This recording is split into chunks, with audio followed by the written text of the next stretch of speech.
Welcome, my tired dumplings. Get comfortable and let yourself feel at ease here for a while. Tonight, we're looking at why the Crusades changed medieval life, not only through war and politics, but also through travel, trade, belief, food, language, and the everyday habits that slowly shifted across Europe and beyond. If these calm history stories help you unwind, feel free to follow, leave a positive review in the section for that, and tell me where you're listening from and what time it is. Now settle into your pillow, soften your breathing, and let's gently begin. This is medieval Europe at the edge of an enormous change, a world about to be pulled toward the Mediterranean and back again, generation after generation. Settle in, weary traveller, and let the centuries unspool slowly around you. You are standing in a field somewhere in central France, sometime in the late 11th century, and the grass is wet against your ankles even though the sun has been up for hours. Mist still clings to the low ground the way it always does in this part of the world, soft and unhurried, refusing to leave until it is ready. Around you, the land is divided into long, narrow strips, each belonging to a different household and worked by hand, ox, and patience. You can hear someone further off calling to an animal that has wandered too close to the tree line. There is no church bell yet. That will come later, marking the hours the way it always does, turning the day into something measured rather than simply lived. This is the rhythm most people knew. A lord held land. People who worked that land owed him labour, grain, sometimes a portion of whatever they raised or grew. In exchange, they received something that felt, on a good year, almost like safety. Not comfort exactly, but a kind of structure. You knew who your protector was. You knew what was owed and what was given. Above the lords sat greater lords, and above those, kings, and above the kings, at least in theory, sat the Pope in Rome, a figure most people would never see in their lifetimes, a name spoken with more reverence than familiarity. Religion was not a Sunday activity tucked into an otherwise secular week. It was woven into the hours themselves. Prayers mark the morning, prayers mark the evening. The rhythm of planting and harvest aligned with feast days that had been celebrated for centuries, some of them older than memory itself. If you wanted to understand what truly held the medieval imagination, you would not look first toward kings or armies. You would look toward relics. A splinter of wood said to come from the cross, a bone fragment from a saint who had died 800 years earlier, a scrap of cloth touched, supposedly, by someone holy enough that touching it back might carry some of that holiness into your own life. These objects travelled along their own secret roads, carried by monks, sold by merchants who were not always honest, and fought over by towns that wanted the prestige and the pilgrims a famous relic could bring. Already, long before anyone spoke the word crusade, pilgrimage was a deeply familiar practice. People walked to Santiago de Compostela in the far northwest of Spain. They walked to Rome. The bravest and wealthiest among them sailed or walked all the way to Jerusalem itself, a journey that could take the better part of a year and carried no guarantee of survival, let alone return. You should understand something plainly here, because it gets lost later in grander stories. Jerusalem had been under Muslim governance since the 7th century, and for most of that time Christian pilgrims had continued to visit it. Trade moved across the Mediterranean in both directions. Goods, ideas, and travellers crossed those waters constantly, long before any army gathered with a cross stitched onto its banners. The image of two separate sealed worlds suddenly colliding for the first time in 1095 is a comfortable story, but it is not an accurate one. The connections were already there, threaded quietly through centuries of trade and pilgrimage and curiosity. What was changing, slowly, was the political situation in the region. The Seljuk Turks had expanded their territory and pressed against the Byzantine Empire. The Greek-speaking Christian Empire centred in Constantinople, a city so wealthy and so ancient that Western European visitors who eventually saw it would later describe it the way someone today might describe stepping into a different century entirely. The Byzantine emperor, watching his borders shrink and his armies struggle, sent word west. He needed soldiers. He needed help. And that request, carried by messengers and letters across a continent that communicated slowly and imperfectly, would eventually land in the hands of a pope named Urban II, a man who would turn a request for military assistance into something far larger and far stranger than anyone could have predicted. But that is the next part of the story, and for now, let yourself simply rest inside this earlier world a little longer. Picture the smell of wood smoke drifting from a low cottage roof. Picture wool being carded by firelight, the wheel turning steadily, a sound almost like breathing. Picture a market day, the noise of livestock and haggling, and someone selling small clay pots, the kind that crack if you're not careful carrying them home.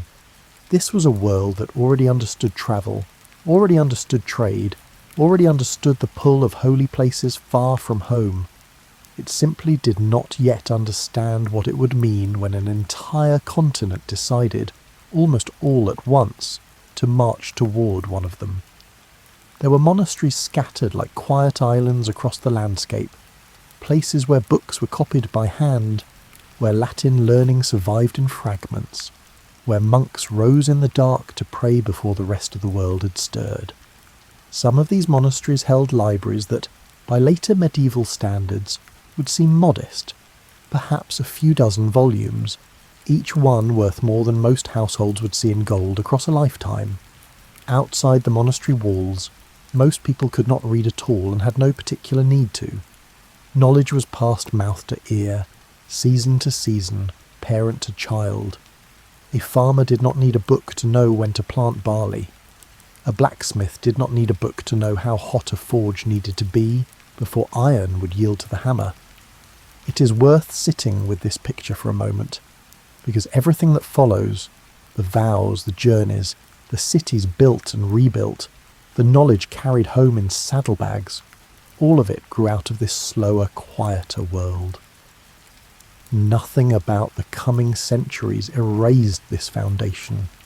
It simply layered new experiences on top of it, the way silt settles over older silt at the bottom of a riverbed, each layer pressing gently down on what came before, never quite erasing it, only changing its shape.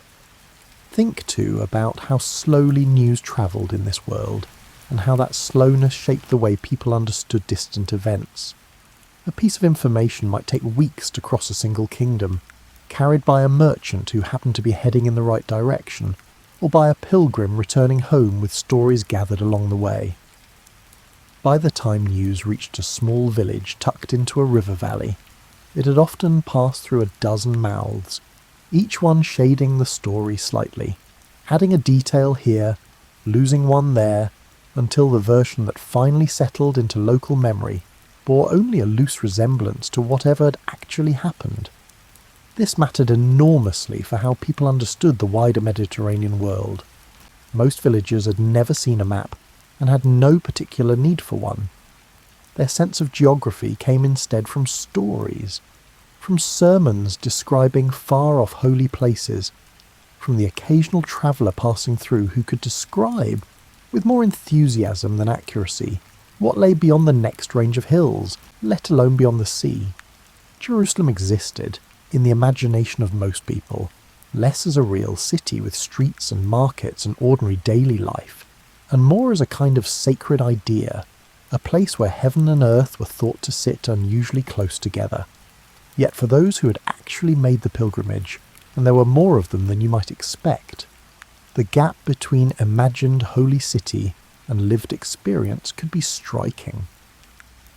Returning pilgrims sometimes described practical frustrations alongside spiritual fulfillment, difficulty finding clean water, disputes over lodging, the simple exhaustion of walking for months on end. Holiness and inconvenience, it turns out, have always been perfectly capable of occupying the same journey. Consider also the role of the village priest in all of this, a figure who occupied a curious middle position between the grand institutional church and the daily concerns of ordinary parishioners. Many village priests had only modest education themselves, sometimes barely more literate than the congregation they served, yet they carried enormous influence over how religious news and obligation were understood at the local level. When word eventually arrived about events in distant Claremont, it would be filtered, in most villages, through exactly this kind of figure, a man who knew his parishioners personally and who would shape how an abstract papal pronouncement became, in practical terms, something that mattered to a farmer worried about next season's planting. So hold this image close as we move forward. A field wet with mourning, a relic carried carefully in cloth, a monastery bell that has not yet learned to mark the hour for the rest of the village. This is the world that received, without quite knowing it yet, an invitation that would reshape it for centuries. In November of the year 1095, Pope Urban II arrived in the French town of Claremont for a church council, the kind of gathering bishops attended to settle disputes, confirm rulings, and handle the slow administrative business of an institution that stretched across an entire continent. Nobody expected what would happen on the final day. The crowd that gathered to hear him speak outside the cathedral was too large for any building to hold, so the Pope addressed them in an open field instead, his voice carried by callers positioned through the crowd, since no single voice could reach everyone gathered there. You can imagine the cold November air, breath visible, cloaks pulled tight, restless shifting among people who sensed something unusual was about to happen. Urban spoke of the suffering of Christians in the East. He spoke of holy places under what he described as foreign control. He framed an appeal for military help, the very request the Byzantine emperor had sent west. But he did something far more ambitious with it. He turned a request for soldiers into a call for penance, for spiritual reward, for a journey that would cleanse the soul of the person who undertook it. This was the key innovation, and it is easy to miss its strangeness from this distance in time. Warfare and religious devotion had rarely been joined together so explicitly before. Urban promised that those who took up this cause and completed the journey would receive forgiveness for their sins, and offer that, in a deeply religious society where the fear of damnation sat close to daily life, carried enormous weight. The response, by every account that survives, was immediate and loud. People reportedly began shouting agreement before he had even finished, and within days men across France and beyond were sewing strips of cloth shaped like crosses onto their clothing, a visible sign that they had taken the vow. That vow mattered enormously. Taking the cross was not a casual decision, and it was not treated as one. It was a formal promise made publicly, often before a priest, binding the person who made it to complete the journey, or face real spiritual and sometimes legal consequences. Breaking a crusading vow was treated with the same seriousness as breaking other sacred oaths, and the Church developed an entire system for managing exemptions, postponements, and the rare cases where a vow could be transferred or excused. Word spread the way important news always spread in this period, slowly and unevenly, carried by travelling clergy, by merchants, by messengers riding between estates. Preachers fanned out across villages and towns, some sanctioned by the church, some self-appointed enthusiasts who added their own dramatic flourishes to the message.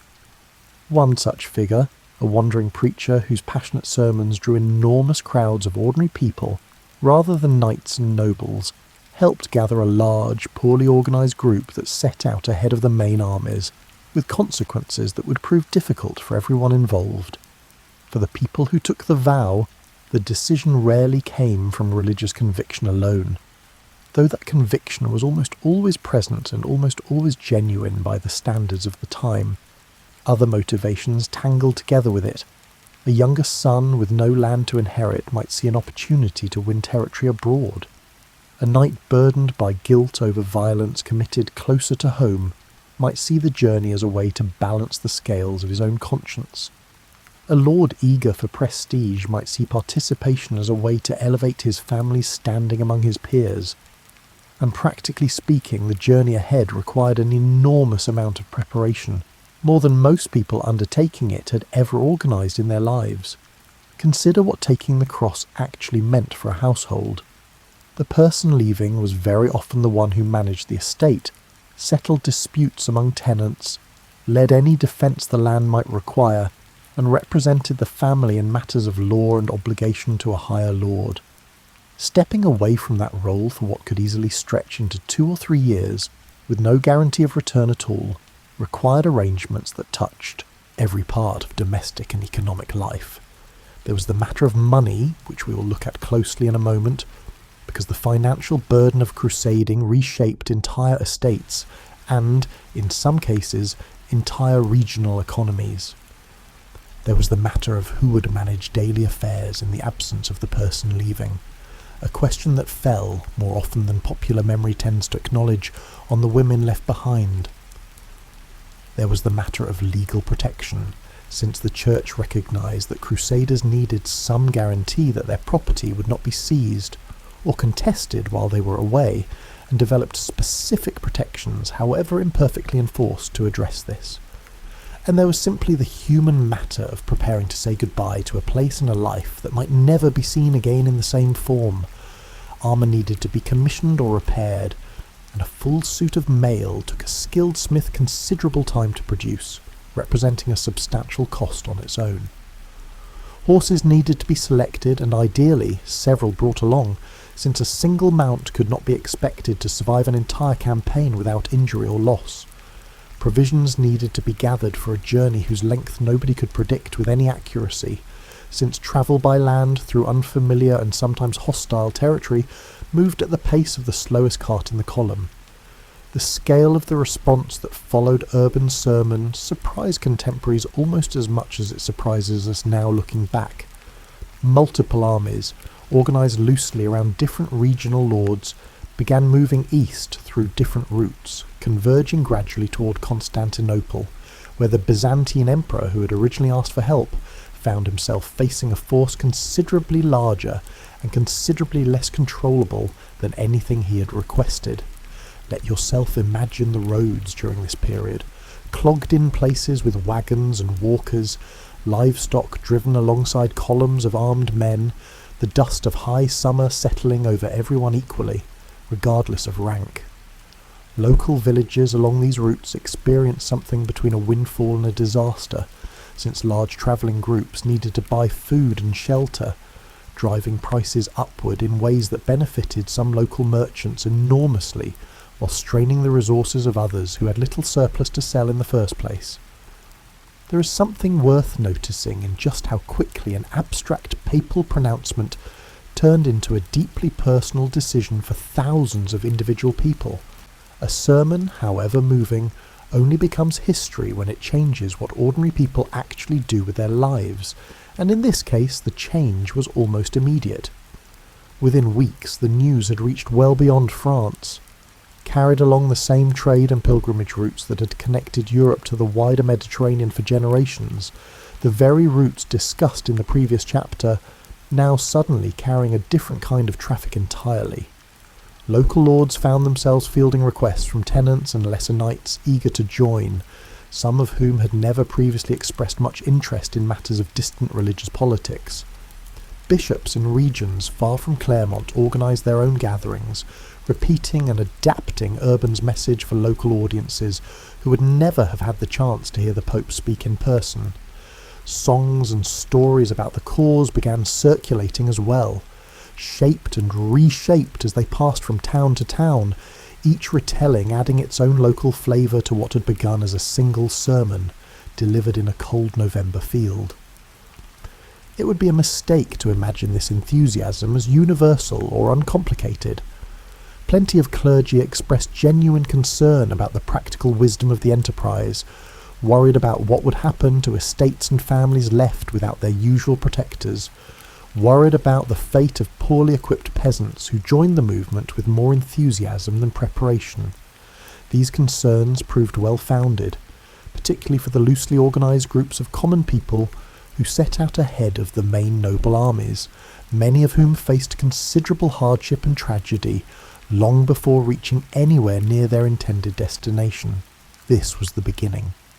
A sermon in a field, a vow stitched into cloth, and roads suddenly full of people whose lives had, until that November, followed far quieter patterns entirely. Money rarely receives the attention it deserves in stories about knights and holy causes, yet it sat at the centre of every single crusading expedition, shaping decisions in ways far more consistent than valour or piety ever could. Consider the basic arithmetic facing a knight who had taken the cross. Equipping himself adequately for a campaign of unknown length in unfamiliar terrain against an unfamiliar enemy could easily cost several times his annual income, sometimes far more. Armour, weapons, multiple horses, provisions, the wages of any soldiers or servants travelling with him, all of this needed to be paid for before a single step east had even been taken. For lesser knights and minor nobility, the solution most commonly available was borrowing, and the solution most commonly used to secure that borrowing was land. Estates were mortgaged, some were sold outright. Rights to collect certain taxes or tolls were sold off to monasteries, or wealthier lords in exchange for ready cash, a transaction that provided the money needed for the journey, while permanently reducing the income the family estate could expect to generate in years to come. Monasteries, somewhat surprisingly to modern eyes, became significant lenders during these periods, since they held more liquid wealth than most secular institutions and had a religious incentive to support crusading efforts.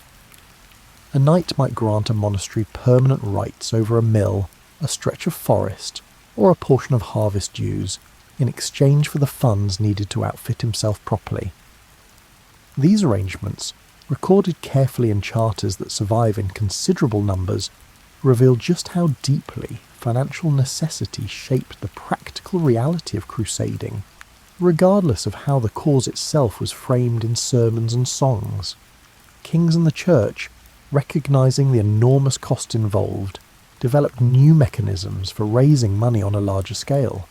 Special taxes were introduced specifically to fund crusading expeditions, levied on populations who were not themselves travelling, but were expected to contribute to the cause through their wealth instead of their presence. One notable example, instituted later in the 12th century, required a tithe, a tenth portion, of income and movable property from those who had not taken the cross themselves, a measure that drew considerable resentment in places where it was enforced, since it effectively asked an entire population to subsidise a war most of them would never see firsthand.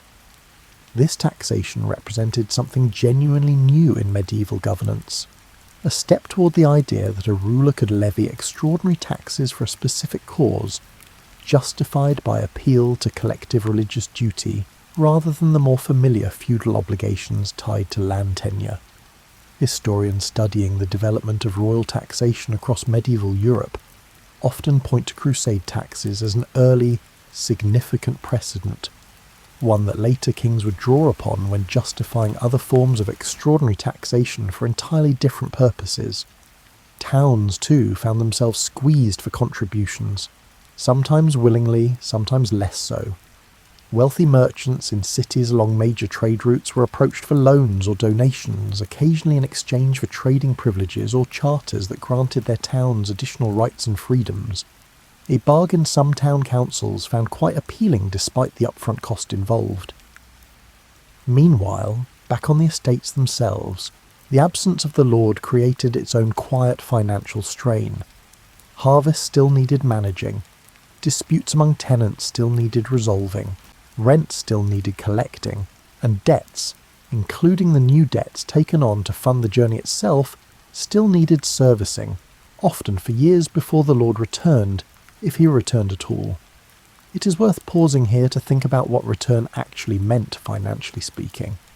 Many crusaders who survived the journey came home to estates considerably poorer than the ones they had left, burdened by debts incurred years earlier and never fully repaid. Some families never recovered the financial position they'd held before a relative took the cross.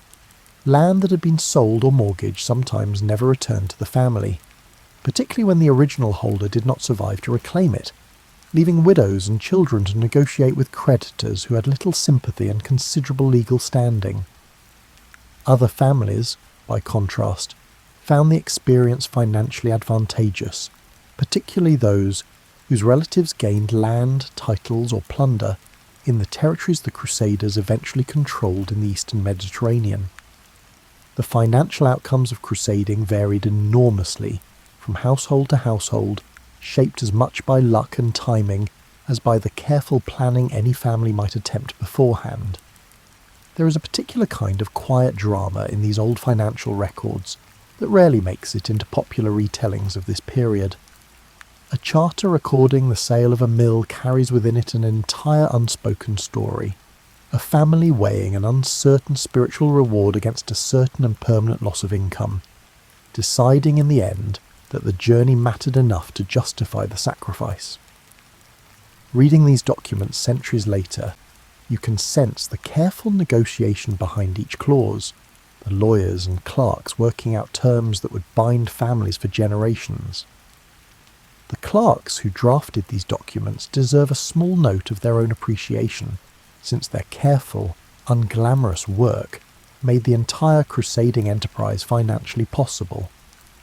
A charter needed to specify exactly which rights were being transferred, for how long, under what conditions, and with what provisions for the eventual return of the crusader, assuming he returned at all. Mistakes in this kind of drafting could cost a family dearly, and the surviving documents show a striking degree of legal sophistication, considering how informally many people imagine medieval administration to have functioned. Some families chose a slightly different financial path, pooling resources among relatives rather than relying entirely on outside lenders.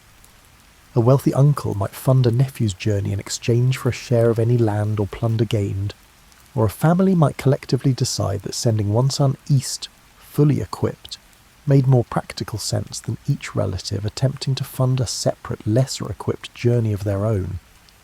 These arrangements reveal a kind of careful, almost business-like calculation sitting alongside the religious fervour that gets so much more attention in popular memory.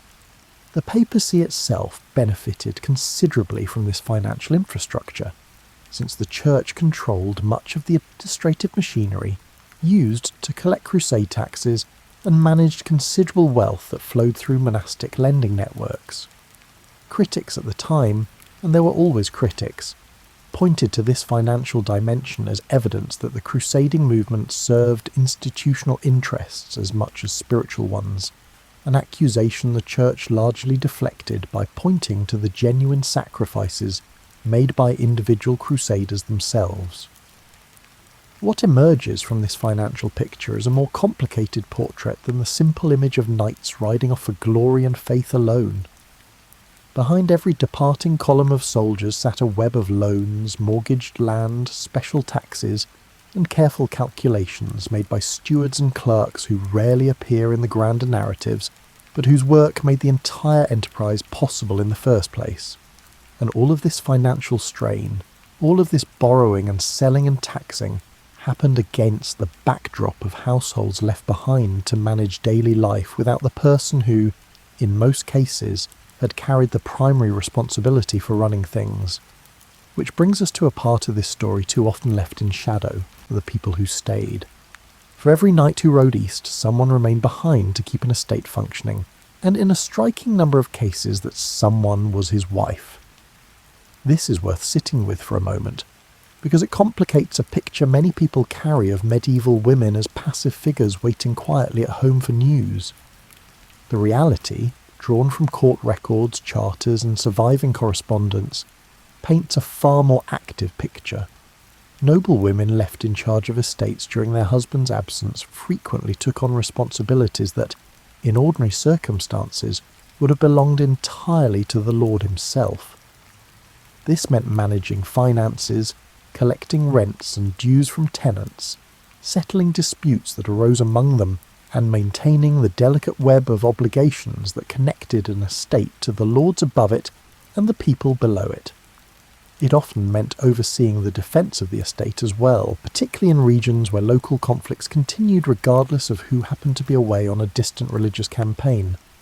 Some women managed these responsibilities so effectively that surviving records show them issuing charters in their own names, granting rights to tenants, settling legal disputes before courts, and corresponding directly with church officials and neighbouring lords on matters of considerable importance.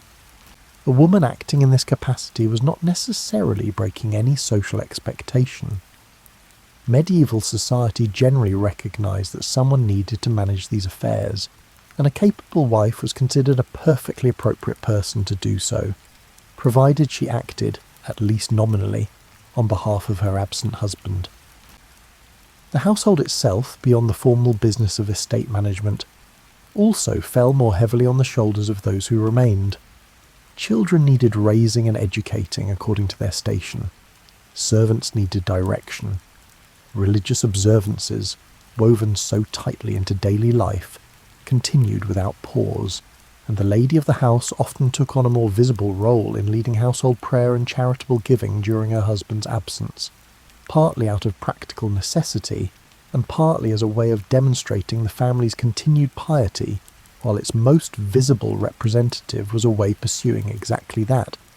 Letters and surviving accounts suggest the emotional weight of these long separations was considerable, though medieval sources rarely express this kind of feeling as directly as a modern reader might expect. Absence stretched across years rather than months. Communication moved at the speed of travellers willing to carry messages across enormous distances, meaning a wife might wait the better part of a year simply to learn whether her husband had survived a particular battle or illness, news that, by the time it arrived, was already old. There were practical consequences to this uncertainty as well. If a husband died on campaign, word might not reach his estate for months, during which time his widow continued managing affairs without formal confirmation of her changed status, a situation that created its own legal complications regarding inheritance, remarriage, and the guardianship of any children involved. Widowhood itself, when confirmed, placed women in a particularly complex position. A widow with young children often retained control of her late husband's estate as a guardian until those children came of age, giving her, for a period of years, more direct authority than she might otherwise have held in medieval society. Some women in this position proved remarkably capable administrators, building on the experience they had already gained managing estates during their husband's absence on crusade.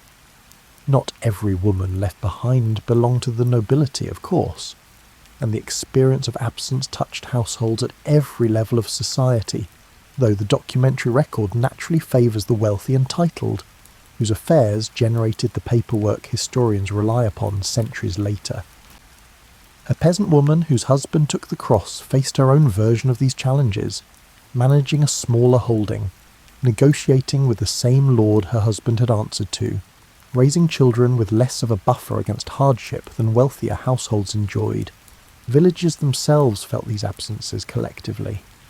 A community that had sent several men off on crusade experienced a genuine shift in its daily rhythm. Fewer hands available for heavy labour during harvest, fewer voices in disputes that might otherwise have been settled by the men who normally held authority in such matters. Some communities adapted by leaning more heavily on cooperative arrangements among neighbouring households, sharing labour and resources in ways that, while always present to some degree in rural medieval life, became more pronounced during periods when crusading drew significant numbers of men away.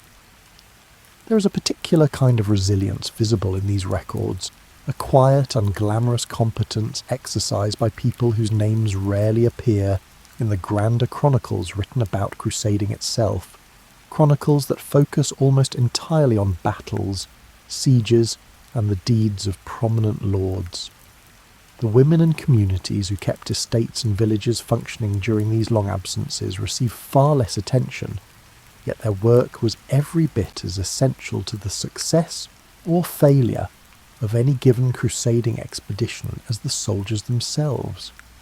It is worth imagining for a moment what an ordinary day might have looked like for a noblewoman managing her husband's estate during one of these long absences. Mornings might begin with overseeing the household accounts, checking what had been collected from tenants and what remained outstanding, before moving on to hear petitions or settle minor disputes brought before her for judgment. Afternoons might involve inspecting stores of grain against the coming winter, corresponding with neighbouring lords about matters of mutual concern, or attending to the religious observances that structured the day, regardless of who happened to be presiding over the household. None of this carried the drama of a distant battlefield, yet all of it required steady judgment, patience, and a willingness to make decisions whose consequences would not always be easy to undo later. Some women clearly relished this responsibility, even if surviving sources rarely let us hear that satisfaction in their own words. Others found the burden considerable, particularly when estates were already strained financially by the cost of equipping a husband for his journey, and when local disputes proved harder to settle without his presence to lend additional weight to her decisions. Either way, the experience left many of these women considerably more capable administrators than they might otherwise have become, a kind of unintended education in governance that some historians have noted as one of the quieter, longer-lasting social effects of the crusading period. Consider too the financial dimension explored in the previous chapter, and how it touched the people left behind even more directly than it touched the crusaders themselves. A wife managing an estate burdened by new debt, incurred to fund her husband's journey, faced the daily reality of stretching reduced resources to meet obligations that had not shrunk simply because income had. This was not a passive waiting. This was active, often difficult financial management, conducted under considerable pressure, frequently without the person who would normally have shared that burden. And when husbands did return, assuming they returned at all, the reunion itself carried its own complicated weight, a subject we will return to later in this story, since coming home after years away proved, for many crusaders, to be nearly as difficult as the journey itself had been. For now, let this image settle gently. A woman standing at the threshold of a hall, holding a ledger in one hand and a child's small fingers in the other, managing a world that had quietly, almost invisibly, come to depend on her steady hand. Travel by land, as the early crusading armies discovered, moved slowly and expensively, vulnerable to disrupted supply lines and the unpredictable cooperation of territories along the route. It did not take long for crusading leaders and the merchants who supported them to recognise that the sea offered a faster, more reliable alternative, provided you had ships, and provided you had someone willing to build, crew and sail them. This is where the great maritime cities of Italy enter the story in earnest. Venice, Genoa and Pisa, each governed as independent maritime republics with their own fleets, their own merchant families and their own fierce commercial rivalries, found themselves uniquely positioned to profit from the crusading movement, and they seized that position with considerable enthusiasm. These cities provided transport for crusading armies and pilgrims alike, charging substantial fees for passage across the Mediterranean. They provided supplies for the territories crusaders eventually controlled in the eastern Mediterranean, and in exchange for this support, they negotiated trading privileges in the port cities of the crusader states, privileges that, in time, generated wealth far exceeding what transport fees alone could have provided.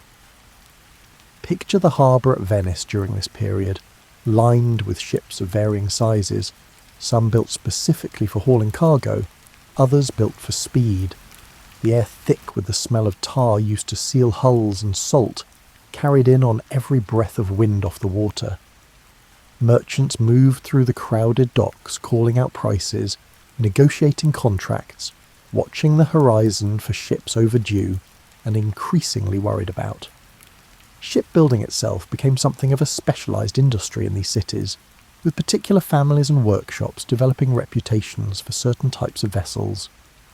A merchant looking to transport bulk cargo, grain or timber for instance, needed a different kind of ship than one looking to transport passengers quickly and somewhat more comfortably across open water. Crusading created sudden sharp demand for both types, and the shipyards of Venice and Genoa expanded considerably to meet it, employing carpenters, rope makers, sail makers, and a host of other specialised craftsmen whose livelihoods became increasingly tied to the steady flow of pilgrims and soldiers needing passage east. This demand was not without its own colourful disputes.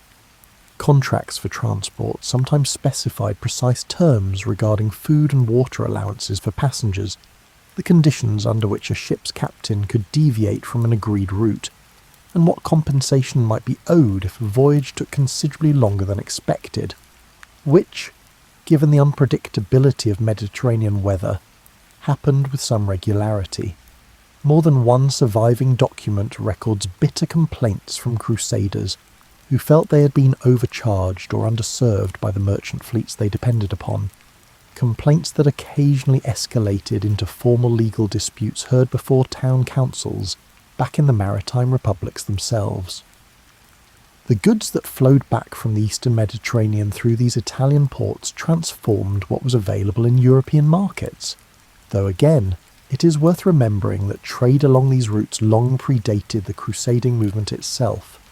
What changed was the scale and reliability of this trade, intensified by the presence of crusader-controlled ports and the steady demand created by crusading armies and the settlers who followed them.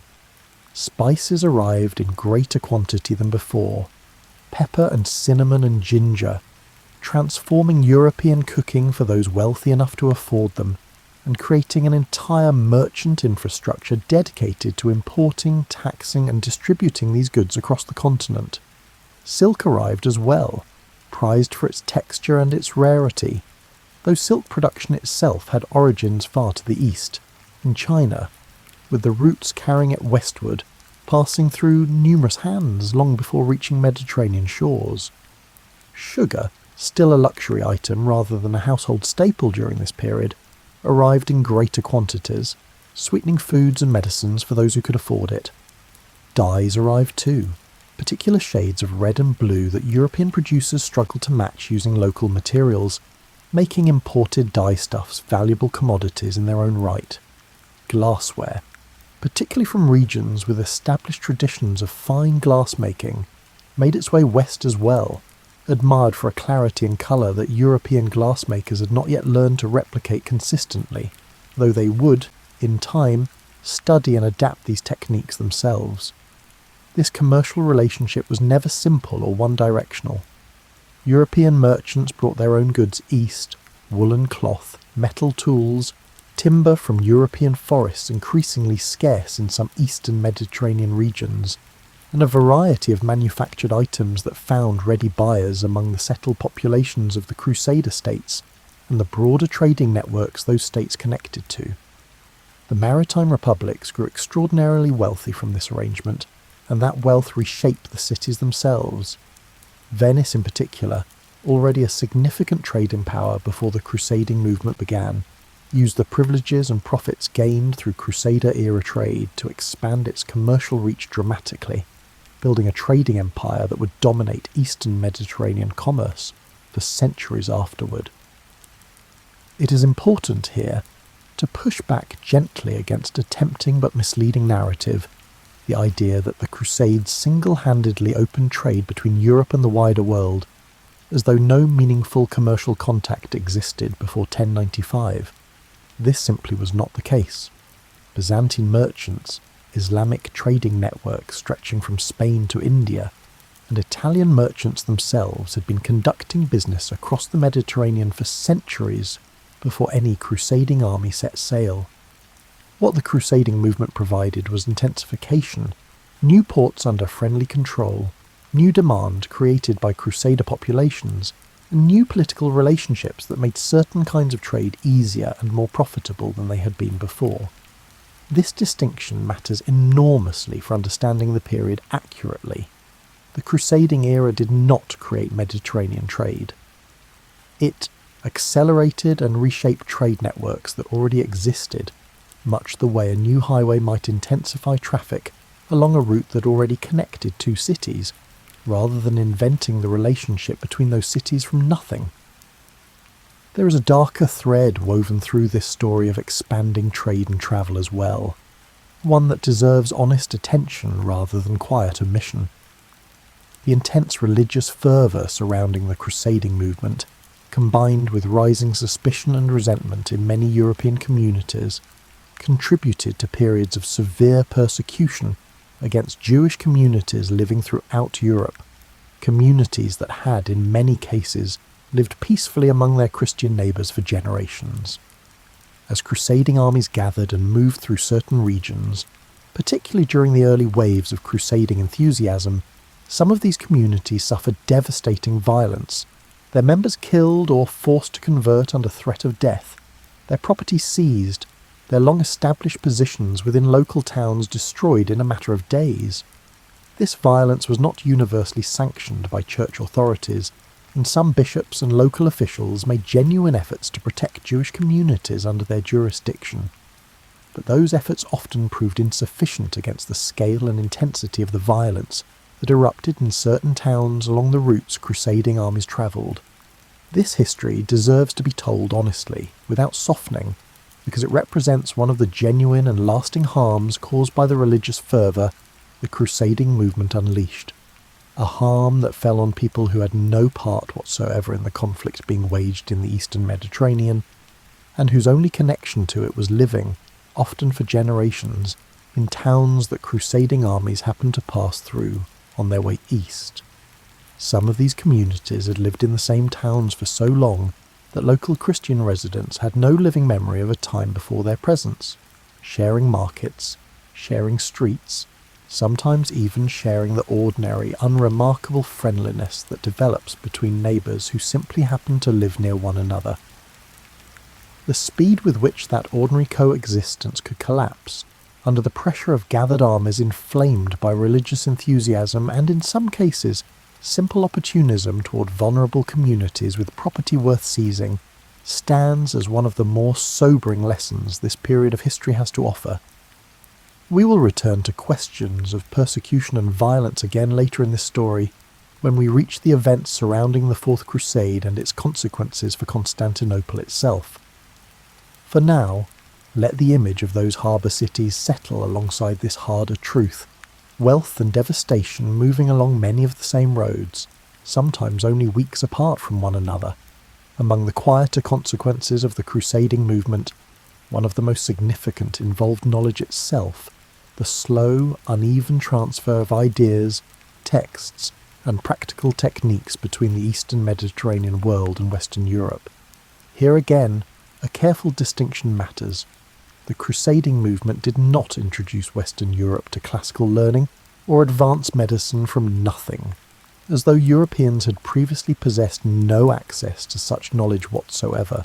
Substantial intellectual exchange had already been occurring for generations through contact in Spain, where Islamic, Jewish and Christian scholars worked in close proximity, and through Sicily, where Norman rulers presided over a court that blended Latin, Greek and Arabic learning with remarkable fluency. What the crusading movement provided was an additional channel, one more route through which knowledge could travel west, layered on top of channels that already existed. Medicine offers a particularly clear example of this exchange. European physicians who encountered medical practices in the Crusader states found themselves exposed to traditions drawing on Greek medical writing, preserved and expanded upon by scholars working in Arabic, including detailed pharmacological knowledge, surgical techniques, and approaches to diagnosis that differed in meaningful ways from prevailing Western European medical practice at the time. Hospitals in the Crusader states, including those established and run by the military orders we will discuss shortly, developed reputations for medical care that drew on this blended tradition, treating not only crusaders and pilgrims but local populations as well, and offering Western visitors direct exposure to medical knowledge and practice. They brought home with them, however imperfectly, when they eventually returned. Maps and travel writing developed considerably during this period as well, driven by the practical need to guide pilgrims, soldiers, and merchants across unfamiliar territory, and by the genuine curiosity many travellers felt about the lands they passed through. Pilgrims who completed the journey to Jerusalem and returned home sometimes wrote detailed accounts of their experiences, describing not only religious sites, but the practical realities of travel itself, distances between towns, the availability of food and water, the customs of people encountered along the way.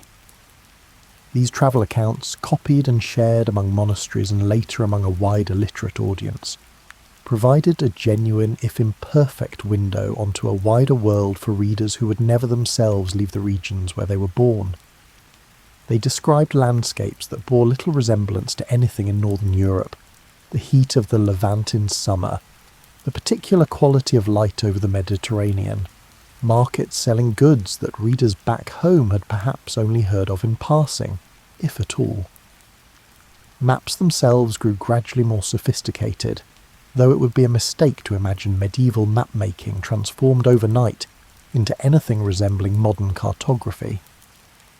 Many medieval maps continued to serve symbolic and religious purposes as much as practical navigational ones, placing Jerusalem at the centre of the known world as a statement of theological significance rather than geographic precision.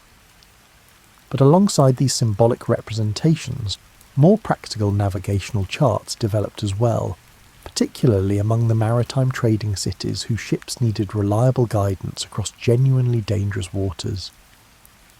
The military orders deserve particular attention here, since they represent one of the more distinctive institutional innovations to emerge from the crusading movement.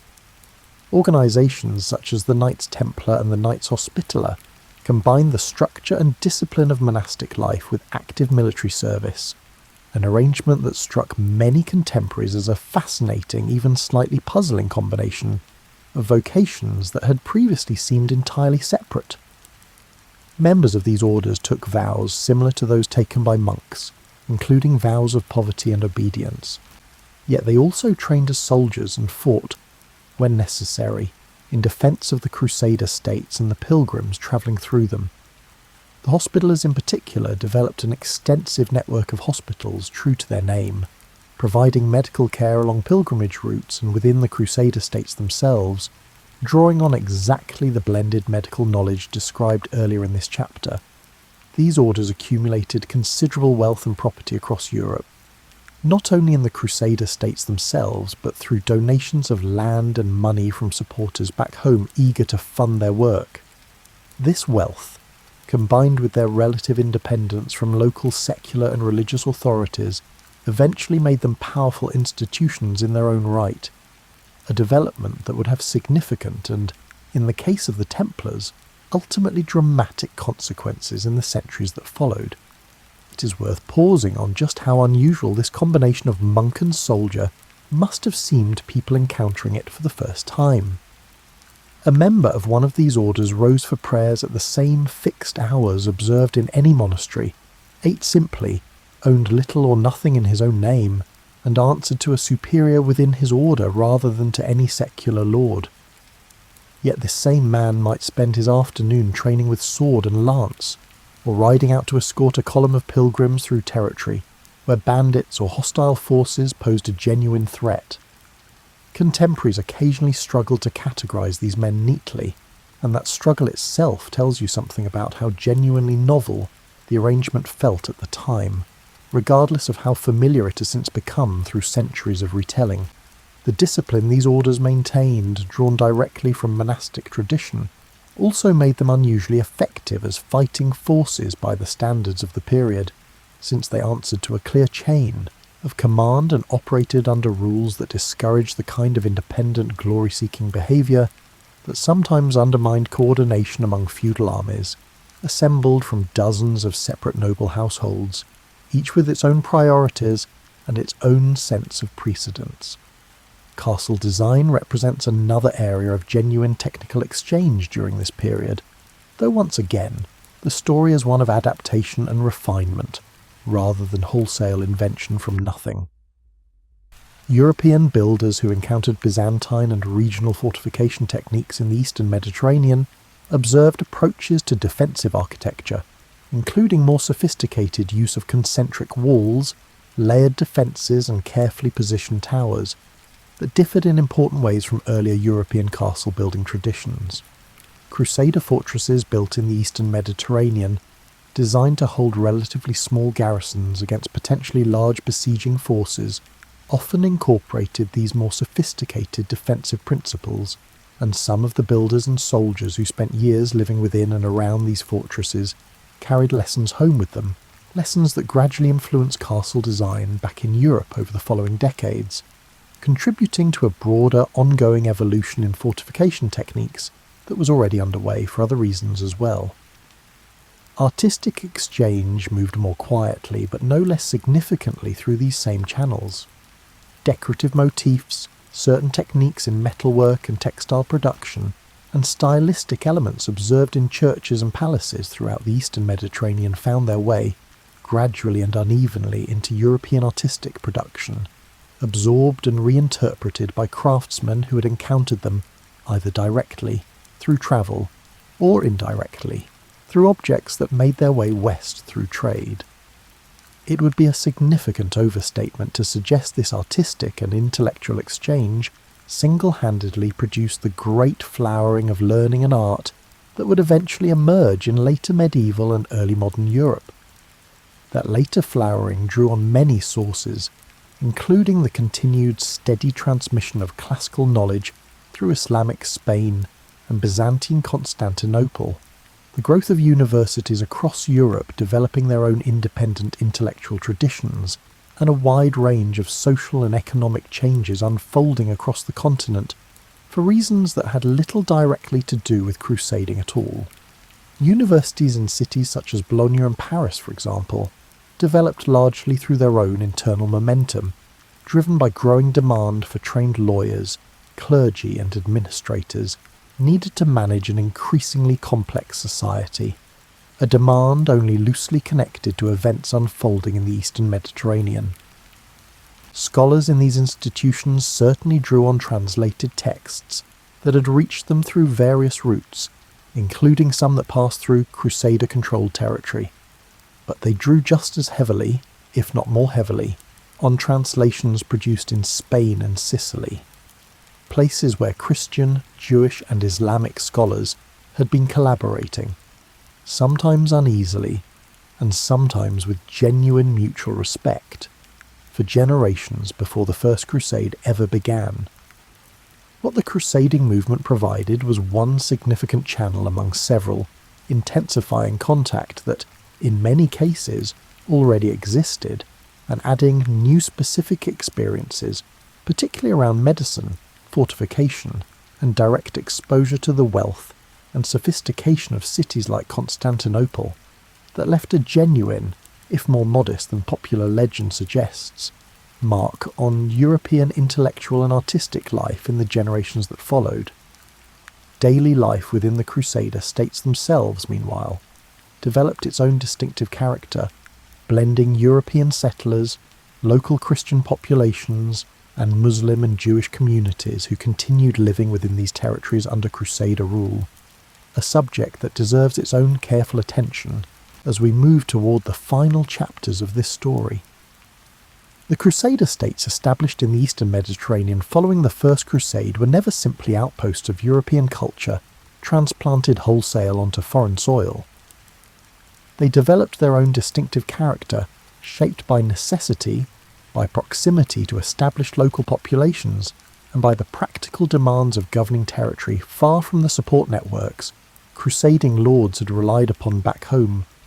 Daily life in cities such as Jerusalem, Antioch and Tripoli under Crusader rule involved considerable interaction between European settlers and the diverse populations who already lived there, including local Christian communities who had practiced their faith in the region for centuries, Muslim residents who remained in many areas under Crusader governance, and Jewish communities who, despite the persecution occurring in parts of Europe during the crusading period, continued in many cases to live and trade within these territories. European settlers in the Crusader states adapted gradually to local conditions, adopting certain elements of local dress suited to the climate, learning to appreciate foods and agricultural products unfamiliar to them before their arrival, and developing trading relationships with local merchants that proved essential to the economic survival of these territories. Intermarriage occurred as well, particularly in the early generations of settlement, producing a population that contemporaries sometimes described, with varying degrees of approval or concern, as distinct from either their European ancestors or the populations they had settled among. Markets within Crusader-controlled towns offered a striking blend of goods and customs, reflecting this layered population. A European settler shopping for the evening meal might find local produce sold alongside imported items carried up from the harbour, conducting business in a marketplace where several languages could be heard within the space of a few footsteps, Latin and French mixing with Arabic, Greek, and the various local dialects spoken by communities who had called this region home for generations before any Crusader arrived. Now, coinage itself reflected this complexity, with Crusader states minting their own currency that sometimes borrowed design elements from Islamic coinage, already familiar and trusted by local merchants, a practical accommodation that mattered more to daily commerce than any abstract notion of cultural purity. Agricultural practices in the Crusader states also reflected considerable local adaptation. European settlers, accustomed to the grain-heavy farming traditions of their homelands, gradually incorporated crops and irrigation techniques better suited to the warmer, drier climate of the eastern Mediterranean, including methods for managing water resources that local populations had refined over centuries of experience with conditions European settlers had never previously encountered. Sugar cultivation, citrus growing, and certain irrigation approaches observed and adopted during this period represent some of the more lasting, if modest, agricultural exchanges to emerge from the Crusader presence in the region. This was not, by any reasonable measure, a peaceful or equal coexistence in the modern sense. Crusader rule imposed significant burdens on local non-European populations, including taxation, restrictions on certain rights and movements, and periodic violence, particularly during moments of military conflict or political instability. Yet the practical demands of governing diverse territories, far from reinforcements and dependent on local agricultural production and trade, pushed Crusader rulers toward forms of accommodation and coexistence that were considerably more pragmatic and at times more tolerant than the rhetoric of holy war that had originally launched the crusading movement might suggest. This complicated, often uncomfortable reality grew more strained as the Crusader states faced increasing military pressure in the decades following their establishment, pressure that eventually prompted further waves of crusading activity from Europe, each one shaped by its own particular circumstances and consequences. Among these later expeditions, the Fourth Crusade stand out as a particularly dramatic and, for many involved, troubling episode. Launched with the original intention of recapturing territory in the eastern Mediterranean, this crusade became diverted through a complicated combination of financial difficulty, political manoeuvring, and opportunism among certain crusading leaders toward Constantinople itself, the great Byzantine capital that had originally requested Western military assistance generations earlier and remained, in 1204, the wealthiest and most sophisticated city most Western Crusaders had ever encountered. The crusading army, facing significant debts owed to the Venetian fleet that had transported them and drawn into a complicated dispute over Byzantine imperial succession, eventually attacked and captured Constantinople itself, an act that shocked contemporaries across Christian Europe, since the city, whatever political tensions existed between Western and Eastern Christianity, remained a Christian capital rather than the intended target of crusading aggression. The sack of Constantinople that followed proved devastating. Crusading soldiers looted the city extensively, seizing relics, artwork, and treasure accumulated over centuries of Byzantine wealth and power, much of which was carried back to Western Europe and never returned. Churches were stripped of their valuables.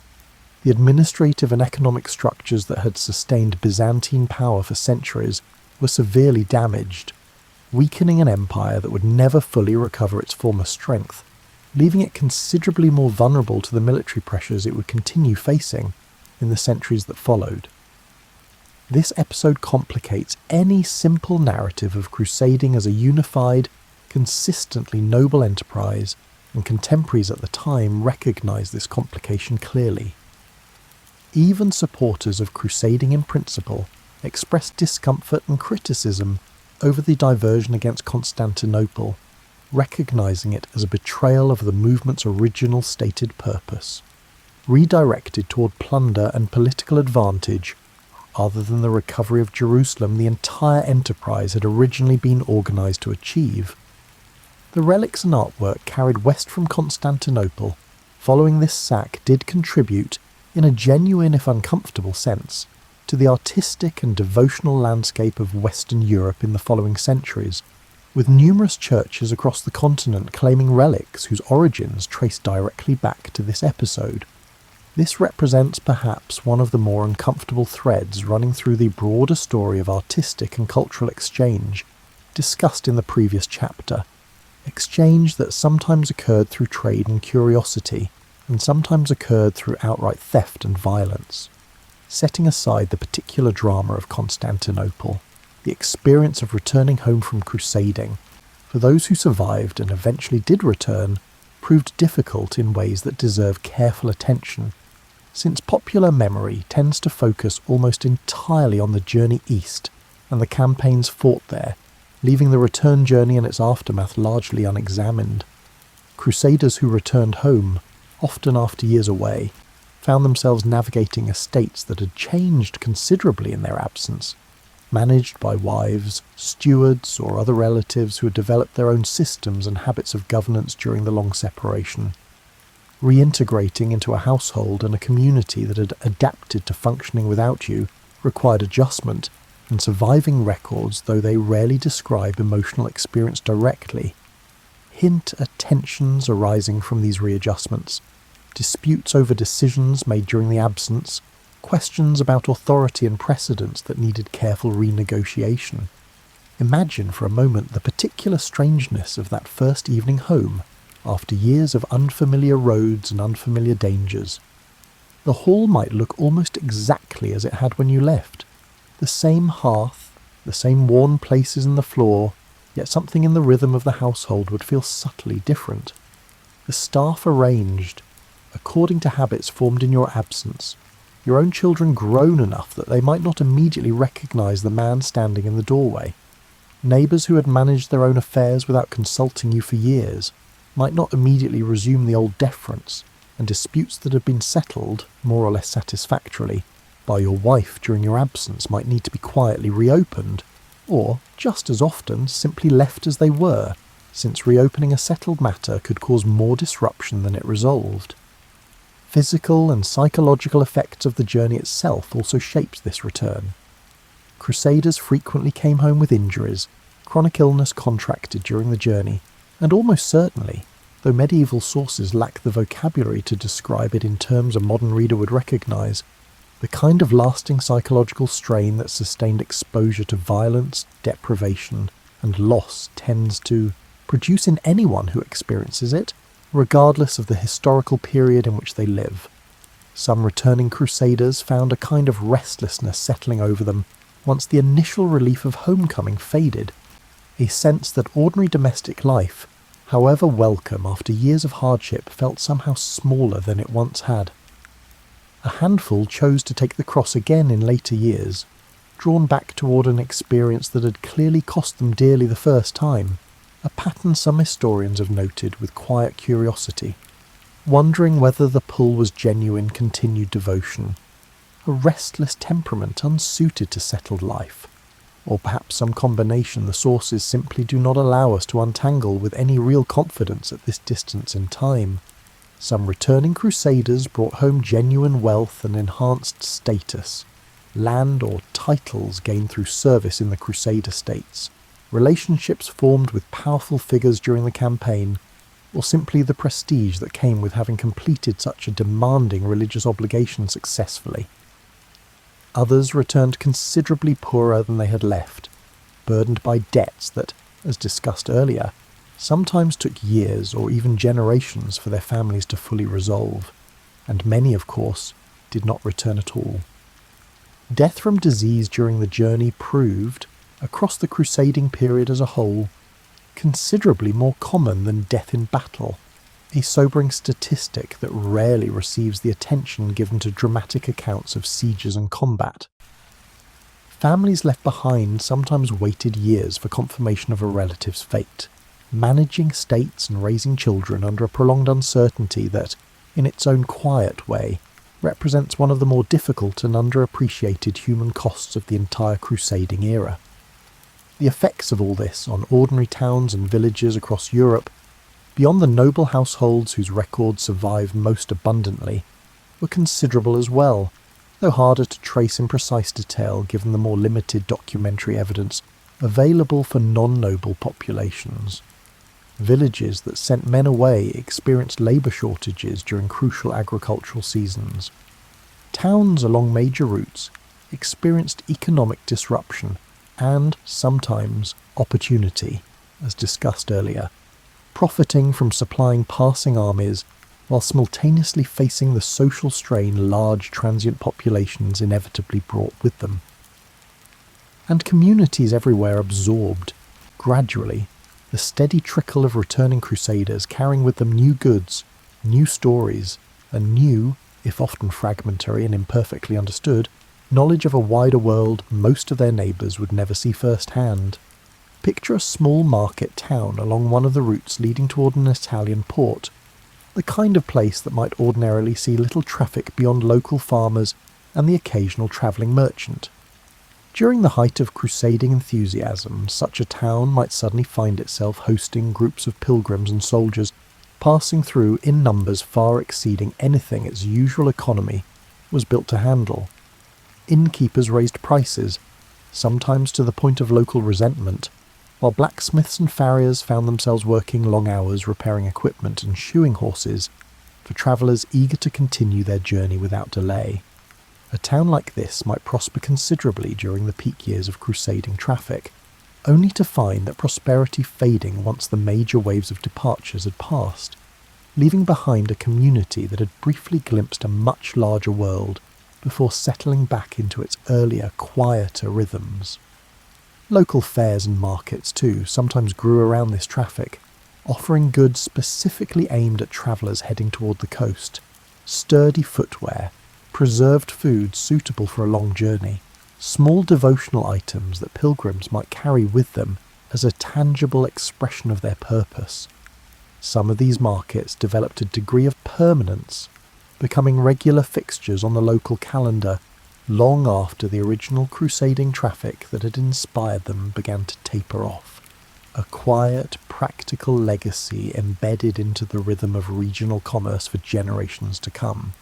Storytelling itself changed as well, in ways that rarely received much attention, but that mattered enormously to how ordinary people understood the world beyond their own horizon. Returning crusaders, even those who had achieved little in the way of land or fortune, possessed something valuable simply by virtue of having travelled so far and seen so much. They became, in their own communities, a kind of living connection to distant places most of their neighbours would only ever know through second-hand description, their accounts retold at firesides and gatherings, shaping local imagination of the wider Mediterranean world for years afterward, regardless of how accurately those accounts reflected the actual experience being described. So where does this leave us, looking back across the entire span of this story? From a quiet field outside Clermont to the looted treasures of Constantinople, from mortgaged mills to hospitals blending Greek and Arabic medical knowledge, from women managing estates in their husbands' long absence to villages reshaped by labour shortages and shifting trade. The honest answer, the one careful historians have arrived at after generations of study, resists the simpler, more dramatic narrative that crusading single-handedly created the Renaissance, or single-handedly opened Europe to the wider world, or single-handedly produced the intellectual and artistic flowering of later medieval centuries. These developments had deep roots reaching back well before 1095, through continued contact in Spain and Sicily, through Byzantine and Islamic scholarship that had been developing independently for centuries, through universities and economic changes unfolding across Europe, for reasons only partially connected to events in the Eastern Mediterranean. It can be tempting, looking back from a much later century, to want a tidy explanation for how the medieval world eventually gave way to something recognisably closer to our own. Tidy explanations are comforting, and a single dramatic cause is far easier to remember than dozens of overlapping gradual ones unfolding at different speeds in different places. But the actual record, pieced together patiently from charters and chronicles and the quiet financial arrangements explored earlier in this story, resists that kind of tidiness, and resisting it honestly is, in its own way, a form of respect for the people who actually lived through these centuries, people whose lives were shaped by countless small decisions rather than any single grand turning point. What the crusading movement genuinely did was intensify connections that already existed, accelerate trade routes already established, and create new specific channels, particularly around medicine, fortification, and direct cultural contact, through which existing currents of exchange could move more quickly and more visibly than before. It reshaped the economic and social structure of households and estates across Europe through the enormous financial demands it placed on those who participated. It thrust women into positions of practical authority and responsibility that, while perhaps less dramatic than battlefield exploits, proved every bit as essential to the survival of the institutions crusading depended upon. And it left, alongside whatever genuine cultural and intellectual exchange occurred, a legacy of real harm, particularly the persecution suffered by Jewish communities across Europe and the devastation inflicted upon Constantinople, harms that deserve remembering with the same clarity and honesty as any other part of this long, complicated story. Perhaps that is the gentlest way to close this particular chapter of history, weary traveller, not with a single grand transformation, but with countless smaller ones. A mortgaged mill here, a returning soldier there, a hospital blending two traditions of medicine, a widow signing a charter in her name, all of them quietly accumulating into a changed world, the way water, given enough time, reshapes even the most stubborn stone. Rest now. The roads of the past will still be there in the morning, patient as always, waiting for whichever direction curiosity takes you next.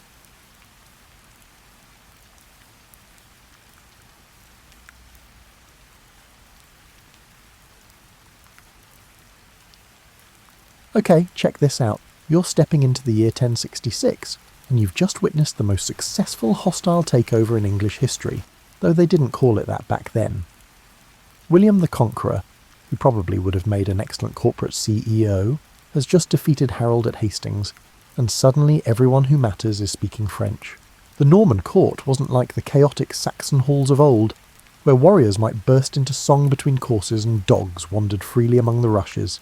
No, William brought continental sophistication to England, which was rather like introducing fine wine to a group of people who'd been perfectly happy with ale.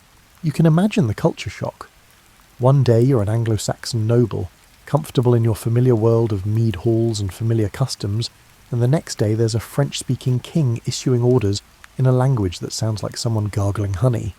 The Normans didn't just conquer England, they redecorated it entirely. William's court moved constantly.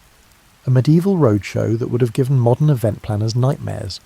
The royal household packed up every few weeks and trudged from castle to castle, carrying everything from the king's favourite chair to the royal toilet seat. Yes, medieval kings had portable toilet seats. Even conquerors need comfort. The Domesday Book, William's famous survey of England, reads like the world's most comprehensive tax audit.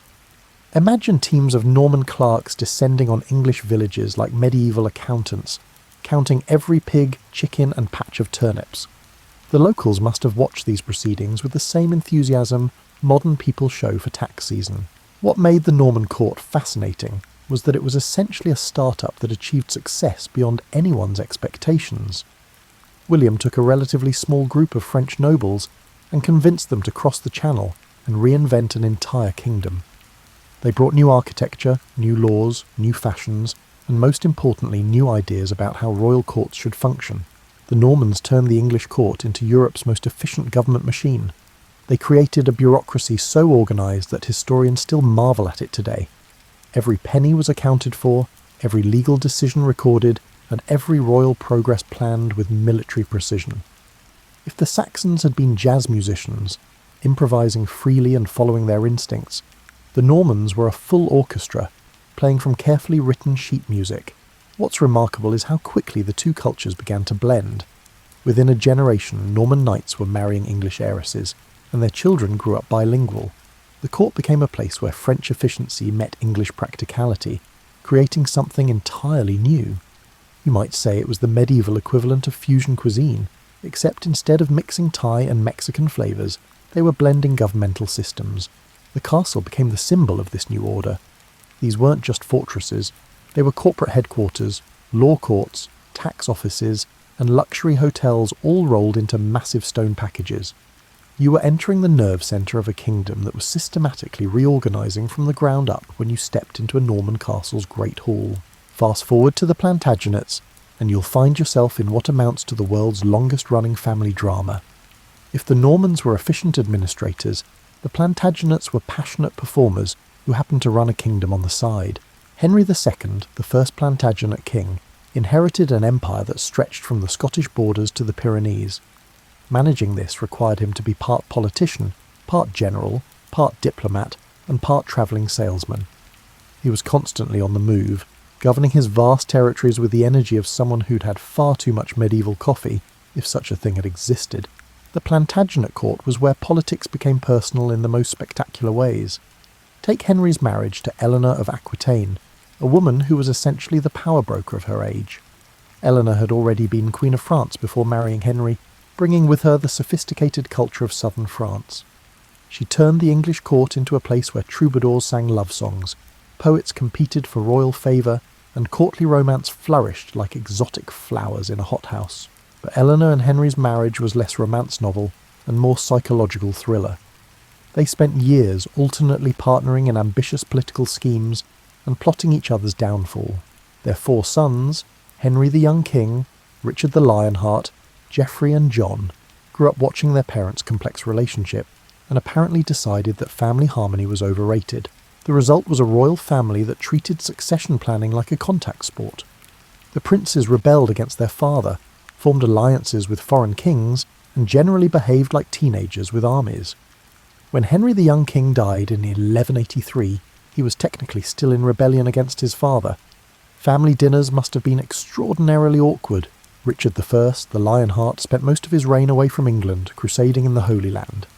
He treated his kingdom rather like a wealthy parent might treat a trust fund, a reliable source of income for more exciting adventures elsewhere.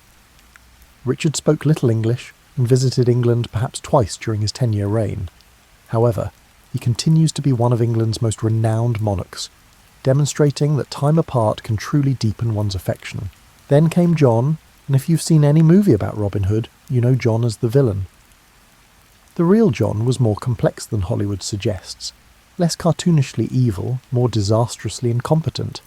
He succeeded in losing the majority of his French territories, facing excommunication from the Pope, and inciting armed rebellion among his own barons. In 1215, they literally cornered him at Runnymede and made him sign Magna Carta, which was medieval England's way of saying, "We need to have a serious talk about your management style." The Plantagenet court during John's reign likely felt like working for a startup, in which the CEO continually makes decisions that everyone knows will lead to failure. Yet no one can determine how to intervene. The barons ultimately took action, establishing the first formal limits on royal power in English history. John's son, Henry III, inherited this mess at age 9. Growing up as a child, king meant that Henry's entire education in kingship came from watching regents and advisors manage the kingdom's recovery from his father's disasters. Perhaps this explains why Henry developed such an obsession with beautiful things, architecture, art and luxury goods that would make medieval Instagram followers weep with envy. Henry III's court was where English royal ceremonial really began to flourish.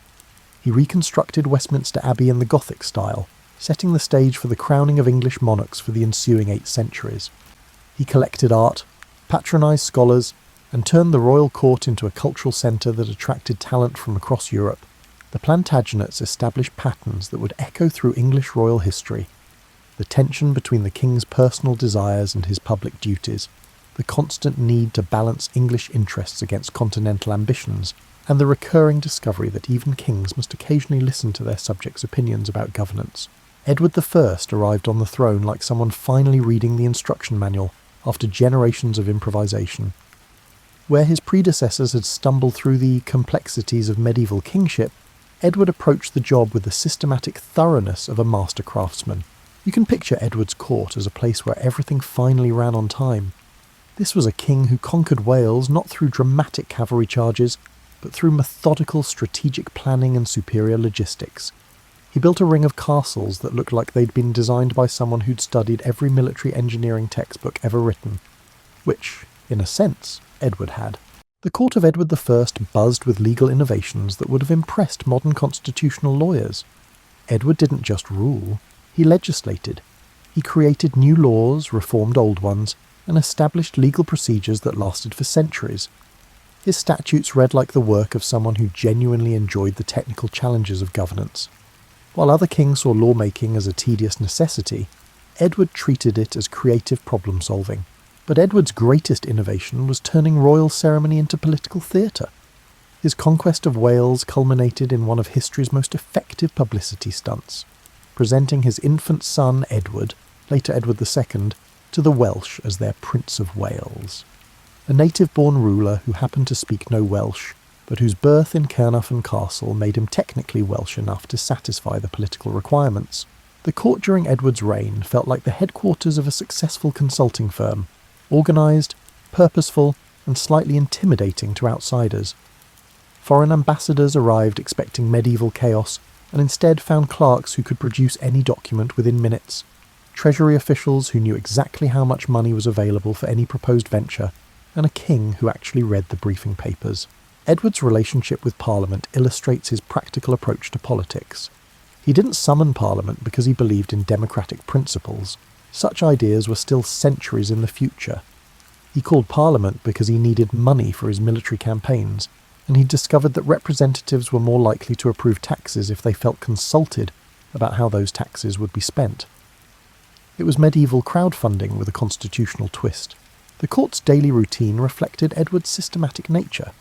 Morning councils dealt with administrative business, afternoon sessions handled legal appeals, and evenings were reserved for diplomatic receptions and cultural events. Even the royal meals followed precise protocols, not because Edward was particularly formal, but because he'd figured out that consistent procedures prevented the sort of chaos that had plagued earlier reigns. Edward's queen, Eleanor of Castile, brought her own sophisticated household that merged seamlessly with the English court. Eleanor was no mere ornamental royal wife. She was a political partner who managed extensive estates, engaged in diplomatic negotiations, and helped create the cultural atmosphere that made Edward's court a magnet for European talent. The famous Eleanor crosses, the elaborate monuments Edward erected at every place Eleanor's funeral procession rested on its way to Westminster, weren't just expressions of royal grief. They were architectural advertisements for the Plantagenet dynasty's sophistication and power. Each cross served as a visual cue that those ruling this kingdom understood both emotional depth and artistic excellence. Edward's court produced the administrative innovations that allowed England to function as a unified kingdom rather than a collection of semi-independent regions. The Royal Chancery developed standardised procedures for everything from diplomatic correspondence to land grants. The Exchequer refined accounting methods that tracked royal income with precision that would have impressed Renaissance bankers. When Edward died in 1307, he left his son a kingdom that functioned like a well-designed machine. Unfortunately, as we'll discover, not every king was mechanically inclined. Edward II inherited his father's efficient kingdom and promptly demonstrated that governmental expertise isn't necessarily genetic. If Edward I's court had been a precision timepiece, his son's court was more like an expensive watch that kept losing time because the owner couldn't stop fiddling with the mechanism. The problem wasn't that Edward II lacked intelligence or education. He'd received the finest medieval schooling available and understood royal duties perfectly well in theory. The problem was that Edward II found the actual work of kingship monumentally boring. He preferred spending time with his close friends, engaging in manual crafts and generally behaving like someone who'd inherited a successful family business, but would rather be pursuing artistic interests. This created the medieval equivalent of an office where the CEO spends most of his time in the employee break room, while important decisions pile up on his desk. Edward's court became a place where ambitious nobles competed not for the king's attention regarding policy matters, but for positions in his inner social circle.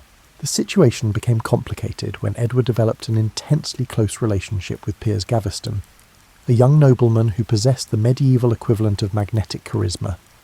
Gaveston was witty, stylish, and completely uninterested in the sort of respectful deference that other nobles expected to receive from royal favourites. He nicknamed the powerful earls with insulting pet names, and generally behaved like someone who'd never read the handbook on medieval court politics. The established nobility watched this relationship with the mounting horror of senior executives discovering that the boss's college roommate has been appointed as their new supervisor. Gaveston wasn't just inappropriate, he was effective at making the traditional power brokers feel excluded from important decisions. The court split into factions, those who found the situation tolerable and those who decidedly did not. The result was a series of political crises that read like medieval office politics taken to their logical extreme. The barons repeatedly forced Edward to send Gaveston into exile. Edward repeatedly found ways to bring him back, and Gaveston repeatedly managed to offend everyone who mattered. The cycle continued until 1312, when a group of earls decided to solve the problem permanently by murdering Gaveston. Edward's reaction to his favourite's death transformed him from an ineffective but harmless king into a genuinely dangerous enemy. The gentle artistic soul who'd preferred crafts to conquest suddenly developed a talent for sustained vengeance that would have impressed his warrior father. The court became a place where courtiers calculated not just political advantage, but personal survival. The Despencer family, Hugh the Elder and Hugh the Younger, replaced Gaveston as Edward's closest advisors, but they brought none of Gaveston's charm and all of his talent for making enemies. The Despensers treated royal favour as a licence for systematic corruption, using their positions to acquire lands, titles and wealth through methods that would have embarrassed medieval robber barons. Meanwhile, Edward's queen, Isabella of France, watched her husband's relationships with male favourites and gradual descent into political paranoia with the patience of someone waiting for the right moment to file for divorce, if such a thing had existed in medieval royal marriage contracts. Isabella's transformation from neglected wife to political revolutionary deserves its own chapter in any study of medieval character development. She began the reign as a conventional royal consort, dutifully producing heirs and managing her household. By 1325 she had evolved into a master political strategist who could give lessons in regime change to modern intelligence agencies. Her alliance with Roger Mortimer, one of England's most powerful barons, created the medieval equivalent of a shadow government. Isabella and Mortimer established themselves in France, gathered military support, and planned their invasion of England with the thoroughness that Edward II had never applied to actual governance. When Isabella's forces landed in England in 1326, Edward's government collapsed with the speed of a house of cards in a stiff breeze. The king, who had spent 20 years alienating his most important supporters, discovered that loyalty cannot be stored like grain in a royal warehouse. It spoils if neglected for too long. Edward's capture and forced abdication in 1327 ended one of the most psychologically complex reigns in English history. His court had become a cautionary tale about what happens when personal relationships override political judgment, and when kings forget that their private preferences cannot be separated from their public responsibilities.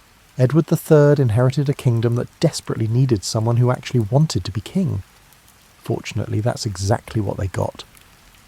Where his father had approached kingship like a reluctant employee showing up for a job he'd never wanted, Edward III embraced royal power with the enthusiasm of someone who'd been waiting his entire life for the opportunity. The court of Edward III felt like a medieval version of mission control during an exciting space program. Everything was focused on the great project of proving that England could compete with France as a major European power. This required transforming English military capabilities, diplomatic relationships, and cultural prestige simultaneously. Edward's solution was to turn warfare into a combination of professional efficiency and chivalrous spectacle. His court became the headquarters for military innovations that would revolutionise European combat. English longbowmen weren't just skilled archers, they were precision weapons specialists whose training regimens would have impressed modern Olympic coaches. The creation of the Order of the Garter in 1348 illustrates Edward's genius for combining practical politics with romantic imagery. The story goes that Edward rescued a lady's garter that had fallen during a court dance, declaring, "Honi soit qui mal y pense, shame on him who thinks evil of it." Whether this actually happened matters less than Edward's insight that knightly honour needed institutional structure to remain politically useful. The Garter Knights weren't just ceremonial appointments. They were Edward's core military and political leadership, bound together by oaths that merged personal loyalty with service to the kingdom. It was medieval team-building with lasting constitutional implications. Edward's court during the early phases of the 100 Years' War buzzed with the confidence of a successful startup that's just secured major funding. The victory at Crusades in 1346 proved that English tactical innovations could defeat traditional French military superiority. The capture of Calais gave England a permanent foothold on the continent. The victory at Poitiers in 1356, where Edward's son, the Black Prince, captured the French king himself, established the English royal family's reputation as Europe's most formidable military dynasty. But courts that revolve around military success face inevitable challenges when the victories stop coming. The Black Death, which reached England in 1348, killed approximately 1/3 of the population and disrupted the economic systems that funded Edward's continental ambitions. Suddenly the court found itself managing not just military campaigns but social revolution. The plague's aftermath created labour shortages that gave surviving peasants unprecedented bargaining power. Traditional social hierarchies began shifting in ways that made established nobles nervous. The court had to navigate between maintaining traditional privileges and acknowledging new economic realities. Edward aged into someone who'd learned that even successful kings cannot control all the variables that determine their reign's outcomes.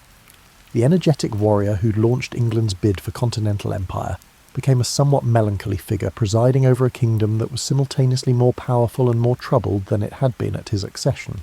The court during Edward's final years reflected this complexity.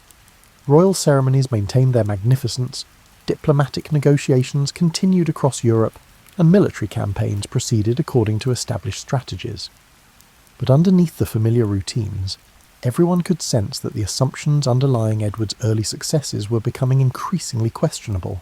The Black Prince's premature death in 1376 symbolised the broader challenges facing the Plantagenet system. Edward III had created a court culture based on chivalrous military excellence, but chivalry offered limited guidance for managing plague-disrupted social structures, economic inflation, and the growing political sophistication of England's urban populations. When Edward III died in 1377, he left a kingdom that had achieved his goal of establishing England as a major European power, but at costs that his successors would spend generations calculating. 10-year-old Richard II inherited a kingdom expecting another warrior king, and instead got an artist who happened to wear a crown. If Edward III's court had been focused outward toward continental conquest, Richard's court turned inward toward creating something unprecedented, a royal household that treated cultural sophistication as seriously as previous generations had treated military prowess. You can imagine the confusion this caused among nobles who'd spent their entire careers preparing for careers as knights and military commanders. Suddenly they found themselves in a court where success meant understanding poetry, appreciating architectural innovations, and navigating social protocols that resembled elaborate performances more than traditional feudal relationships. Richard's court developed its own aesthetic that modern art historians still study with fascination. The king commissioned illuminated manuscripts that looked like medieval graphic novels, patronised architects who created buildings that seemed to float despite being constructed from heavy stone, and surrounded himself with intellectuals who treated political philosophy as an art form worthy of lifetime dedication. The famous Wilton diptych, probably created for Richard's court, captures the atmosphere perfectly. It shows Richard being presented to the Virgin Mary by his patron saints, but the painting's real subject is the idea that royal authority derives from divine aesthetic judgment rather than military prowess. Richard looks less like a warrior and more like a medieval art critic who's discovered something beautiful. This cultural revolution wasn't just decorative. Richard understood that royal authority needed new foundations now that the Black Death had disrupted traditional social hierarchies. If kings could no longer rely solely on military force and feudal obligation to maintain power, they needed to create new forms of prestige and authority.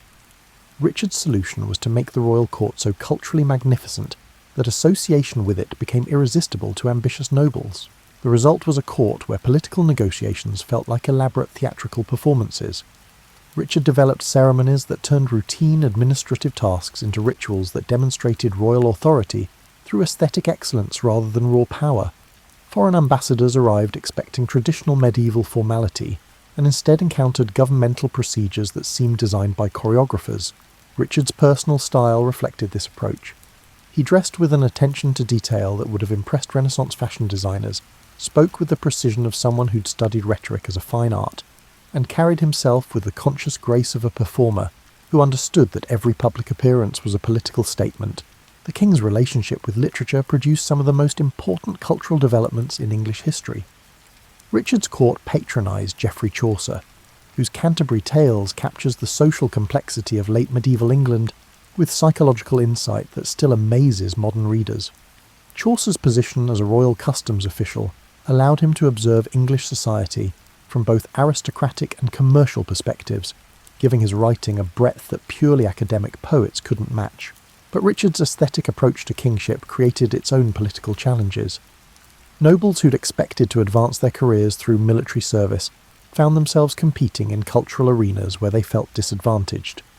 The court became a place where traditional warriors tried to master skills, sophisticated conversation, appreciation of artistic subtlety, understanding of literary references that seemed to have little connection to the practical business of governing a kingdom. The Peasants' Revolt of 1381 tested Richard's unconventional approach to royal authority.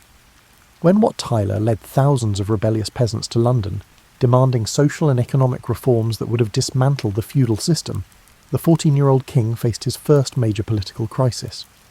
His response demonstrated both the strengths and limitations of his aesthetic approach to power. Richard met the rebels personally, using his royal presence and rhetorical skills to diffuse their immediate anger. For a moment it seemed as if the young king's cultural sophistication might succeed where traditional military responses would have failed. But when Tyler was killed during the negotiations, Richard's promise of reforms was quickly forgotten, and the revolt was suppressed with traditional violence. The experience seems to have convinced Richard that cultural authority alone wasn't sufficient for royal survival. His court during the 1390s combined aesthetic magnificence with increasingly authoritarian political methods.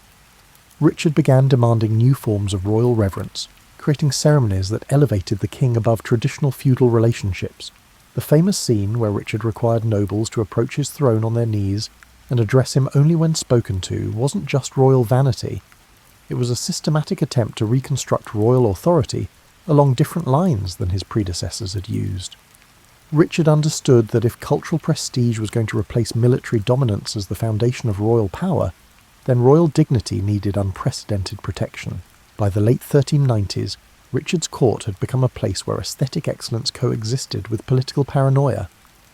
The king who'd created England's most culturally sophisticated royal household was simultaneously alienating the noble families whose support he needed for political survival.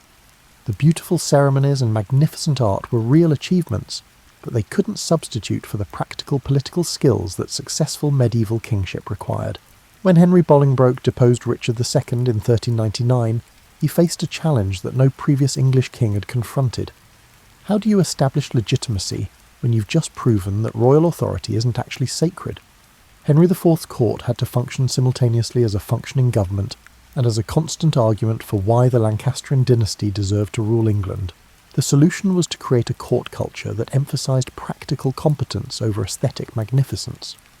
Where Richard's court had felt like an art gallery that occasionally conducted government business, Henry's court operated more like a well-run law firm that happened to be housed in royal palaces. Henry IV understood that his questionable claim to the throne meant he needed to govern more effectively than kings with uncontested legitimacy. His court established administrative procedures aimed at showcasing royal competence by ensuring visible efficiency. Foreign ambassadors and domestic nobles alike could see that this government actually worked. Bills were paid on time, legal decisions were rendered promptly, and military campaigns were organised with professional thoroughness. The Lancastrian court's relationship with Parliament illustrates this practical approach. Henry didn't call Parliament because he enjoyed legislative debate, but because he needed regular communication with the social groups whose support maintained his dynasty's position. Parliamentary sessions during Henry's reign felt less like royal ceremonies and more like business meetings where practical people discussed practical problems. This created a court atmosphere that was less visually spectacular than Richard's, but more politically sustainable. Henry's courtiers advanced their careers through administrative competence, military effectiveness, and practical problem-solving rather than cultural sophistication or aesthetic sensitivity. The change wasn't necessarily an improvement. England lost some of the cultural achievements that Richard's patronage had fostered, but it was more suited to the political realities of usurped kingship.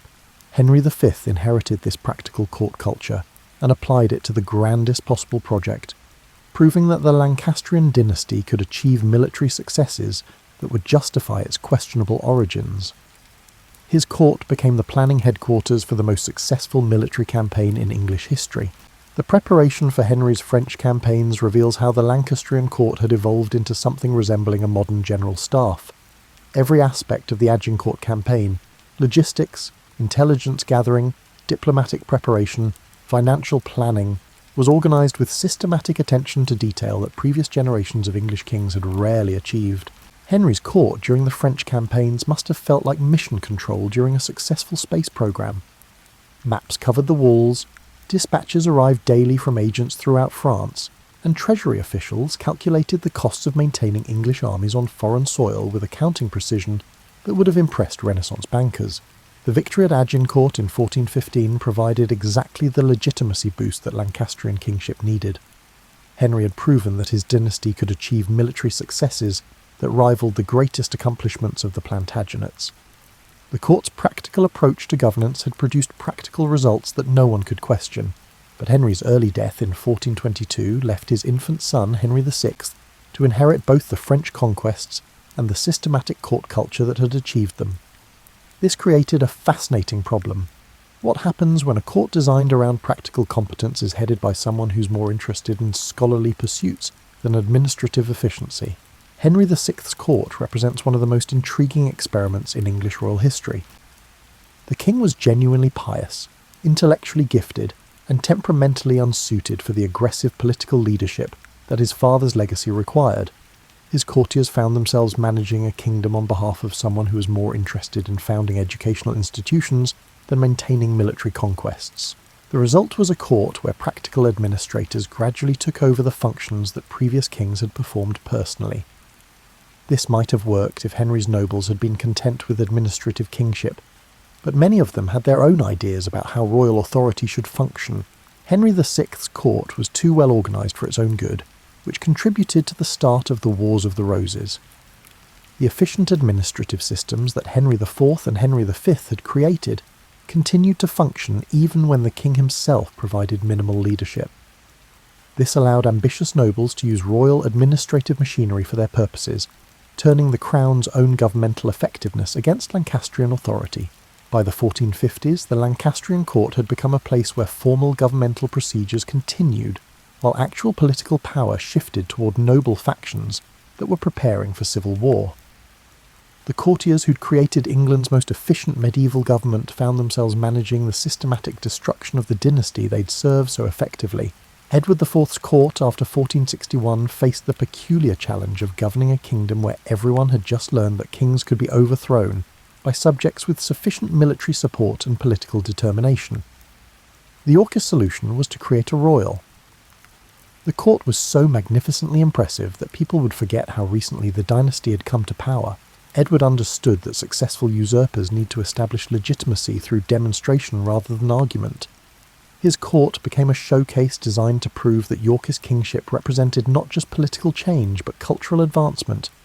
Every ceremony, every architectural project, and every diplomatic reception was planned to demonstrate that this dynasty governed with a sophistication that justified its hold on power. The Yorkist court's daily routine reflected this strategy.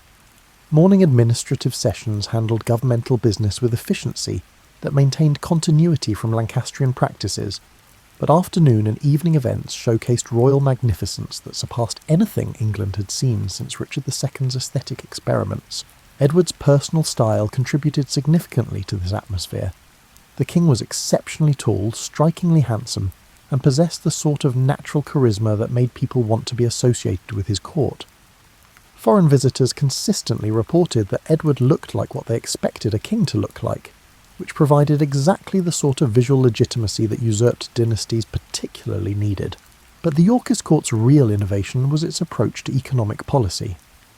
Edward IV was the first English king to understand that royal authority in the late 15th century needed to be financially self-sustaining.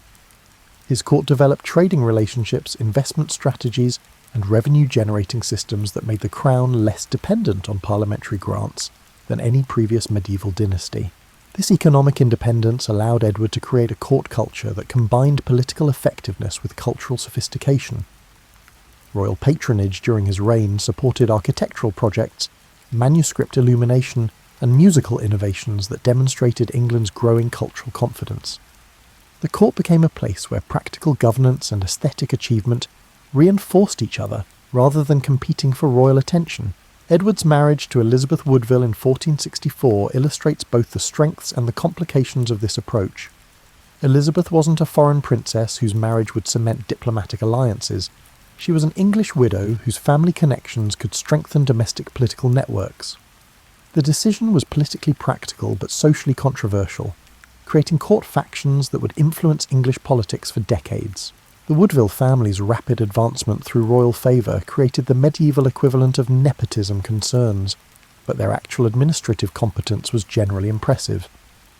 Elizabeth's relatives brought new energy and fresh perspectives to court positions that had sometimes become routine under previous dynasties. Edward's court during the 1470s represented the high point of Yorkist achievement. The king had successfully combined military effectiveness, administrative competence, and cultural sophistication in ways that seemed to justify the Wars of the Roses as necessary modernisation rather than destructive civil conflict. The brief restoration of Henry VI in 1470 to 1471 provided an inadvertent demonstration of how much English royal court culture had evolved under Edward's leadership. Henry's restored court felt archaic and ineffective compared to the Yorkist innovations that courtiers had recently experienced.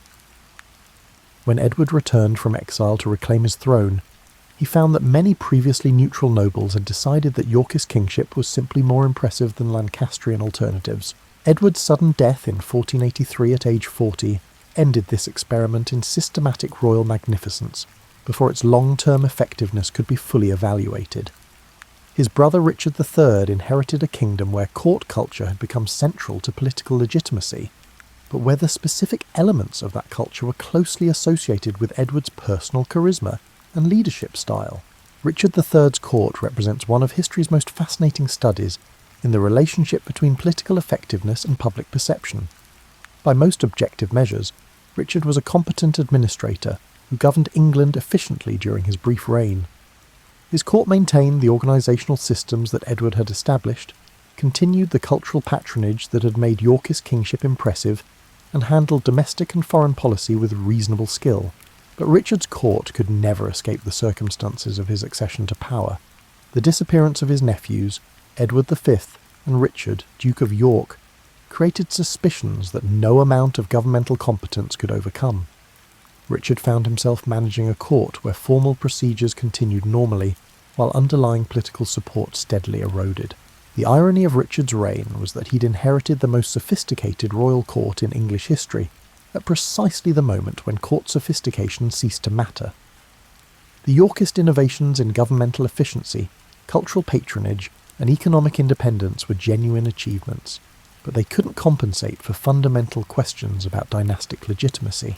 When Henry Tudor landed at Milford Haven in 1485, he represented not just another dynastic claimant, but a return to the principle that royal courts should be judged primarily on their political effectiveness rather than their cultural achievements. The Battle of Bosworth Field ended the Yorkist experiment and began a new phase in English royal court development. Henry VII's court, after 1485, functioned like a start-up company, whose founder understood that survival required completely different strategies than those needed for initial success. Having won the crown through military victory, Henry faced the challenge of establishing a dynasty that could maintain power through means other than continued warfare. The early Tudor court was deliberately modest compared to Yorkist magnificence.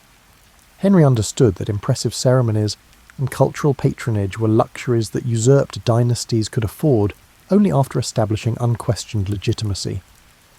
His court focused on administrative competence, financial responsibility, and the systematic elimination of potential rivals. You can picture Henry's court as a place where accountants held higher status than poets, where treasury records received more attention than architectural projects, and where every expenditure was evaluated for its contribution to dynastic security. This wasn't because Henry lacked appreciation for culture or ceremony, but because he understood the priorities that newly established dynasties must observe. The court's daily routine reflected these priorities. Morning sessions dealt with financial planning that would have impressed modern budget analysts. Afternoon meetings handled diplomatic correspondence that gradually established England's credibility with European powers who were still uncertain about Tudor legitimacy. Evening events were modest affairs that demonstrated royal dignity without the extravagance that might suggest governmental irresponsibility. Henry's marriage to Elizabeth of York was perhaps the most successful political alliance in English history. By uniting the Yorkist and Lancastrian claims, Henry created a dynasty whose legitimacy was based on national reconciliation rather than factional victory. The court became a place where former enemies worked together on shared governmental projects, demonstrating that the Wars of the Roses had truly ended. The Tudor court's approach to noble management was particularly innovative.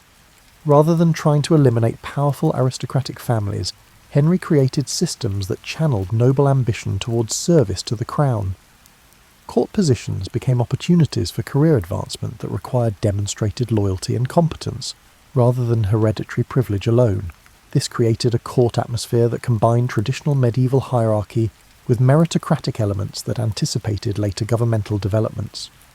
Noble birth remained important, but actual responsibility was distributed based on proven ability to advance Tudor dynastic interests. Henry VII's success in establishing financial independence for the crown had profound implications for court culture. Unlike previous dynasties that needed to maintain parliamentary support for regular tax grants, the Tudor court could plan long-term projects without constant negotiation with potentially hostile legislative assemblies. This financial autonomy allowed Henry VIII to inherit a court that could support dramatic cultural and political innovations.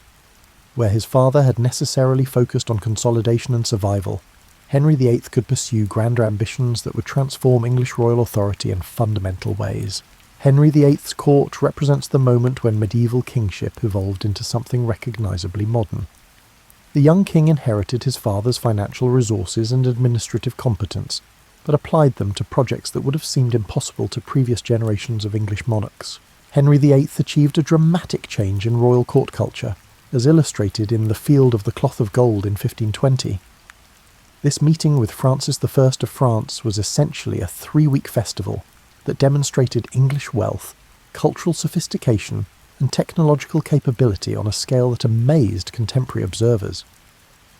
The temporary buildings constructed for the event rivaled permanent royal palaces in their magnificence, but Henry's court culture wasn't just about impressive displays.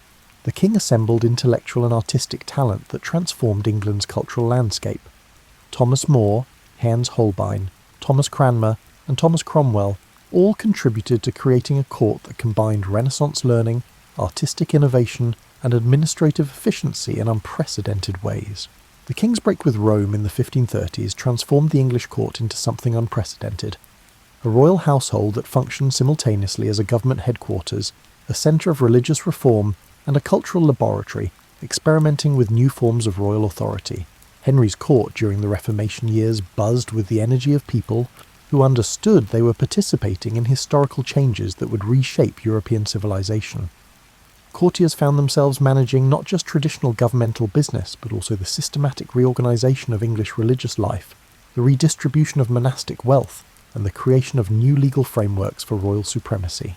The dissolution of the monasteries provided Henry's court with resources that previous English kings could hardly have imagined. Suddenly, centuries of religious patronage had given the crown control over vast estates, architectural treasures, libraries, and artistic collections. The court became a place where former monastic buildings were converted into royal residences, where illuminated manuscripts were repurposed for secular use, and where centuries of religious art were evaluated for their potential contribution to royal magnificence. Thomas Cromwell's role in managing these transformations demonstrates how Tudor court culture had evolved beyond traditional feudal relationships. Cromwell was neither a powerful nobleman nor a church official, but a lawyer and administrator, whose expertise in governmental procedure made him indispensable to Henry's revolutionary projects. His rise to power illustrates how the Tudor court had become a meritocracy, where technical competence could overcome traditional social limitations. Henry's 6 marriages created a court atmosphere where personal relationships and political calculations became inseparably intertwined. Each wedding brought new families into royal favour, each divorce or execution eliminated established court networks, and each new queen created opportunities for ambitious courtiers to advance their careers through association with her household. The court, during Henry's final years, had become a place where survival required constant attention to the king's changing moods, shifting political alliances, and evolving religious policies. Courtiers developed the sort of psychological sensitivity that would have impressed modern diplomatic corps, learning to interpret royal gestures, decode ambiguous statements, and anticipate policy changes before they were officially announced. Elizabeth I inherited a kingdom exhausted by religious upheaval and dynastic uncertainty, then spent 45 years transforming her court into the most successful piece of political theatre in European history. If Henry VIII's court had been a workshop for religious and political innovation, Elizabeth's court was a stage where every day brought new performances designed to demonstrate that England had achieved cultural and political greatness. You can imagine the challenge Elizabeth faced as a young queen in 1558. She was unmarried in an age when female rule was considered unnatural, religiously suspect in a kingdom divided between Catholic and Protestant factions, and politically vulnerable in a Europe where major powers were actively plotting England's destruction. Her solution was to create a court culture so dazzling that domestic and foreign observers became too fascinated by the spectacle to focus on the underlying vulnerabilities. The Elizabethan court operated on multiple levels simultaneously. The surface level was pure pageantry, elaborate costumes, complex ceremonies, and artistic displays that made royal receptions feel like theatrical performances. But underneath the spectacle was a sophisticated intelligence operation that gathered information from across Europe, a diplomatic network that played major powers against each other, and an administrative system that managed England's transformation into a major commercial power. Elizabeth's famous progresses, her annual tours through England's countryside, illustrate this multi-layered approach perfectly. From one perspective, these were costly exercises in royal vanity that allowed the Queen to enjoy magnificent hospitality at her subjects' expense. From another perspective, they were systematic efforts to demonstrate royal accessibility, gather intelligence about local conditions, and maintain personal relationships with the noble families whose support the crown needed for political stability. The progresses also served as mobile advertisements for Elizabethan achievement. When the Queen's enormous entourage arrived at a country estate, local populations could see for themselves the wealth, sophistication, and cultural confidence of their government. These visits were live demonstrations that England under Elizabeth was prospering in ways that justified the religious and political changes of the previous generation. The court's relationship with literature during Elizabeth's reign created some of the greatest achievements in English cultural history. Edmund Spenser's The Fairy Queen was essentially an extended compliment to Elizabeth that happened to be written in some of the most beautiful poetry in the English language. Christopher Marlowe and William Shakespeare wrote plays that explored themes of power, ambition, and political legitimacy with psychological depth that still amazes modern audiences. But this wasn't just royal patronage of talented artists. Elizabeth understood that cultural achievement was a form of political power. When foreign ambassadors attended performances of Shakespeare's plays at court, they were witnessing demonstrations of English intellectual sophistication that carried diplomatic implications. A kingdom that could produce such art was clearly not the backward, isolated nation that hostile European observers preferred to imagine. The famous question of Elizabeth's marriage demonstrates how thoroughly she had integrated personal decisions with political strategy. Every potential marriage alliance was simultaneously a romantic possibility, a diplomatic negotiation, and a piece of theatrical performance designed to keep foreign powers guessing about English intentions. The Queen's courtship with various suitors, Philip II of Spain, Eric XIV of Sweden, Archduke Charles of Austria, and most famously Robert Dudley, Earl of Leicester, provided ongoing entertainment that distracted attention from more sensitive political matters. Elizabeth managed to keep multiple marriage negotiations active for decades without actually committing to any of them, using romantic possibility as a diplomatic tool with unprecedented skill. The court's response to the Spanish Armada in 1588 showcased Elizabethan political theatre at its most effective. Elizabeth's appearance before her troops at Tilbury, declaring that she had the body of a weak and feeble woman, but the heart and stomach of a king, was political communication that transformed a potential military disaster into a moment of national inspiration. The victory over the Spanish Armada validated all of Elizabeth's governmental strategies simultaneously. English naval innovations had proven superior to Spanish military tradition. Protestant religious conviction had apparently received divine approval, and Elizabeth's unmarried status, which critics had long considered a national weakness, suddenly appeared to be evidence of her unique dedication to England's welfare. The Elizabethan court during the 1590s felt like the headquarters of a successful revolution that had exceeded everyone's expectations. England had become a major European power despite lacking the traditional resources, vast territories, massive populations, abundant precious metals that other powers relied upon for their international influence. Elizabeth's achievement was to demonstrate that a relatively small kingdom could compete with continental empires through superior organisation, cultural sophistication, and political creativity. Her court became the model that later English monarchs would many attempt to emulate her, but few can match her unique combination of theatrical flair and practical effectiveness. James I's arrival in England in 1603 created a fascinating collision between Scottish royal traditions and Elizabethan court culture. James brought with him ideas about kingship that were theoretically more sophisticated than Elizabeth's practical approach, but proved less suited to English political realities. The Jacobean court resembled a university that had unexpectedly taken on governmental duties. James was genuinely learned. He wrote books on political theory, theology, and even tobacco control, but his intellectual approach to kingship sometimes conflicted with the practical political skills that successful English monarchy required. You can picture the culture shock that occurred when James's Scottish courtiers encountered the complex protocols of Elizabethan court life. The Scots were accustomed to more informal relationships between the king and his nobles, while English courtiers had developed elaborate ceremonial procedures that treated royal access as a carefully rationed privilege. The result was a court where two different styles of monarchy existed in constant tension. James preferred scholarly discussion and theoretical debate, while his English courtiers were more comfortable with the sort of political theatre that had made Elizabeth's reign successful. The mixture produced some fascinating cultural achievements, but also political complications that would influence English history for generations. James's court patronised the translation of the Bible that bears his name, the King James Version, completed in 1611, which became one of the most influential works of English prose ever written. The king's personal involvement in this project demonstrates how Jacobean court culture could combine serious intellectual work with practical political purposes. The new Bible translation was simultaneously a scholarly achievement, a religious statement, and a political document designed to establish royal authority over English spiritual life. The court's relationship with theatre during James's reign produced some of Shakespeare's greatest plays. King Lear, Macbeth, and The Tempest were all written for royal audiences who understood the political themes these works explored. When courtiers watched Macbeth's meditation on the relationship between ambition and legitimacy, they were seeing their own political concerns reflected in dramatic poetry of extraordinary power. But James's theoretical approach to monarchy created practical problems that became increasingly serious as his reign progressed. His belief in the divine right of kings was intellectually coherent, but politically impractical in a kingdom where Parliament had grown accustomed to being consulted about major policy decisions.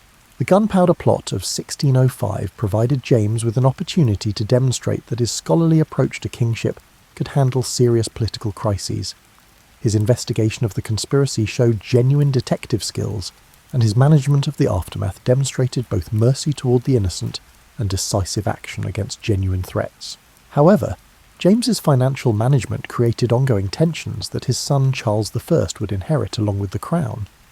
The Jacobean court was expensive in ways that even Elizabeth's magnificent progresses had not been.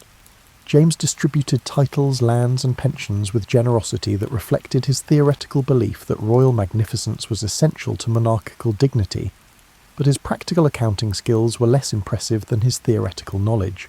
Charles I inherited his father's intellectual approach to kingship, but lacked James's political flexibility and personal charisma. Charles's court became a place where theoretical perfection was pursued, with systematic dedication that ignored the political compromises that successful monarchy required. The Caroline court during the 1630s achieved a level of artistic and cultural sophistication that rivaled the greatest European achievements. Anthony van Dyck's portraits of Charles and his family created visual representations of royal dignity that still influence how we imagine 17th century monarchy. The court masques designed by Inigo Jones combined architecture, music, poetry, and theatrical spectacle in ways that amazed contemporary observers, but this cultural achievement existed in increasing tension with political realities that Charles seemed determined to ignore. His court became a place where beautiful ceremonies and magnificent art coexisted with governmental policies that were systematically alienating the social groups whose support the English monarchy traditionally required. The 11-year period when Charles ruled without Parliament, the so-called personal rule from 1629 to 1640, transformed the royal court into something unprecedented in English history, a government that functioned independently of the legislative institutions that had been central to English political development since medieval times. Charles's court during these years operated with efficiency that would have impressed his Tudor predecessors, but its effectiveness was undermined by growing popular conviction that the king was governing in ways that violated fundamental English political traditions. The court became isolated from the broader political nation in ways that made future conflicts almost inevitable. When Charles finally recalled Parliament in 1640, his court found itself confronting political opposition that had been growing stronger while royal authority had been growing more rigid. The result was a political crisis that neither traditional royal authority nor innovative court culture could resolve through conventional means. The execution of Charles I in 1649 created a unique situation in European history, a major kingdom attempting to function without any royal court at all. The Commonwealth period represents the ultimate test of whether traditional governmental functions require traditional royal ceremonies and protocols. Oliver Cromwell's government faced the challenge of maintaining domestic order and international respectability without the institutional structures that had supported English political authority for centuries.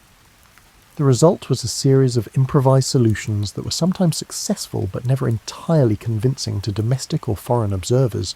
You can imagine the confusion that ordinary English people felt when familiar royal ceremonies simply disappeared from public life.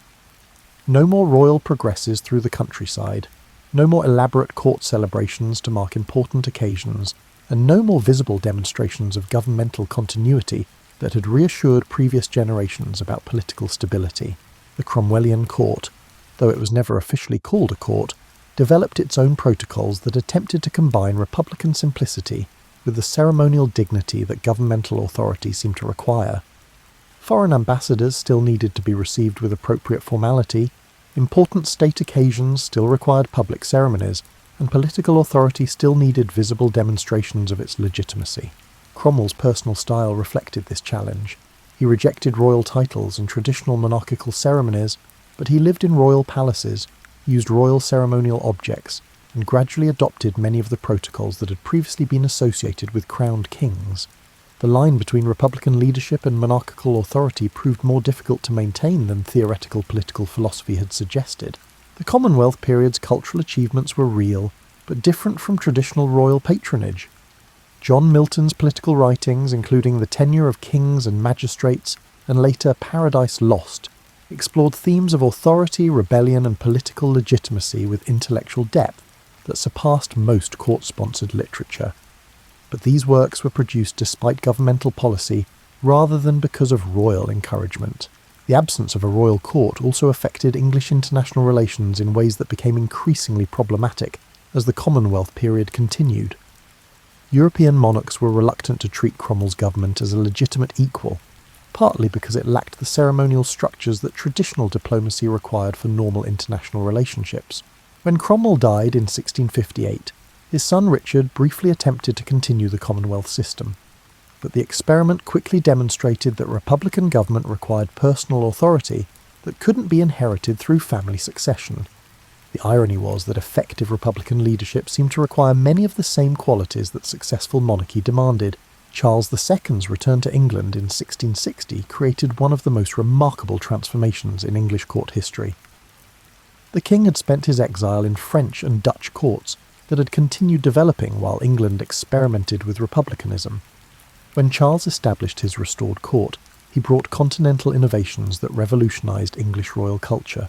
The Restoration Court felt like a party that had been postponed for 11 years and was finally being celebrated with accumulated enthusiasm. Charles understood that his restoration needed to demonstrate not just political legitimacy, but cultural superiority over the republican experiment that had temporarily replaced traditional monarchy. You can picture the excitement that must have filled London when familiar royal ceremonies returned to English public life. The coronation processions, court celebrations, and royal progresses provided visual evidence that normal political order had been restored. But Charles's court was more than just a return to pre-Civil War traditions. It was an upgrade that incorporated the best features of European royal culture. The king's personal style reflected his continental education. Charles was witty, sophisticated, and possessed the sort of easy charm that made people want to spend time in his presence. His court became a place where conversation was considered an art form, where scientific discussion coexisted with theatrical entertainment, and where English cultural life reconnected with broader European developments. The Royal Society, founded in 1660, illustrates how the Restoration Court supported intellectual achievements that combined practical utility with cultural prestige. When Isaac Newton, Christopher Wren, and Robert Hooke conducted their experiments under royal patronage, they were advancing human knowledge while simultaneously demonstrating that the English monarchy supported the sort of scientific progress that was transforming European civilization. Charles's court was also where English theatre achieved some of its greatest successes. The king's enthusiastic support for dramatic performances helped create the conditions that produced Restoration comedy, a theatrical form that combined sophisticated social observation with entertainment that appealed to both courtly and popular audiences. But the Restoration Court's most significant innovation was its approach to religious diversity. Charles's personal Catholic sympathies were balanced by his political understanding that England required Protestant royal authority for domestic stability. His court became a place where religious differences were managed through practical tolerance, rather than theoretical resolution. This created a court atmosphere that was more intellectually diverse than England had experienced since before the Reformation. Catholics, Anglicans, and various Protestant denominations all found places in court life. Though their relationships were sometimes tense and always politically complicated, the Great Fire of London in 1666 provided Charles's court with an opportunity to demonstrate royal leadership during a genuine national crisis. The king's personal involvement in firefighting efforts and his support for Christopher Wren's rebuilding plans showed that the restored monarchy could provide effective practical leadership, as well as ceremonial magnificence. James II's accession in 1685 created immediate tension between the court culture that Charles had established and James's determination to restore Catholicism as England's official religion. James had inherited his brother's sophisticated court system, but lacked Charles's political sensitivity about the religious compromises that the English monarchy required. The Jacobite court during James's brief reign felt like a place where people were waiting for something dramatic to happen, though no one was quite sure what form that drama would take. James's policies systematically alienated the Protestant political establishment that had supported his brother's restoration, while his court ceremonies increasingly emphasised Catholic religious elements that made most English observers nervous. When William of Orange landed in England in 1688, James's court collapsed with startling speed. The king, who had inherited the most sophisticated royal household in English history, found himself with almost no domestic political support when the crisis finally arrived. The Glorious Revolution of 1688 fundamentally changed the relationship between English royal courts and political authority. William III and Mary II established a court system that operated within constitutional limitations that would have seemed impossible to earlier generations of English monarchs. The new royal court had to function simultaneously as a ceremonial centre that maintained monarchical dignity and as a governmental institution that acknowledged parliamentary supremacy over major policy decisions. This required developing new protocols that preserved royal prestige while respecting the political realities that the Glorious Revolution had established. You can imagine the delicate balance that court officials needed to maintain during this transitional period. Royal ceremonies still needed to demonstrate appropriate majesty, but they couldn't suggest that the crown claimed authority that Parliament now controlled. Foreign diplomats still needed to be received with suitable formality, but diplomatic policies required legislative approval in ways that complicated traditional royal prerogatives. The Hanoverian succession in 1714 brought another continental influence to English court culture, But George I's court faced the additional challenge of establishing legitimacy for a dynasty with limited English connections. The early Georgian court compensated for this linguistic and cultural distance by developing ceremonial procedures that emphasised constitutional propriety rather than personal charisma. George II's court achieved a more comfortable balance between German royal traditions and English constitutional requirements. The king spoke better English than his father, understood English political customs more thoroughly, and created a court atmosphere that successfully combined continental sophistication with domestic political sensitivity. But it was during George III's long reign that the Georgian court system reached its mature form. George III was the first Hanoverian monarch who was thoroughly English in education, temperament, and political understanding. His court became the template for constitutional monarchy that would influence British royal culture for the next 2 centuries. The Georgian court's daily routine reflected these constitutional limitations. Morning sessions dealt with ceremonial business that maintained royal dignity without challenging parliamentary authority. Afternoon meetings handled diplomatic correspondence that required coordination with government ministers who were responsible to Parliament rather than to the Crown alone. George III's court during the American Revolution demonstrates how constitutional monarchy functioned during major political crises. The king personally opposed American independence, but his court had to manage a military conflict that was primarily directed by ministers who were accountable to Parliament. Royal authority and parliamentary government operated in parallel rather than in the hierarchical relationship that had characterised earlier periods. The court's response to George III's periodic mental illness created unprecedented constitutional challenges that required improvised solutions. The Regency crisis of 1788 forced Parliament and the royal household to develop procedures for managing governmental continuity when the monarch was unable to perform his constitutional duties. These experiences established precedents that would prove crucial during the formal Regency period from 1811 to 1820, when the future George IV governed on his father's behalf. The Regency court represented the full flowering of Georgian royal culture, sophisticated, cosmopolitan, and expensive enough to scandalise contemporary critics. George IV's court as Prince Regent achieved a level of cultural patronage that rivaled the greatest European achievements. The rebuilding of the Royal Pavilion at Brighton, the planning of Regent Street and Regent's Park in London, and the support for artists, writers and musicians created a court culture that combined aesthetic achievement with constitutional propriety. Victoria's accession in 1837 created a dramatic transformation in English court culture that reflected broader changes in social attitudes, economic relationships, and imperial responsibilities. The 18-year-old Queen inherited a court system that had been designed for Georgian royal lifestyle, but would need to accommodate Victorian moral expectations and global imperial duties. The early Victorian court faced the challenge of establishing respect for a young female monarch in an age when political authority was generally associated with masculine leadership. Victoria's solution was to create a court culture that emphasised moral authority, domestic virtue, and imperial responsibility rather than the personal charisma or cultural sophistication that had characterised earlier royal traditions. You can imagine the dramatic change in the court atmosphere that Victoria's moral standards produced. Where Georgian court life had celebrated wit, sophistication, and a certain tolerance for personal scandal, Victorian court culture emphasised duty, propriety, and the sort of moral earnestness that would have made earlier generations of courtiers deeply uncomfortable. Victoria's marriage to Prince Albert in 1840 established the partnership that would define Victorian royal culture for the next 2 decades.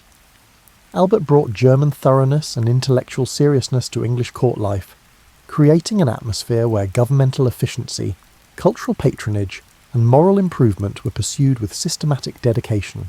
The Victorian court's approach to ceremonial innovation illustrates this new seriousness of purpose. The Great Exhibition of 1851, organised under Albert's leadership, was simultaneously a celebration of British industrial achievement, a demonstration of imperial wealth, and a moral statement about the benefits of international cooperation and technological progress. Albert's influence on court culture extended far beyond ceremonial occasions. He reorganised royal finances, modernised royal estates, and established new standards for the sort of cultural patronage that the monarchy should provide. The prince consort treated royal duties with the systematic attention to detail that successful businesses required, applying commercial principles to monarchical responsibilities. The court's daily routine during Albert's lifetime reflected this business-like approach. Morning sessions handled administrative business with efficiency that would have impressed Tudor bureaucrats. Afternoon meetings dealt with the charitable organisations, educational institutions and cultural projects that had become central to Victorian royal identity. Victoria's grief after Albert's death in 1861 transformed the court once again, this time in ways that created long-term problems for monarchical prestige. The Queen's withdrawal from public ceremonial duties meant that the Victorian court maintained its administrative functions while losing much of its symbolic visibility.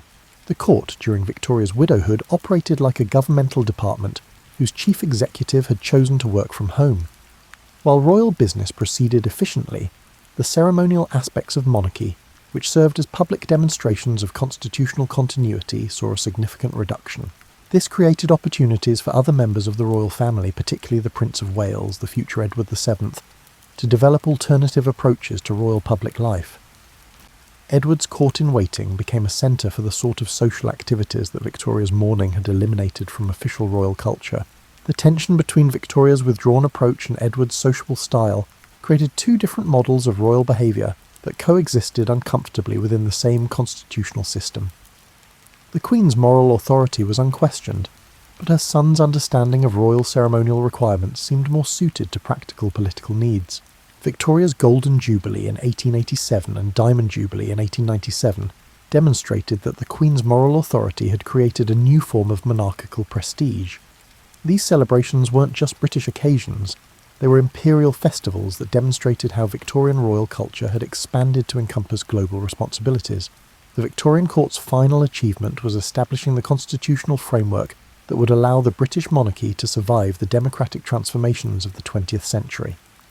Victoria's combination of moral authority, imperial responsibility, and constitutional propriety created a template for monarchical relevance that proved adaptable to changing political circumstances. As we reach the end of our gentle journey through these centuries of royal courts, you might find yourself reflecting on how these ancient patterns still echo in contemporary life. The challenges that medieval kings faced, balancing personal desires with public responsibilities, managing competing interest groups, adapting traditional institutions to changing circumstances, remain remarkably familiar to anyone who observes modern politics or organisational leadership. English royal courts evolved from William the Conqueror's efficient Norman administration to Victoria's moral imperial authority, illustrating humanity's continuing experiment with the relationship between individual authority and collective governance. Each generation discovered that successful leadership required adapting inherited traditions to contemporary realities while maintaining enough continuity to preserve institutional legitimacy. Perhaps the most striking pattern is how consistently English royal courts served as laboratories for political innovation. The Magna Carta emerged from King John's administrative failures. Parliament developed from Edward I's financial needs. The Reformation grew from Henry VIII's personal circumstances, and constitutional monarchy evolved from the Glorious Revolution's political necessities. These weren't planned developments guided by theoretical political philosophy. They were practical solutions to immediate problems, created by people who were trying to make inherited governmental systems work under changing circumstances. The genius of English political development was its capacity to transform temporary expedients into permanent constitutional principles. The human stories behind these institutional changes, Eleanor of Aquitaine's political sophistication, Richard II's aesthetic innovations, Elizabeth I's theatrical statecraft, and Charles II's continental sophistication, remind us that political systems are ultimately expressions of individual personality interacting with historical circumstance. As you settle deeper into your comfortable spot tonight, you might consider how these royal courts created the governmental traditions that still influence democratic societies today. The idea that political authority requires popular consent, that governmental power should be limited by law, and that cultural achievement enhances political legitimacy. These concepts developed through centuries of experimentation in royal households that were trying to solve practical problems of leadership and governance. The English royal court's evolution from medieval warrior kings to constitutional monarchs reflects humanity's broader journey toward more sophisticated forms of social organisation. Each generation built upon previous achievements while adapting to new challenges, creating institutional continuity that allowed gradual transformation rather than revolutionary upheaval. Tonight, as you drift towards sleep, you carry with you the stories of nearly 1,000 years of human creativity, adaptation, and the endless fascinating complexity of people learn to live together in organised societies. Sweet dreams, and may your rest be as peaceful as a medieval monastery garden on a quiet summer evening.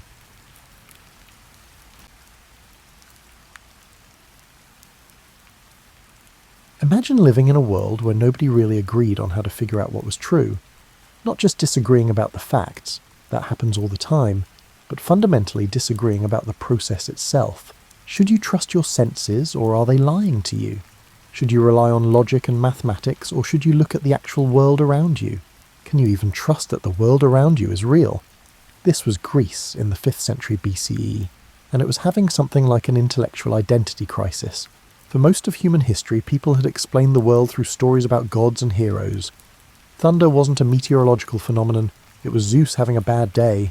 Disease wasn't about germs and immune systems, it was divine punishment, or maybe a curse from that neighbour who gave you the evil eye last Tuesday. But then something remarkable happened. A group of people in the Greek world started asking a revolutionary question. What if we could understand the world without resorting to supernatural explanations? What if there were natural causes for natural effects? What if, instead of just accepting that things happen because the gods will it, we could actually figure out how the world works? These early thinkers, we call them the pre-Socratics because they came before Socrates, which is a bit like calling everyone who lived before Shakespeare pre-Shakespeareans, came up with wildly different theories. Thales thought everything was made of water. Heraclitus believed everything was constantly changing. Like a river you can never step in twice. Parmenides argued the opposite, that change was an illusion and reality was actually perfectly still and unchanging. You can imagine how confusing this must have been for regular people trying to live their lives. One philosopher tells you everything is water, another says everything is fire, and a third insists that motion is impossible, and you're not really walking to the market. You just think you are. It was like having too many fortune cookies with contradictory advice, except these philosophers were dead serious and would debate these points for hours. Then came Socrates, wandering around Athens like that uncle who asks uncomfortable questions at family dinners. Socrates didn't claim to know anything. In fact, his whole thing was admitting he knew nothing, which somehow made him wiser than everyone else. His method was to ask questions until people realised they didn't actually understand the things they thought they understood. This made him simultaneously the most important philosopher in Athens and probably the most annoying person at parties. Socrates had a brilliant student named Plato who took his teacher's question-asking method and built an entire philosophical system around it. Plato believed that the world we see around us is just shadows on a cave wall, imperfect copies of perfect forms that exist in some higher realm. That chair you're sitting on? It's just a flawed imitation of the perfect form of chairness that exists in the realm of forms. Plato's philosophy was beautiful, elegant, and deeply mathematical. It appealed to people who like their truth pure, abstract, and divorced from the messy complications of everyday reality. The physical world, in Plato's view, was just a distraction from true knowledge, which could only be found through pure reason and contemplation. This was the intellectual world into which Aristotle would be born, a world where philosophers disagreed about everything, where the relationship between thought and reality was unclear, and where nobody had quite figured out how to systematically study the natural world. It was like the internet before search engines or a library where all the books were filed randomly, and nobody could agree on what counts as a book. The Greeks had made tremendous progress in mathematics, logic, and abstract thinking. What they needed was someone who could take all these brilliant ideas and connect them to the actual observable world. They needed someone who could bridge the gap between pure philosophy and empirical observation, between what we can think and what we can see. They were about to get exactly that person, though he would arrive from an unexpected place, not from Athens itself, but from the wild northern frontier of the Greek world. In 384 BCE, in a small town called Stagira on the Macedonian peninsula, a child was born to a family that straddled two worlds. His name was Aristotle, Aristoteles in Greek, which means something like the best purpose or excellent end, a name that turned out to be remarkably prophetic, even if his parents couldn't have known it at the time. Aristotle's father, Nicomachus, was the court physician to the Macedonian king. This was no small thing. Imagine being the personal doctor to royalty in an era when medicine was part science, part guesswork and part hoping really hard that your treatments worked before the patient died. Nicomachus apparently did well at it, which suggests he had a combination of observational skills, empirical knowledge, and the bedside manner necessary to keep nervous monarchs calm. Growing up in a physician's household meant young Aristotle was exposed to a very different way of thinking than most Greek philosophers of his time. While Plato and his students in Athens were debating abstract forms and mathematical perfection, Aristotle was probably watching his father dissect fish, examine symptoms, and make careful notes about which treatments worked and which ones didn't. This early exposure to empirical observation, to the idea that you learn by looking, touching, measuring, and recording, would shape everything Aristotle would later do. Medicine in ancient Greece wasn't about applying perfect theoretical principles. It was about noticing patterns, testing treatments, and learning from experience. It was messy, practical, and grounded in the physical world. Tragically, both of Aristotle's parents died when he was young, probably around 10 years old. This must have been devastating for the boy, but it also set in motion events that would change the course of intellectual history. His guardian, a man named Proxenus, took responsibility for the orphaned child and continued his education. Young Aristotle grew up in Macedonia, which was considered the backwoods of the Greek world. Athenians looked down on Macedonians the way sophisticated urbanites have always looked down on rural populations. They saw them as rough, unsophisticated, and not quite civilized. The Macedonian accent was apparently a source of mockery in Athens, like speaking with a strong regional accent in a place that prides itself on its sophistication. But being from the provinces gave Aristotle something valuable, a certain independence from Athenian intellectual fashion. He wasn't raised in the echo chamber of elite Athenian thought. He'd seen how people lived in different places, under different systems. He'd been exposed to the practical, empirical approach of medicine rather than just the abstract reasoning of philosophy. When Aristotle was 17, an age when most of us were trying to figure out who we were and what we wanted to do with our lives, his guardian made a decision that would alter the course of philosophy forever.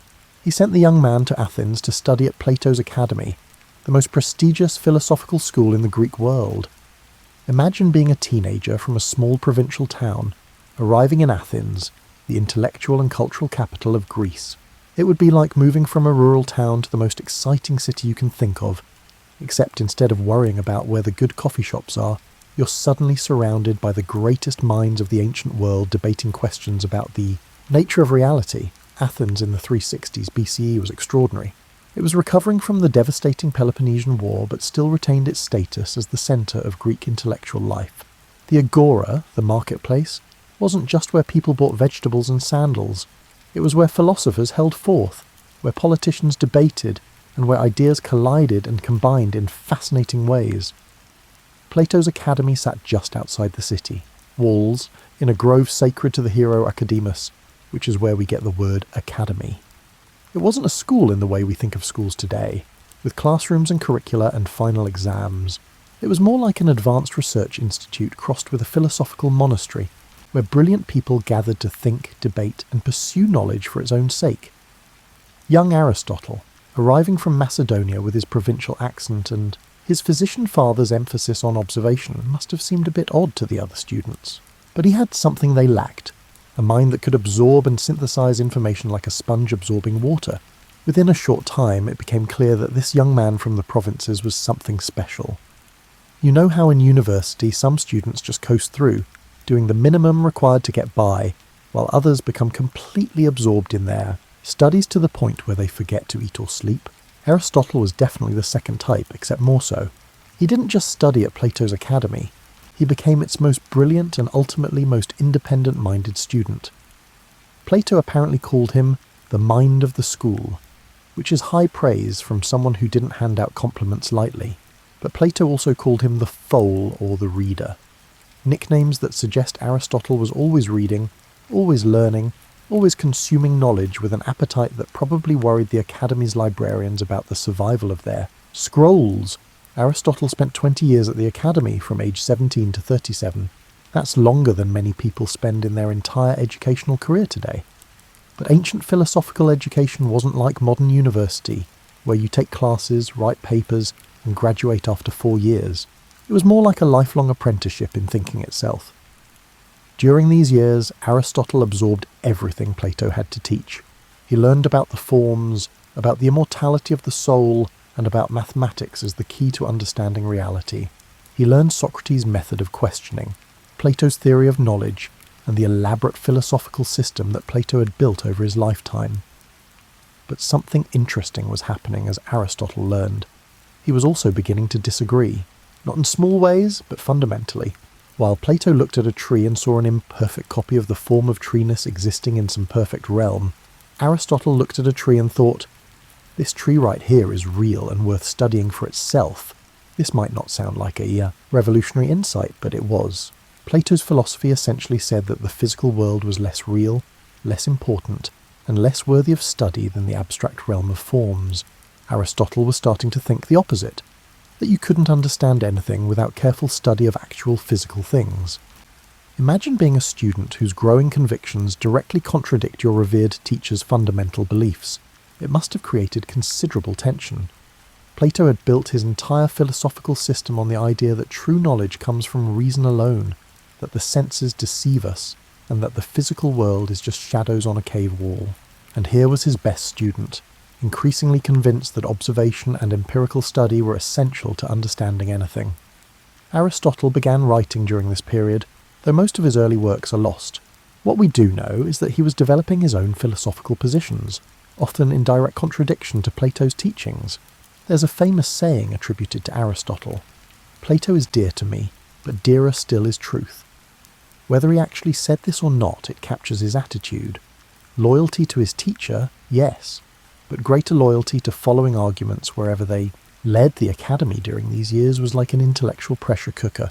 Students and teachers would debate for hours, testing ideas against each other, looking for weaknesses in arguments, and trying to build philosophical systems that could withstand scrutiny. It was mentally exhausting and exhilarating in equal measure. Aristotle distinguished himself not just by his intelligence, but by the breadth of his interests. While other students might focus narrowly on one area of philosophy, Aristotle seemed interested in everything. Ethics? Sure. Politics? Absolutely. The natural world? Fascinating. Poetry and drama? Why not? He was developing into what we might call a polymath, someone whose curiosity encompassed the entirety of human knowledge. But there were social challenges too. Aristotle's provincial background and his Macedonian connections made him something of an outsider in Athenian society. Athens and Macedonia had complicated relations, sometimes allies, sometimes rivals, always regarding each other with a mixture of respect and suspicion. Being Macedonian in Athens was like being permanently foreign, never quite fitting in no matter how long you stayed. In 347 BCE, after 2 decades at the academy, Plato died. He was over 80 years old and had shaped Western philosophy more profoundly than perhaps any single person before or since. His death left a vacancy at the head of the academy, and many people, probably including Aristotle himself, expected that the brilliant student would succeed his master. But that's not what happened. The academy's leadership chose Plato's nephew Speusippus instead. We can't know exactly why. Maybe Aristotle's disagreements with Platonic doctrine were already too well known. Maybe his Macedonian background worked against him, or maybe there were personal factors we'll never understand.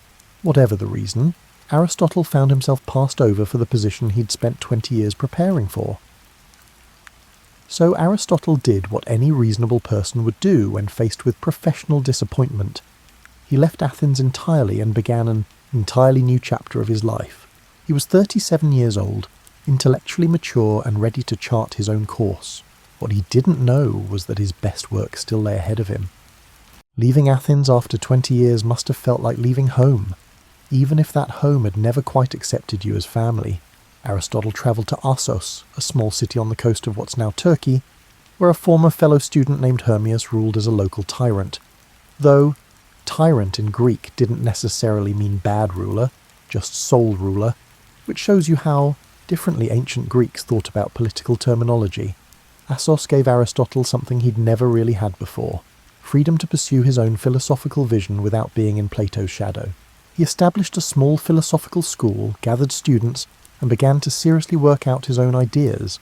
It was like being a musician who'd apprenticed with a master for 20 years and was finally ready to compose their own music. But Assos also gave Aristotle something unexpected. Love. He married Pythias, who was either Hermias' daughter or niece. Sources disagree, and ancient family trees are notoriously difficult to untangle. What we do know is that Aristotle seems to have genuinely loved her, which is worth noting in a time when philosophical marriages were often more about alliances than affection. The couple had a daughter, also named Pythias. Aristotle would later write about marriage and family life with the kind of nuanced understanding that suggests his own experience informed his philosophy.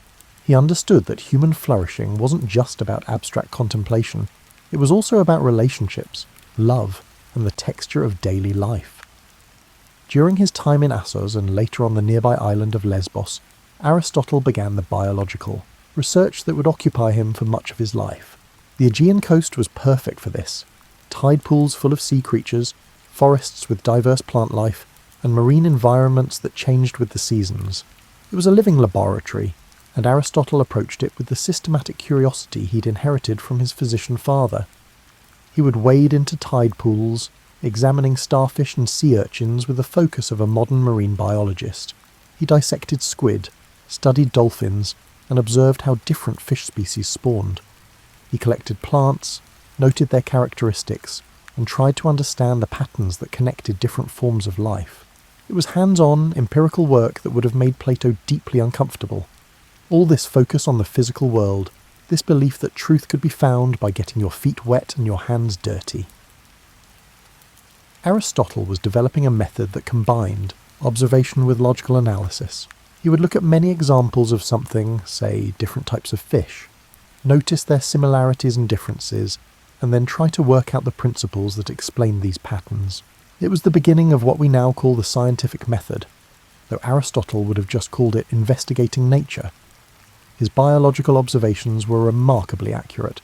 He correctly described the development of chick embryos inside eggs, noted that whales and dolphins are mammals rather than fish, and documented hundreds of species with precision that wouldn't be matched until centuries later.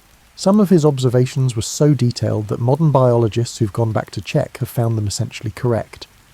But then, in 343 BCE, Aristotle received an invitation that would change his life again. Philip II of Macedonia, remember that kingdom in the north that sophisticated Athenians looked down on, had a teenage son who needed a tutor. The son's name was Alexander, and Philip was willing to pay handsomely for the best education money could buy. For Aristotle, this was both an opportunity and a homecoming. He would be returning to Macedonia, the land of his childhood, but now as a distinguished philosopher rather than an orphaned boy. More importantly, he would have the chance to shape the mind of a young prince who might someday rule Macedonia.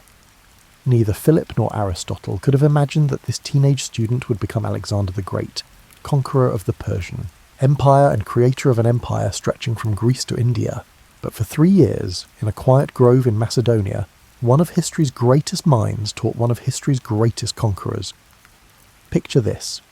You're Aristotle, a 40-year-old philosopher who spent your entire adult life studying everything from ethics to zoology, and now you've been hired to teach a headstrong, ambitious 13-year-old prince who's already been training with weapons and horses, who's grown up hearing stories of military glory, and who shows about as much interest in philosophical contemplation as most teenagers show in eating vegetables. The tutoring took place at Mysa, a village in Macedonia, where Philip had established something like a private school for Alexander and a few select companions.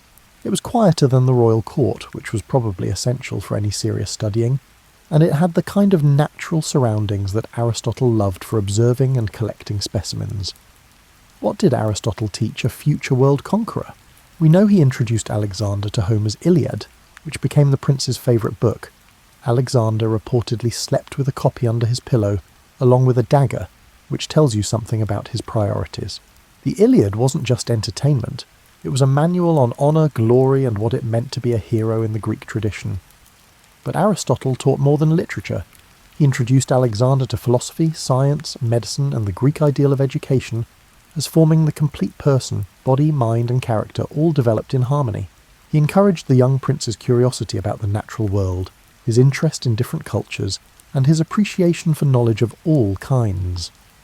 There's a wonderful image of Aristotle and his teenage students, Alexander and his companions, walking through the countryside, discussing philosophy while observing plants and animals. It combines everything Aristotle loved: intellectual conversation, empirical observation, and the belief that education happens best when you're actively engaged with the world rather than locked in a classroom. Did Aristotle's teaching actually influence the man Alexander became? It's hard to say for certain. Alexander the Conqueror, who swept across Asia, wasn't exactly practicing the moderate contemplative life that Aristotle advocated in his Ethics. He was more interested in military glory than philosophical wisdom, more concerned with conquest than with the careful observation of nature. But there are hints of Aristotle's influence. Alexander founded cities throughout his empire and filled them with Greek culture, libraries, theatres and schools. He collected botanical and zoological specimens during his campaigns and sent them back to Aristotle, supporting his former teacher's scientific research. He showed curiosity about the peoples he conquered, trying to understand their customs and incorporate them into his empire rather than simply destroying them. Their relationship was complicated, like many relationships between teachers and students, who've gone in different directions. Later, when Alexander executed Aristotle's nephew Callisthenes for alleged treason, it created a rift between them. Aristotle had shown Alexander how to think, but he couldn't control what the young man thought about or what he chose to do with his power. After 3 years, when Alexander was 16, Philip decided his son was ready for more practical education, namely learning to be a warrior and leader. Aristotle's job was done. The tutor and his student would go their separate ways, one to conquer the known world, the other to found a school and revolutionize human understanding. In 335 BCE, at age 49, Aristotle returned to Athens. Alexander was now king, Philip had been assassinated, and beginning his conquest of Persia. Athens was nervous about Macedonia's growing power, but Aristotle's connection to the Macedonian court actually gave him resources and protection that few other philosophers enjoyed. It was time for Aristotle to do what he'd been preparing for his entire adult life: establish his own school, develop his own philosophical system, and teach students according to his own vision rather than Plato's. The intellectual adventure was about to enter its most productive phase. When Aristotle returned to Athens in 335 BCE, he couldn't return to Plato's academy. It had its own leadership and its own Platonic tradition that Aristotle had largely rejected. So he did what any philosopher with ambition and resources would do. He founded his own school. The Lyceum, named after the nearby temple of Apollo Lyceus, became Aristotle's intellectual home for the next 12 years.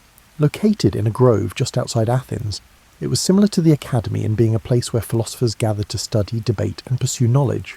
But in crucial ways, it was completely different. For one thing, the Lyceum was far more empirically focused. Where the academy emphasized mathematics and abstract reasoning, the Lyceum collected specimens, dissected animals, gathered data, and built what was essentially the ancient world's first research library. Aristotle wanted his students to study the actual world, not just contemplate perfect forms. The school got the nickname peripatetic, which comes from the Greek word for walking around. This wasn't because they were wanderers or couldn't sit still. It was because Aristotle liked to teach while strolling through the covered walkways of the Lyceum. There's something about walking that helps thinking, as if the physical movement somehow facilitates intellectual movement as well. Imagine morning lectures where Aristotle and his advanced students would walk slowly through the colonnade discussing complex philosophical questions while the less advanced students listened and tried to keep up, both physically and intellectually. In the afternoons, Aristotle would give public lectures on more accessible topics, drawing crowds of interested Athenians who wanted to hear what this brilliant Macedonian philosopher had to say. The Lyceum became a centre for what we might call systematic research. Aristotle organised his students to collect and organise information on an unprecedented scale. They gathered constitutions from 158 different Greek city-states, analysing how different political systems worked. They collected biological specimens, built up a library of books and scrolls, and created charts and diagrams to organise information. This was revolutionary. Before Aristotle, philosophy was largely about individual thinkers developing their own systems. Aristotle turned philosophy into something more like a research enterprise, with multiple people working together to gather data, test hypotheses, and build cumulative knowledge. The library at the Lyceum was apparently extraordinary for its time. Aristotle collected not just philosophical works, but texts on every subject: history, medicine, drama, politics, and natural science. He understood that to think clearly about any topic, you needed to know what others had thought before you. It was an early version of the research library concept that would become essential to universities centuries later. During his morning sessions, Aristotle would address the more technical aspects of his philosophy. These weren't casual conversations, they were rigorous, systematic explorations of difficult questions. How do we gain knowledge? What is the nature of reality? What makes an action ethical? How should societies be organised? Aristotle approached these questions differently than Plato had. Instead of starting with abstract principles and deducing conclusions, he would often start with observations and work his way toward principles. He believed that philosophy should be grounded in how the world actually works, not in how we might wish it to work in some perfect realm of forms. His teaching method involved what we might call collaborative inquiry. He would raise a question, examine what previous thinkers had said about it, identify the difficulties with their answers, and then work toward his own solution, always testing his ideas against observations and common sense. The atmosphere at the Lyceum must have been intense but also collaborative. Students weren't just passively absorbing Aristotle's wisdom, they were actively engaged in research, debate, and the collective pursuit of knowledge. Some were dissecting animals and examining their organs, others were studying plant life or collecting information about different governments. Still others were working through logical problems or ethical questions. Aristotle himself was incredibly productive during these years.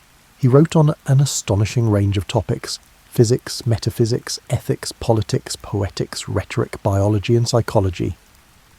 His works weren't written in the polished literary style of Plato's dialogues. They read more like lecture notes or research papers, dense with argument and packed with observations. This wasn't because Aristotle couldn't write well. His lost dialogues were apparently beautifully written. It's because what survived were his working texts, the materials he used for teaching and research rather than for public consumption. It's like the difference between a professor's polished textbook and their lecture notes. The notes are rougher, but often contain more of the real thinking. The Lyceum attracted students from throughout the Greek world and beyond. Some came because of Aristotle's connection to Alexander, who was now conquering the Persian Empire and making Macedonia the dominant power in the Mediterranean world. Others came because the Lyceum represented something new in education, not just learning to think, but learning to observe, analyse and understand the natural and human world. For 12 years, Aristotle led the Lyceum in this systematic investigation of reality. It was the most productive period of his intellectual life, when he synthesised everything he'd learned into comprehensive philosophical and scientific systems that would influence human thought for the next 2 millennia. But this productive period was about to end in a way that must have felt painfully familiar to Aristotle. Once again, political events would force him to leave Athens, once again demonstrating that philosophers, however wise, cannot escape the tumultuous currents of history. Before we discuss how Aristotle's time in Athens ended, let's explore what made his approach to knowledge so revolutionary, because this is really the heart of Aristotle's legacy, not any single discovery, but a whole new way of thinking about how we understand the world. Settle back into your cushions as we dive into philosophy, but I promise to keep it relaxed and avoid the kind of dense jargon that makes most people's eyes glaze over. Aristotle's ideas at their core are actually quite practical and grounded in common sense. Remember how Plato believed that true knowledge came from contemplating perfect, eternal forms that exist in some realm beyond the physical world? Aristotle looked at this theory and essentially said, "That's beautiful, but it doesn't help us understand the actual world we live in. If you want to understand horses, you don't contemplate the perfect form of horseness. You go observe actual horses." This might seem obvious to us now, but it was radical then. Aristotle was saying that the physical world isn't just imperfect copies of something better. It's real and worth studying for its own sake. That tree outside your window isn't a poor imitation of some perfect tree form. It's an actual tree with its own nature, and you can learn about trees by examining it. Aristotle developed what we call an empirical approach to knowledge. Empirical just means based on observation and experience. He believed that knowledge begins with our senses, what we see, hear, touch, taste, and smell. These sensations give us raw data about the world, which our minds then process into understanding. But Aristotle wasn't naive about this. He knew that senses can be deceived, and that appearances can be misleading. His solution was to combine observation with reason, to look carefully at many examples, notice patterns, and use logic to work out the principles underlying what we observe.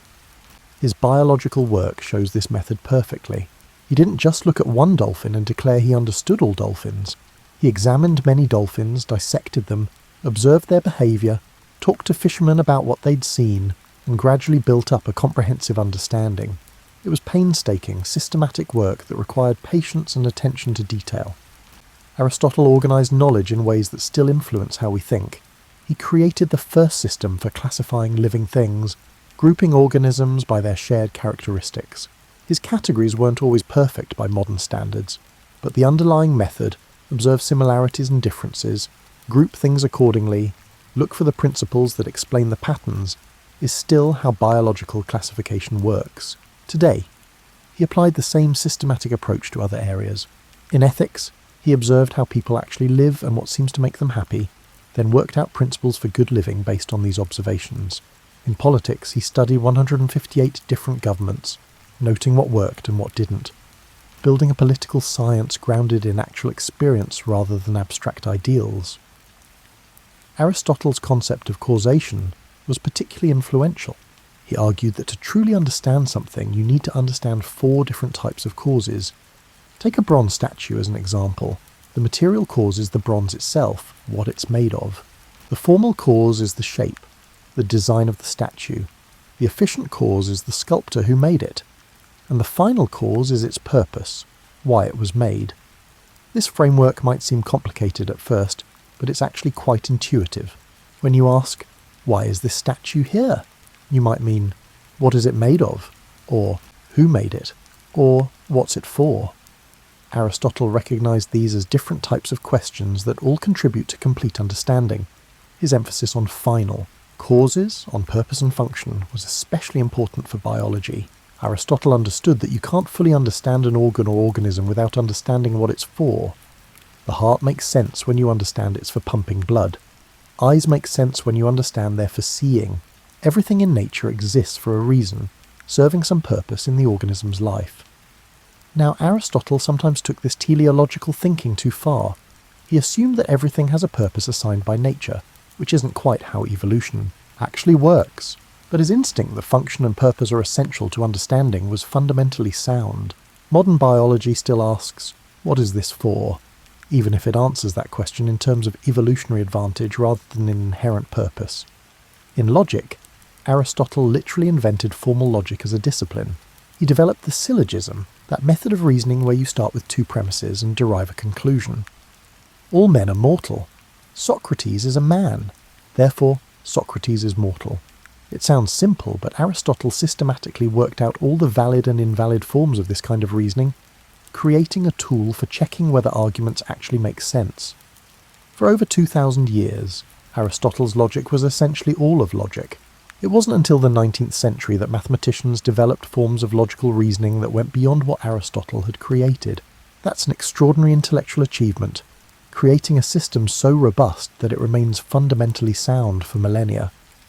Aristotle's ethics emphasized something he called eudaimonia, usually translated as happiness or flourishing. But he didn't mean momentary pleasure or simple contentment. He meant living well in the fullest sense, developing your capacities, acting virtuously, engaging with your community, and using your reason well. The key to eudaimonia, Aristotle argued, is virtue, but virtue understood as a kind of skill, or excellence that you develop through practice. Courage isn't something you're born with, it's something you cultivate by repeatedly facing your fears appropriately. Generosity is a habit you develop by practicing giving well. Every virtue lies between 2 extremes.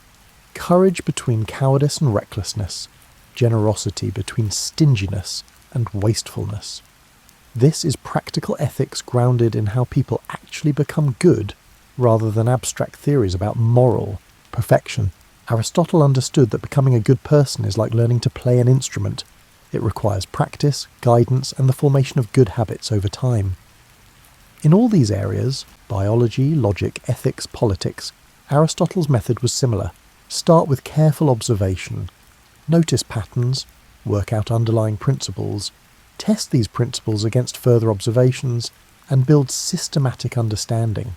It was the birth of organised science and systematic philosophy, even though Aristotle wouldn't have recognised those as separate disciplines.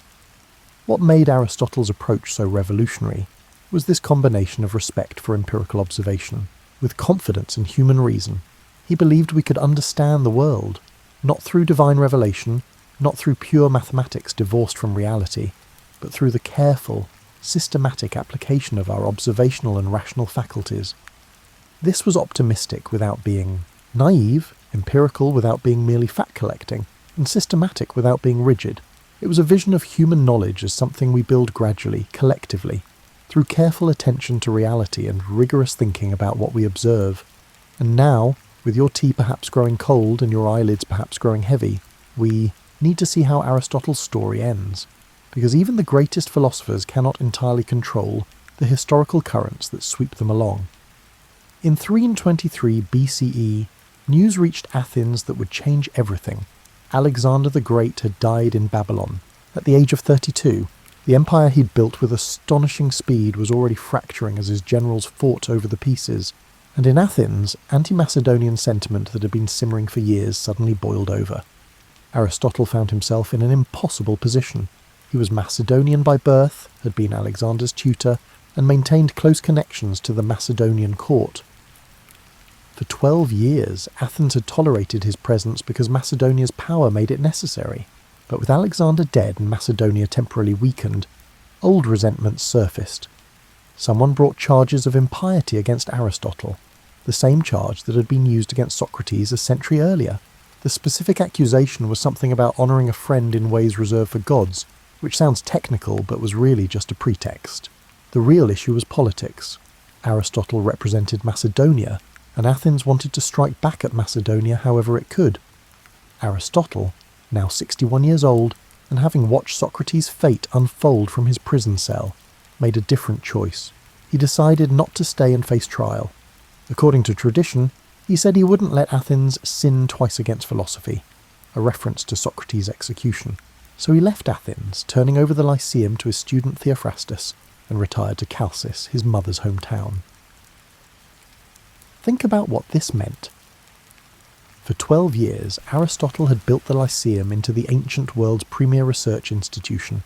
He had gathered an incredible library, trained brilliant students, and created systematic approaches to nearly every field of knowledge. And now, because of politics he couldn't control, he had to walk away from it all. In Chalcis, Aristotle lived quietly for about a year. We don't know much about this final period of his life. He was likely working on his writings, perhaps revising and organising the vast body of work he'd produced over his lifetime. He may have been suffering from some illness. Ancient sources mention stomach problems, which given ancient medicine's limitations could have meant almost anything. In 322 BCE, just 1 year after leaving Athens, Aristotle died at the age of 62. It wasn't a dramatic death like Socrates' execution, or a mysterious one like Alexander's early demise. It was simply the end of a life that had been, by any measure, extraordinarily productive and influential.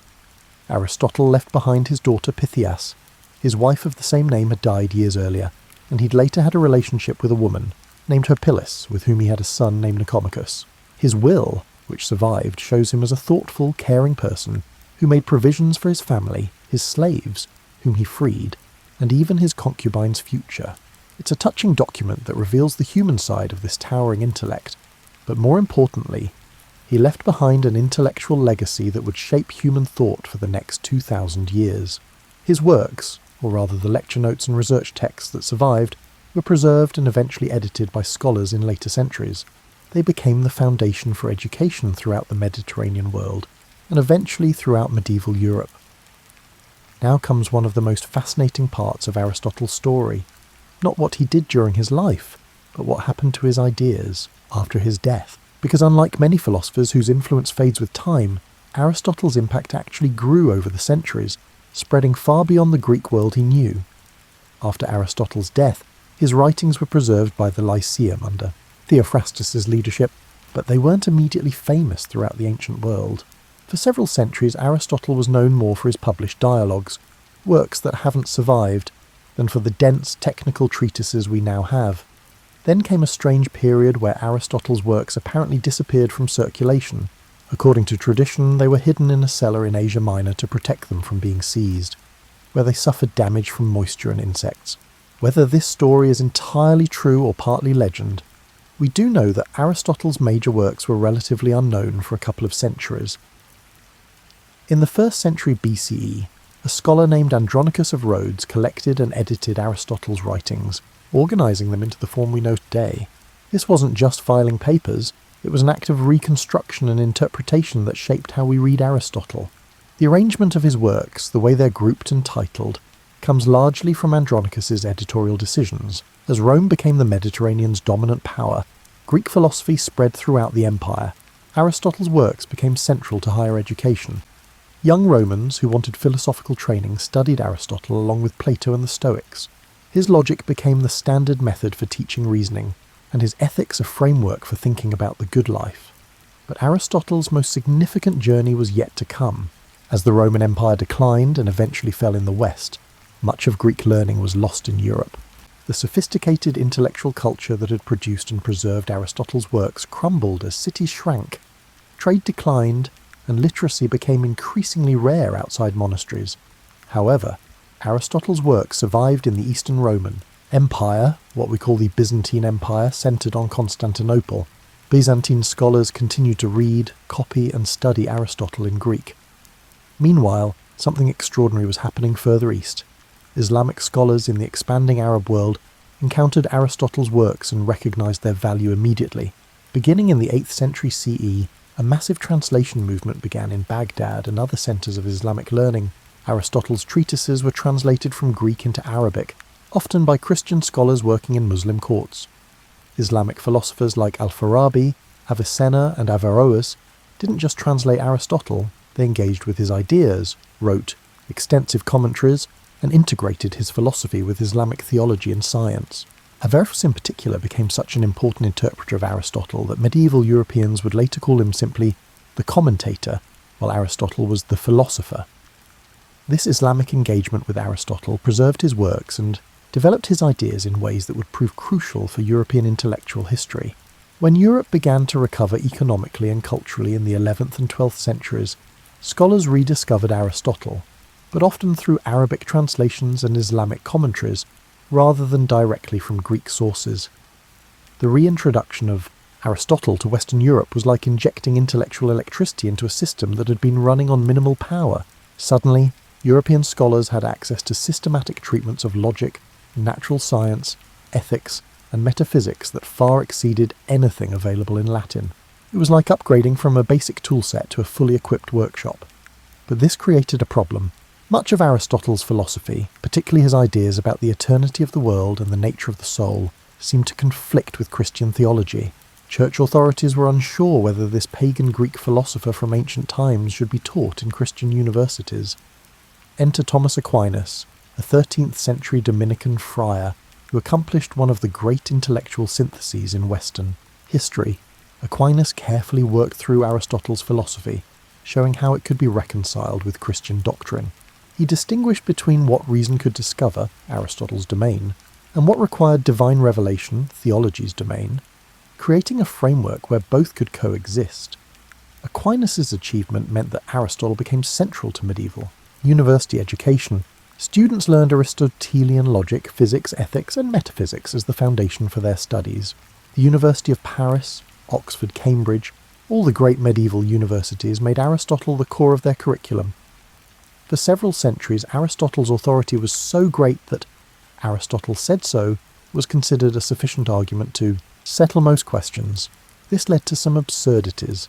Scholars would debate how many teeth a horse has by analysing what Aristotle wrote rather than, just counting a horse's teeth. Aristotle himself, who emphasised observation, would have been appalled. The scientific revolution of the 16th and 17th centuries involved, in many ways, overthrowing Aristotelian physics and cosmology. Galileo's experiments contradicted Aristotle's claims about motion. Harvey's discovery of blood circulation contradicted Aristotelian physiology. Newton's physics replaced Aristotelian explanations of how things move. But interestingly, even as scientists rejected Aristotle's specific conclusions, they often kept his method, the emphasis on observation, the search for causes, and the systematic organisation of knowledge. Modern science isn't Aristotelian, but it's arguably descended from Aristotle's approach to investigating nature. Today you might think Aristotle is just a historical curiosity, relevant only to scholars studying ancient philosophy, but his influence persists in surprising ways. Every time you use formal logic, you're using tools Aristotle developed. When you think about ethics in terms of character and virtue rather than just rules, you're thinking in Aristotelian terms. When scientists classify organisms or analyse functions, they're following procedures Aristotle pioneered. His political science, his analysis of poetry and drama, his psychology, and his understanding of how we form concepts, all of these continue to influence how we think, often without our realising it.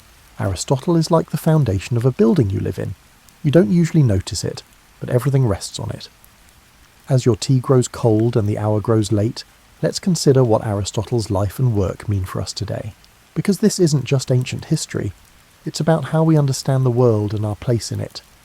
Aristotle gave us something fundamental: confidence that the world is knowable through careful observation and clear thinking. Before him, many people thought true knowledge required mystical insight or divine revelation. After him, it became possible to believe that ordinary human beings, using their senses and their reason, could genuinely understand reality. This is such a basic assumption for us that we barely notice it. When you wonder how something works and decide to look it up or experiment to find out, you're operating on Aristotelian principles. The idea that we can figure things out by observing carefully and thinking clearly, that's Aristotle's legacy. His emphasis on studying actual things in the actual world rather than abstract perfections influenced the entire development of science. Yes, scientists have rejected many of his specific conclusions. His physics, his astronomy, and his chemistry were wrong in important ways. But his method of systematic observation, careful classification, and looking for underlying principles, that's still how science works. Aristotle's virtue ethics has seen a remarkable revival in recent decades. Modern philosophers rediscovered that his approach to ethics, focusing on character, habits, and human flourishing rather than just rules and duties, addresses aspects of moral life that other ethical theories miss. How do we become good people? What does it mean to live well? These Aristotelian questions feel more relevant to many people than abstract debates about moral principles. His political science, with its careful analysis of different forms of government and what makes them work or fail, still informs political theory. His understanding that politics isn't about implementing perfect systems, but about finding arrangements that work for actual human beings with all their flaws, that's a lesson every generation needs to relearn. In education, Aristotle's model of learning through apprenticeship and hands-on experience with a master teacher influenced how universities developed and still shapes how we think about advanced education. The idea of gathering students around a wise teacher to pursue knowledge collectively, that's the Lyceum's legacy, still alive in graduate seminars and research groups. But perhaps Aristotle's most important legacy is something less tangible, his demonstration that human knowledge is cumulative, that we can build on what previous thinkers discovered, and that intellectual progress is possible. Before Aristotle, philosophers tended to create their own complete systems from scratch. Aristotle showed that you could start with what others had learned, identify their insights and errors, and build something better. This is how knowledge actually grows, not through lone geniuses inventing everything themselves, but through communities of thinkers building on each other's work. Every scientific paper that begins with a literature review, every philosopher who engages with previous traditions, every scholar who stands on the shoulders of giants, they're all following the model Aristotle established at the Lyceum. Aristotle also showed us that intellectual breadth matters. In our age of specialization, when experts know more and more about less and less, Aristotle reminds us that understanding anything fully requires understanding its connections to everything else. His interests spanned from marine biology to literary criticism, and from formal logic to political science, because he understood that reality doesn't come neatly divided into academic departments. There's something profoundly human about Aristotle's approach to knowledge. He wasn't interested in abstract perfection divorced from lived experience. He wanted to understand the world we actually inhabit, messy, complicated, full of purposes and functions and constant change.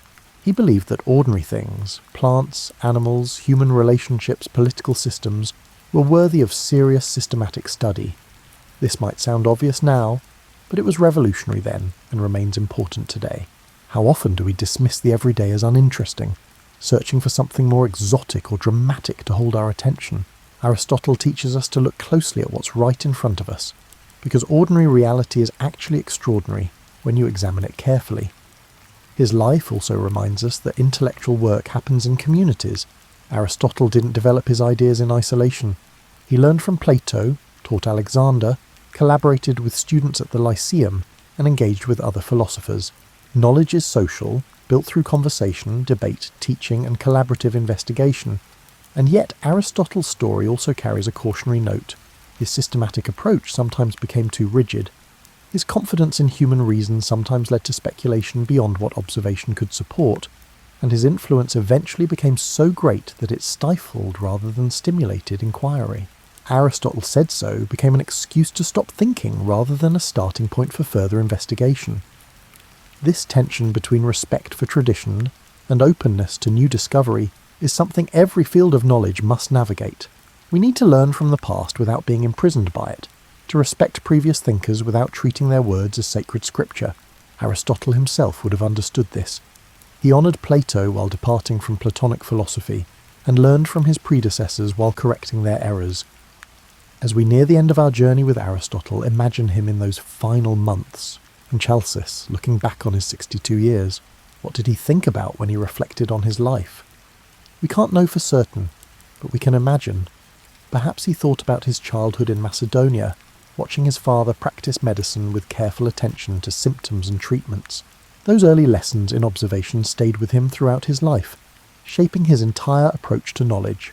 Perhaps he remembered arriving in Athens as a young man, feeling provincial and out of place, but discovering at Plato's academy an intellectual home that would shape him for 20 years.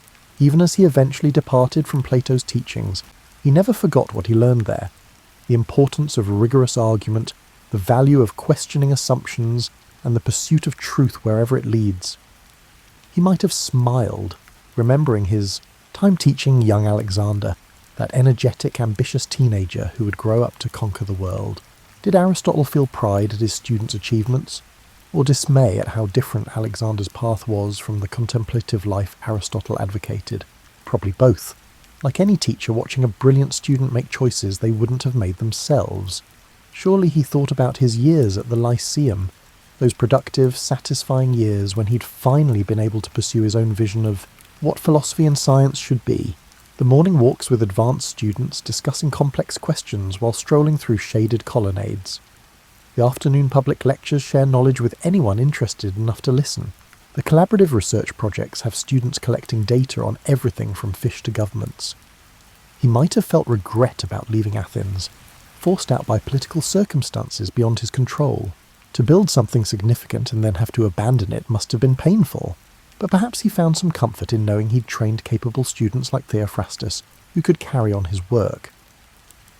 If Aristotle had known how his ideas would travel through time, translated into Arabic, preserved by Islamic scholars, reintroduced to Europe, becoming the foundation of medieval universities, influencing thinkers for 2,000 years, what would he have thought? Probably a mixture of satisfaction and bemusement, especially at the ways his ideas would be misunderstood, ossified into dogma, and eventually partially overturned.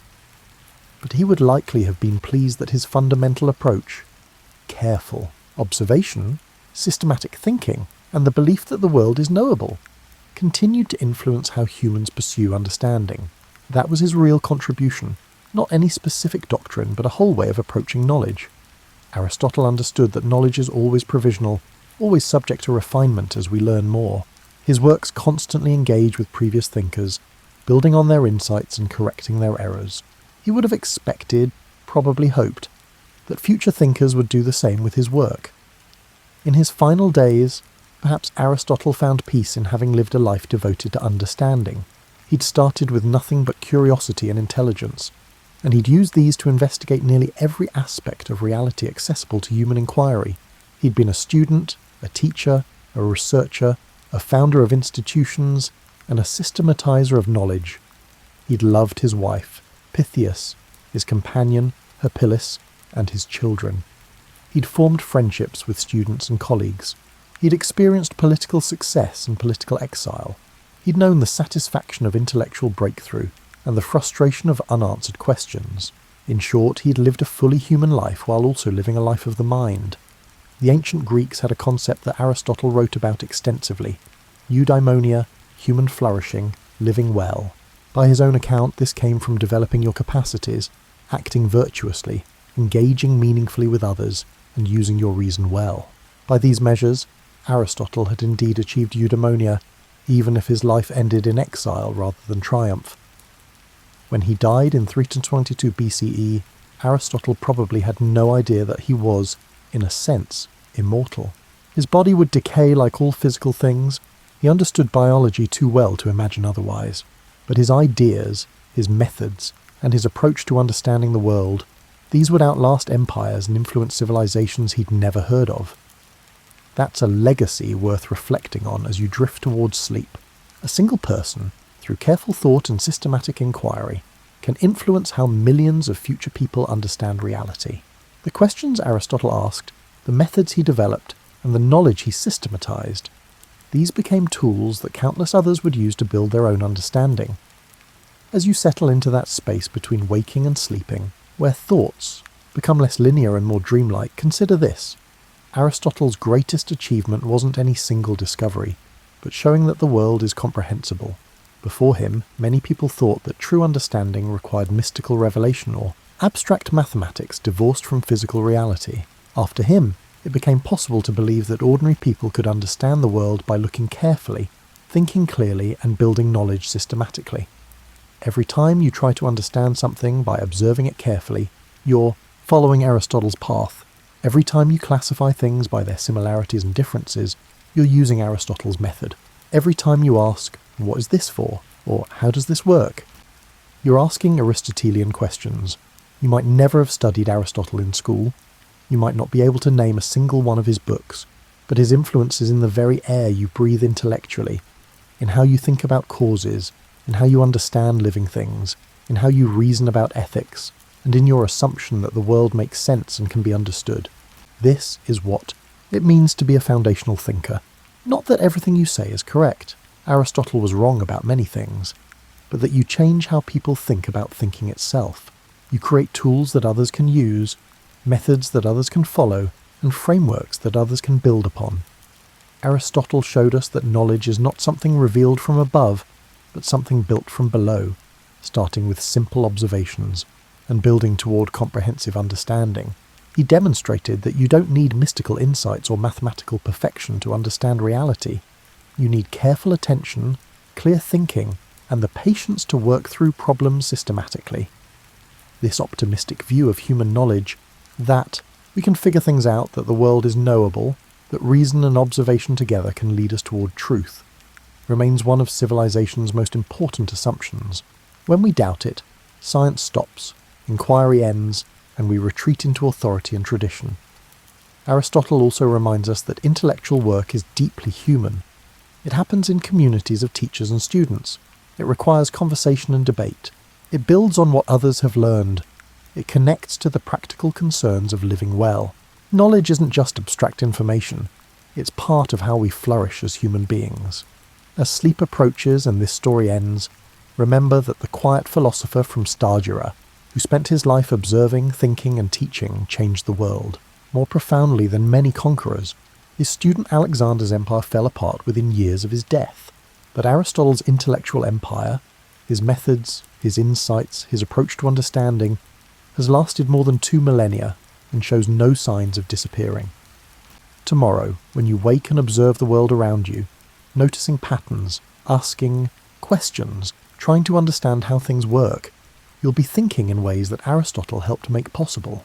The morning light streaming through your window illuminates a world that Aristotle taught us could be studied and understood, rather than merely feared or worshipped. That's his gift to us. Confidence that the world makes sense, methods for making sense of it, and the belief that understanding is worth pursuing for its own sake, not for power or wealth or fame, but simply for the joy of knowing, the satisfaction of understanding, and the human fulfillment that comes from using our minds well. Sleep now, with gratitude for this ancient Greek physician's son who devoted his life to helping humanity wake up to the intelligibility of the world. May your dreams be full of wonder at the patterns that connect all things, the purposes that animate living creatures, and the joy of understanding that makes us most fully human. And when you wake, may you see the world with fresh eyes, not as a chaos of random events, but as Aristotle taught us to see it, as a cosmos, an ordered whole that our minds are capable of comprehending, one careful observation and clear thought at a time. Sweet dreams, and may Aristotle's spirit of systematic wonder follow you into sleep and beyond.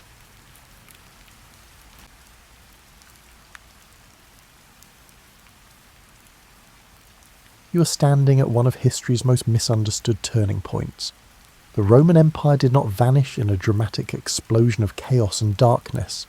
Instead, it gradually transformed over centuries into something entirely new, and you're about to witness how ordinary people navigated this slow, strange metamorphosis into the medieval world.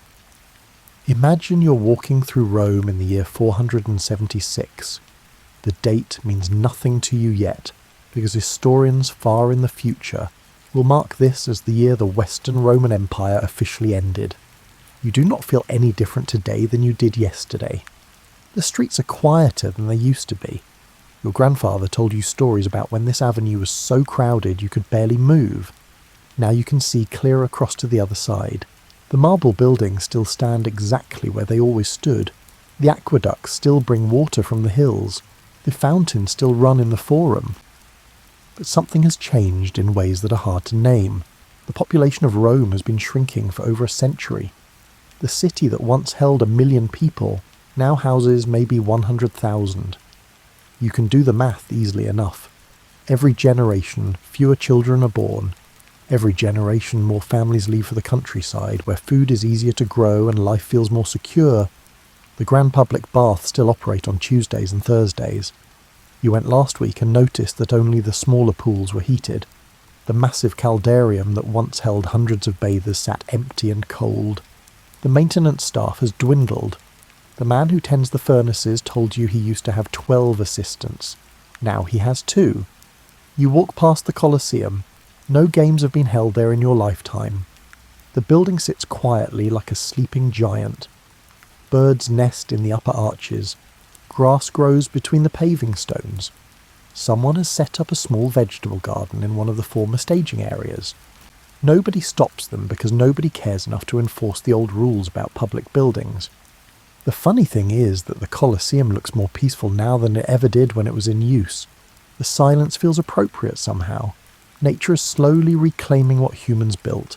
You continue toward the Forum. The Senate building still stands, but the Senate rarely meets anymore. Most of the real decisions affecting your life are made by the local bishop and a few wealthy landowners who stayed in the city when others fled. The imperial bureaucracy that once managed everything from tax collection to road maintenance has simply evaporated like morning mist. This morning you need to get your grain ration. The distribution system still functions, but barely. You remember when distributions happened every day in multiple locations across the city. Now it happens twice a week at one central location. You arrive early because the grain sometimes runs out. The line moves slowly. The man in front of you is a former school teacher. He tells you he stopped teaching because no one can afford to pay for education anymore. His students all left the city anyway. He now works part-time repairing roof tiles. His hands show the evidence of his new profession. You receive your ration and walk home through streets that feel too wide for the number of people using them. The city was built for 1 million inhabitants. Now it feels like wearing a toga made for someone 3 times your size. Your apartment occupies the 3rd floor of an old insula. The building inspector used to come by every year to check for structural problems. He has not visited in 5 years. You notice new cracks in the walls each season, but you patch them yourself with whatever materials you can find. Everyone has become their own maintenance crew. In the evening you sit by your window and watch the sunset paint the remaining marble temples in shades of gold and pink. The temples are mostly empty now. The Christian churches draw the crowds. But the old buildings remain beautiful in their abandonment. You find strange comfort in their persistence. A cat walks along the top of a garden wall below your window. The city has more cats than ever before. With fewer people, the rodent population exploded, and the cats followed the food supply. You appreciate their presence. They keep your building free of mice and rats without any effort on your part. Tomorrow you will wake up and the world will look exactly the same as it does today. The changes happened so slowly that you barely notice them. But if your grandfather could see the city now, he would struggle to recognise it. And if you could see the city 100 years from now, you would face the same confusion. This is how empires end. Not with a bang, but with a gradual forgetting of what they used to be. You decide to visit your cousin in Ravenna. The journey used to take 3 days on well-maintained Roman roads. You pack supplies for 6 days because you know better now. The morning you leave Rome, you stop at the city gate. The guards are gone. No one has staffed this gate in years. The massive wooden doors stand permanently open. You wonder who decided to stop closing them at night, and when that decision was made. Probably no decision was made at all. Probably the guards simply stopped showing up, and no one assigned replacements. The Via Flaminia stretches north through rolling hills. This road was built 400 years ago and engineered to last forever. The Romans were annoyingly good at building roads. The foundation consists of several layers of carefully placed stones. The surface was smooth-fitted paving that allowed carts to roll easily and water to drain away. That was the theory anyway. You walk for 2 hours before you encounter the first major problem. A section of the road has collapsed into a ravine. Heavy rains last spring undermined the foundation. No repair crew came to fix it. You stand at the edge of the gap and look down at the jumble of broken paving stones 30 feet below. A makeshift detour has been worn into the hillside by other travellers. You follow their path through mud and loose rocks. The detour adds an hour to your journey. Your shoes are caked with mud by the time you regain the main road. The road itself is in worse condition than you remember from your last trip 2 years ago. Weeds grow through cracks in the paving. Entire sections have been torn up by local farmers who needed building stone for their walls. You cannot blame them. Why should good stone go to waste when a road nobody maintains anymore passes right through your property? By midday you reach a former way station. These stations used to provide fresh horses, hot meals and comfortable beds for imperial messengers and officials. The building still stands, but it has been converted into a farmhouse. A woman is hanging laundry in what used to be the stable yard. She eyes you suspiciously as you pass. You are not an imperial messenger. You are just a person walking to visit family. The Empire no longer distinguishes between important travellers and ordinary ones, because the Empire no longer exists to make such distinctions. The funny part is that the road system was designed for military and government use. Private travellers were always an afterthought. Now that the military and government are gone, only private travellers remain. The roads serve their original purpose hardly at all, but they still serve this secondary purpose fairly well despite the decay. You stop to rest beneath an old stone bridge. The bridge is Roman engineering at its finest. It has spanned this river for 3 centuries, and will probably span it for 3 more. You eat bread and cheese while watching the water flow beneath perfect arches. Someone carved their initials into the bridge support long ago. The letters are worn smooth by weather, but still visible. The afternoon brings you through territory that used to be carefully patrolled. Bandits were rare when you were young because Roman soldiers maintained order. Now bandits are common enough that you choose your travel clothing carefully. You wear nothing that looks valuable. Your bag contains only food and a change of clothes. You encounter another traveller heading south.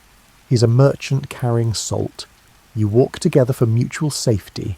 He tells you that the old mansions where travellers used to stay are mostly abandoned. Some have been taken over by local warlords who demand payment for passage. Others are simply empty ruins. You ask him about the road conditions ahead. He warns you about another collapsed section near Narni. He also mentions that a group of enterprising locals has set up a new toll bridge, where the old free bridge washed away. The toll is reasonable, he says, 2 copper coins or equivalent value in trade goods. This strikes you as both annoying and entirely logical. If no government maintains the bridges, then someone else will maintain them and charge for the service. You have the coins. You will pay the toll. What choice do you have? By evening you reach a small town. There is no formal inn, but a family offers you floor space in their barn for a small fee. You accept gratefully. The barn is clean and dry. The hay makes a softer bed than you expected. The family's dog curls up near your feet and provides warmth through the night. You fall asleep listening to owls calling in the darkness and thinking about how different travellers become. The roads are the same roads your grandfather travelled, but everything else has changed in subtle ways that add up to a completely different experience. You arrive in Ravenna after 5.5 days of travel. Your cousin greets you with enthusiasm and immediately begins complaining about the local bishop. This is funny because everyone complains about the local bishop. The bishop has become the most important person in most cities. He controls food distribution. He negotiates with barbarian leaders. He organises repairs to public buildings. He settles disputes. He essentially does everything the imperial government used to do. Your cousin's bishop is named Ecclesius.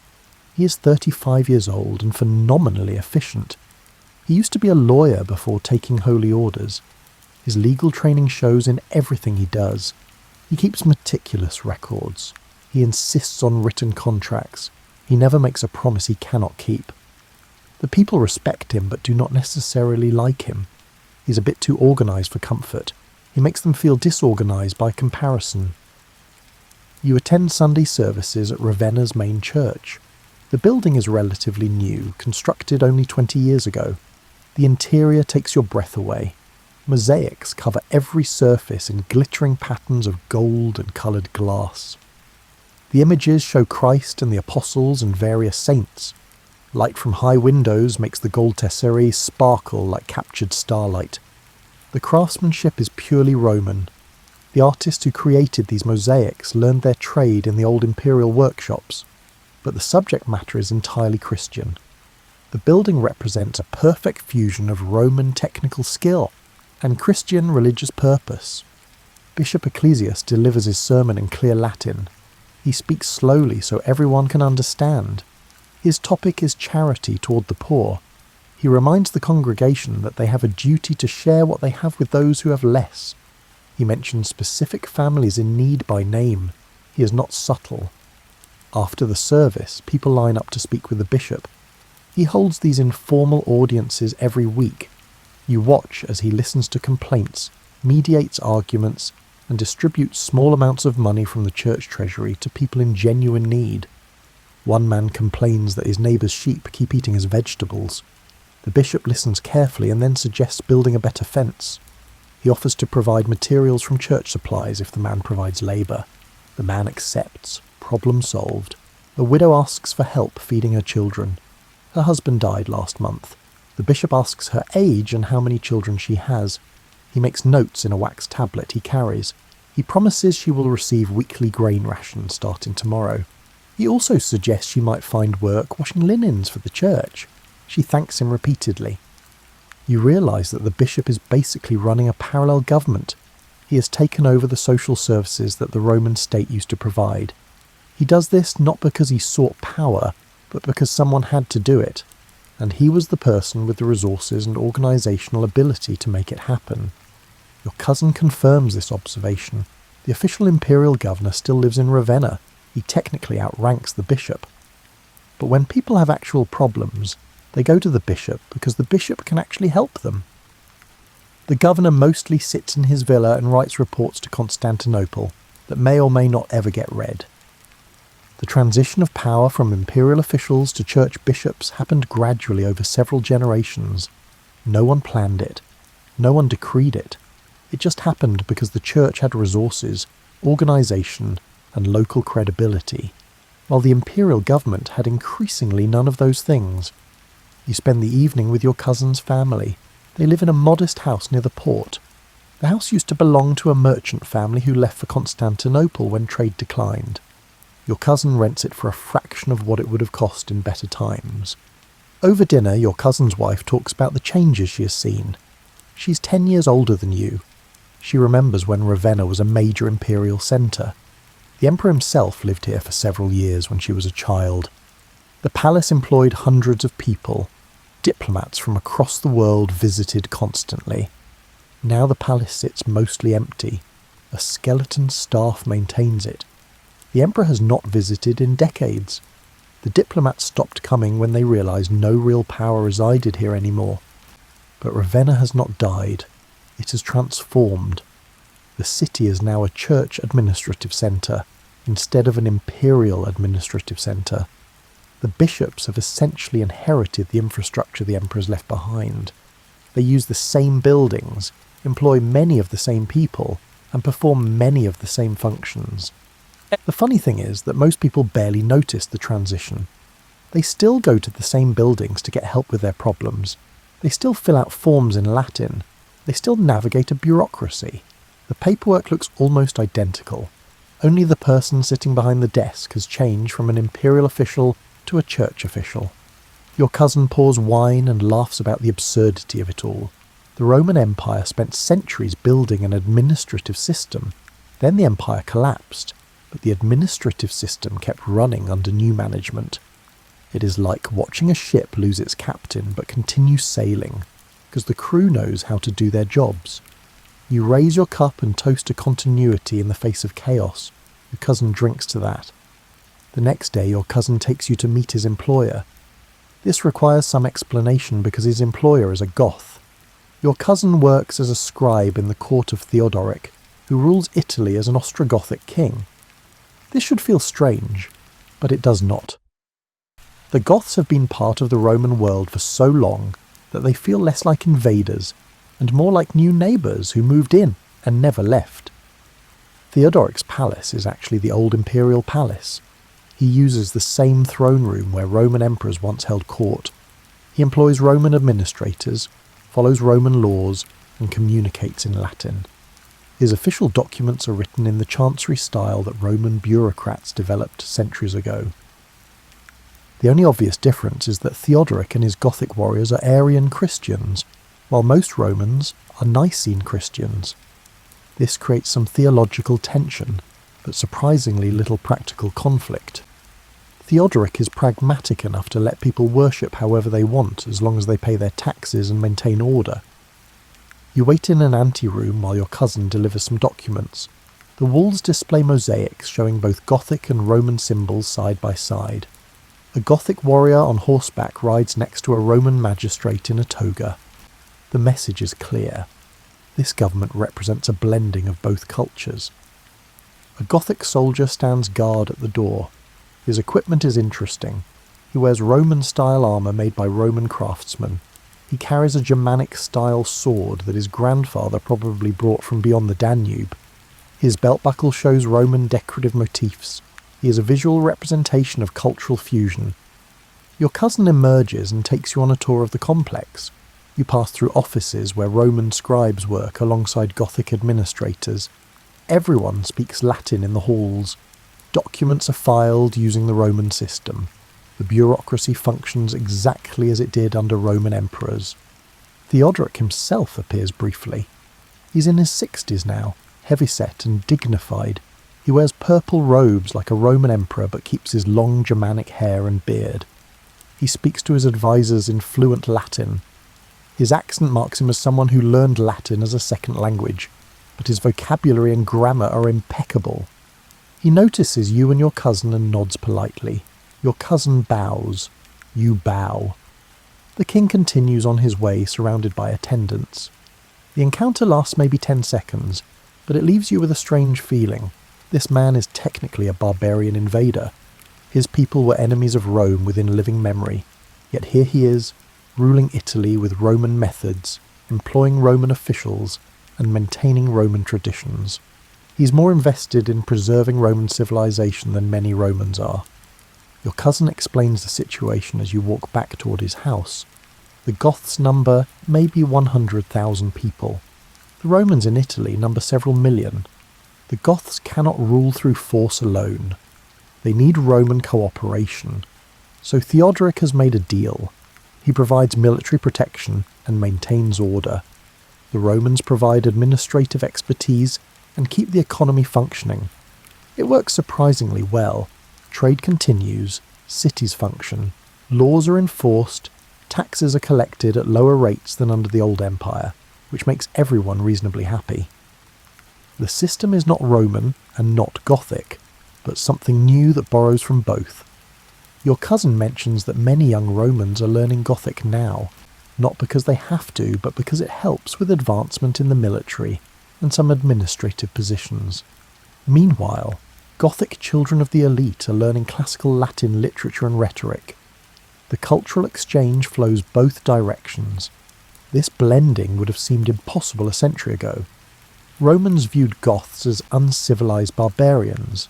Goths viewed Romans as soft and decadent.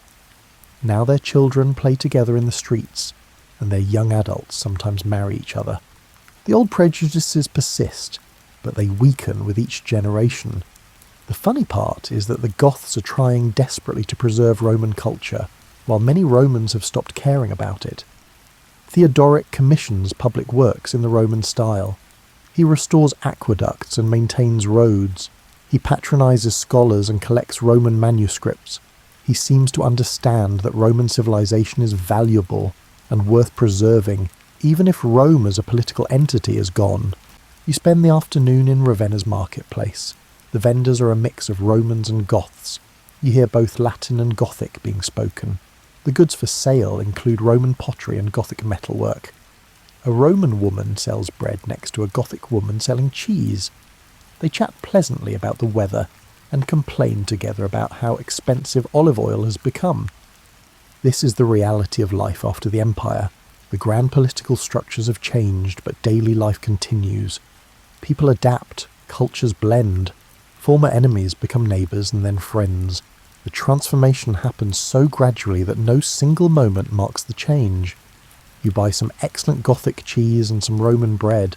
You eat them together and find they complement each other perfectly. This seems like an appropriate metaphor for everything you have observed. Your cousin suggests you visit a rural estate before returning to Rome. He knows the owner and thinks you would find the transformation interesting. You agree and set out the next morning. The villa lies a day's walk from Ravenna. The road is terrible as expected. You arrive in the afternoon and stop at the entrance gate. The gate used to be guarded, but now stands open. You walk through unchallenged. The villa was built 2 centuries ago by a wealthy senator.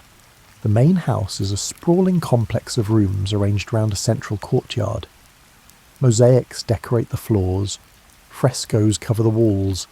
The private bathhouse includes heated pools and changing rooms.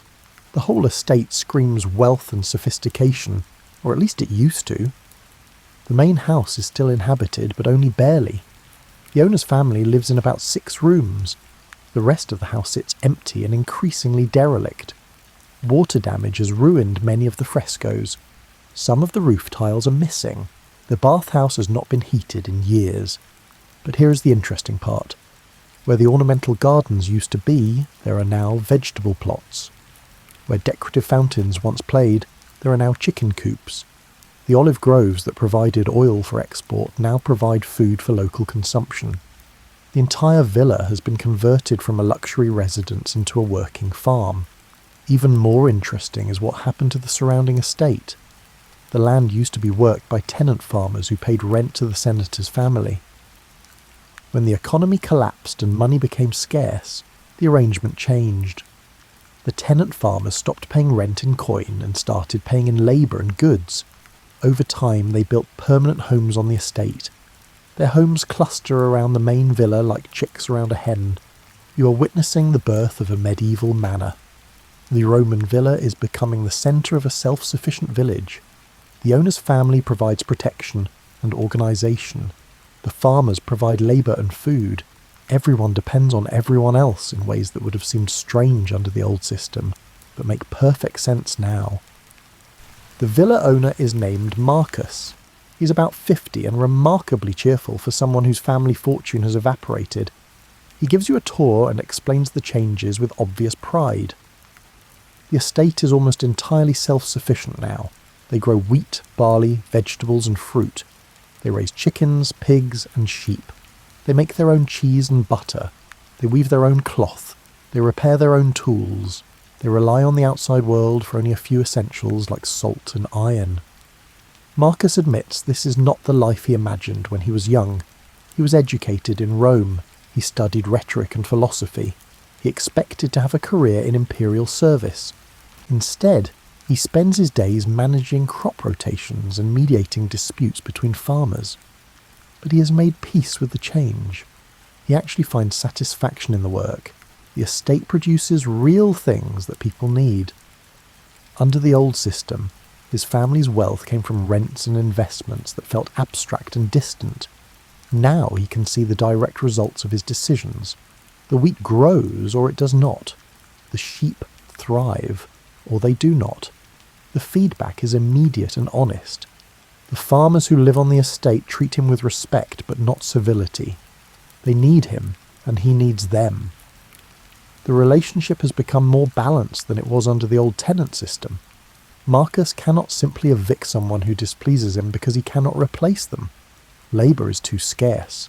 Everyone who can work must work. You spend the night in the villa's former guest wing. The room is spacious but cold. The Hippocaust heating system has not functioned in decades. You sleep under wool blankets and wake to the sound of roosters crowing. In the morning you help with breakfast preparations. Everyone on the estate eats together in the main hall. The meal is simple but abundant. Fresh bread, cheese, fruit and watered wine. Marcus sits at the head of the long table, but the arrangement feels more like a large family gathering than a formal dining situation. One of the farmers asks Marcus to settle a boundary dispute. Two families claim ownership of the same strip of land. Marcus listens to both sides and then walks out to look at the disputed area. He examines the existing stone markers and decides in favour of one family. The losing family grumbles but accepts his judgment.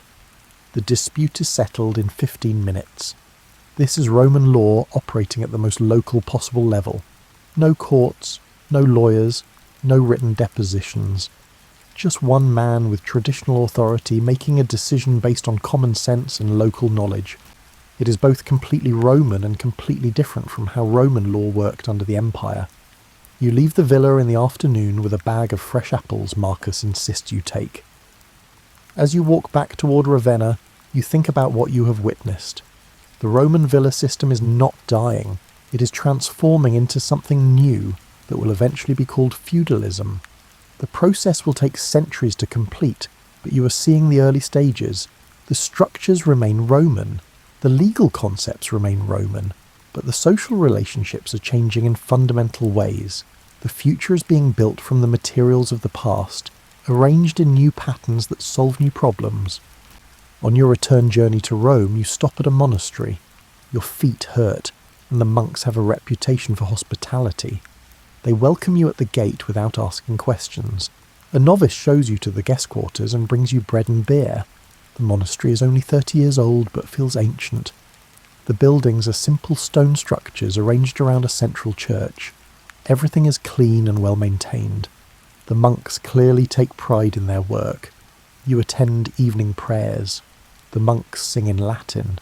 Their voices blend in harmonious patterns that fill the small church with sound.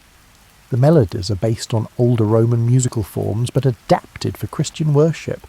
The result is hauntingly beautiful. After prayers, the abbot invites you to dine with the community. The meal is vegetarian. Lentil stew, bread, cheese, and surprisingly good wine from the monastery's own vineyard. The monks eat in silence while one of their number reads aloud from a religious text. This is new. Communal silent meals are not a Roman tradition. The practice comes from desert monasticism in Egypt and Syria. It has spread to the west and been adapted to local conditions. You're witnessing another form of cultural blending. After dinner, the abbot shows you the monastery's most precious possession, the library. The room is small, but every wall is lined with shelves. The shelves hold perhaps 100 books. This may not sound like much, but you realise you're looking at one of the largest book collections in Italy. The abbot explains that the monastery has made it their mission to preserve texts. They copy books by hand. Each monk spends several hours per day in the scriptorium creating new copies of old works. They copy primarily religious texts, but also classical Roman literature, history and philosophy. You examine some of the books. The craftsmanship is extraordinary. The letters are perfectly formed. The margins are decorated with simple but elegant designs. These books will last for centuries if properly cared for. The funny thing is that these monks are preserving Roman literature better than the Romans did. In the cities, old books are being lost through neglect or destroyed for their valuable parchment. Here in this remote monastery, monks who never met a Roman senator are carefully copying Virgil and Cicero. The abbot is a former Roman official who took holy orders after his wife died.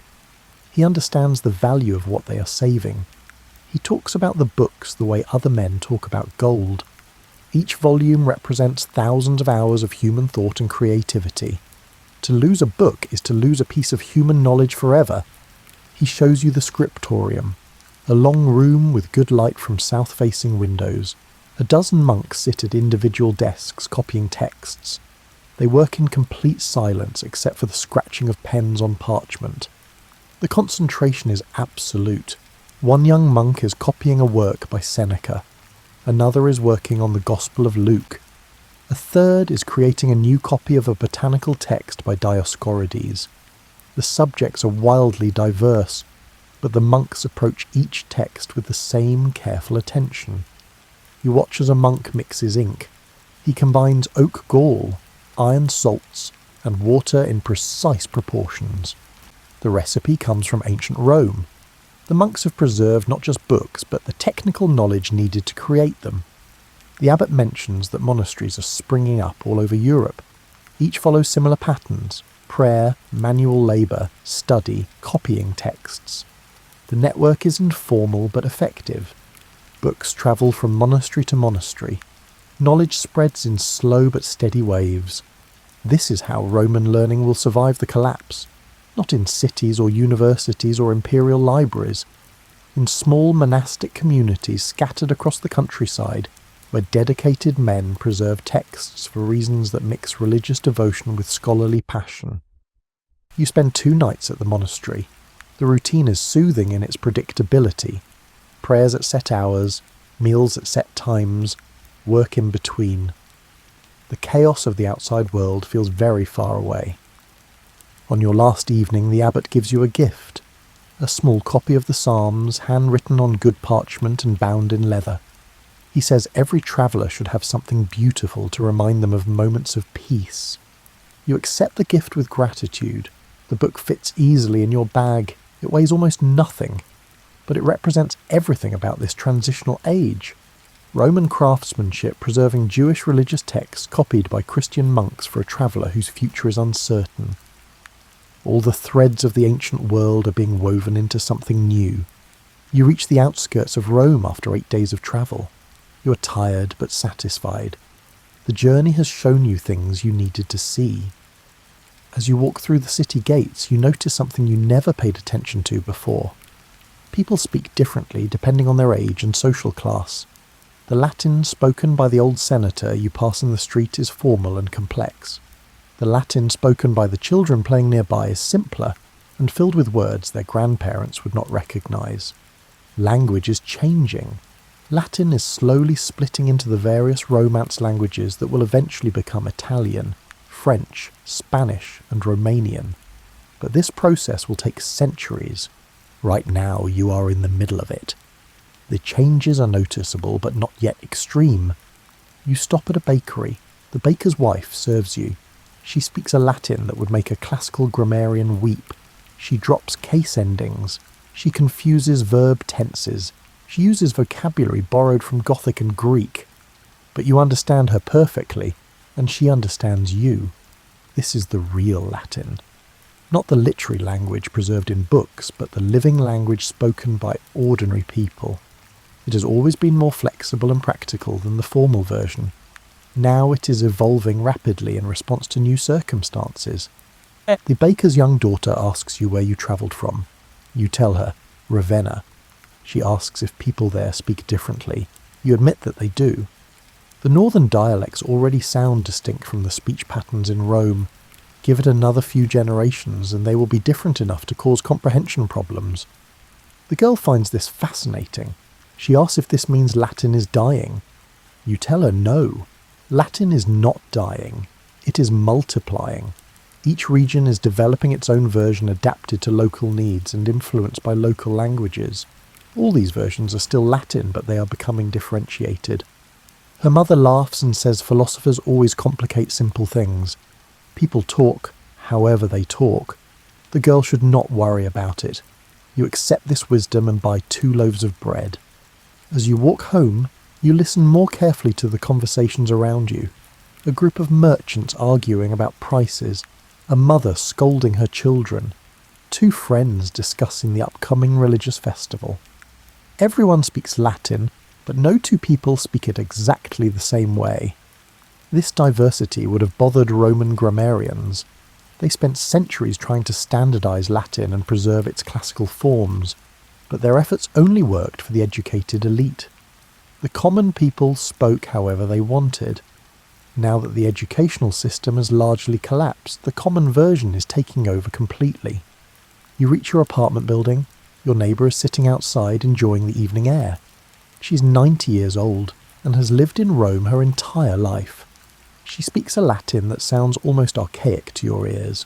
Full case endings, complex subordinate clauses, vocabulary that feels ancient. She asks about your trip. You tell her about Ravenna and the Gothic court and the monastery and the transforming villa. She listens and nods. She's seen so many changes in her lifetime that nothing surprises her anymore. She tells you that when she was young, her tutor insisted she learn Greek. All educated Romans spoke Greek as well as Latin. Now almost no one bothers with Greek anymore except monks and scholars.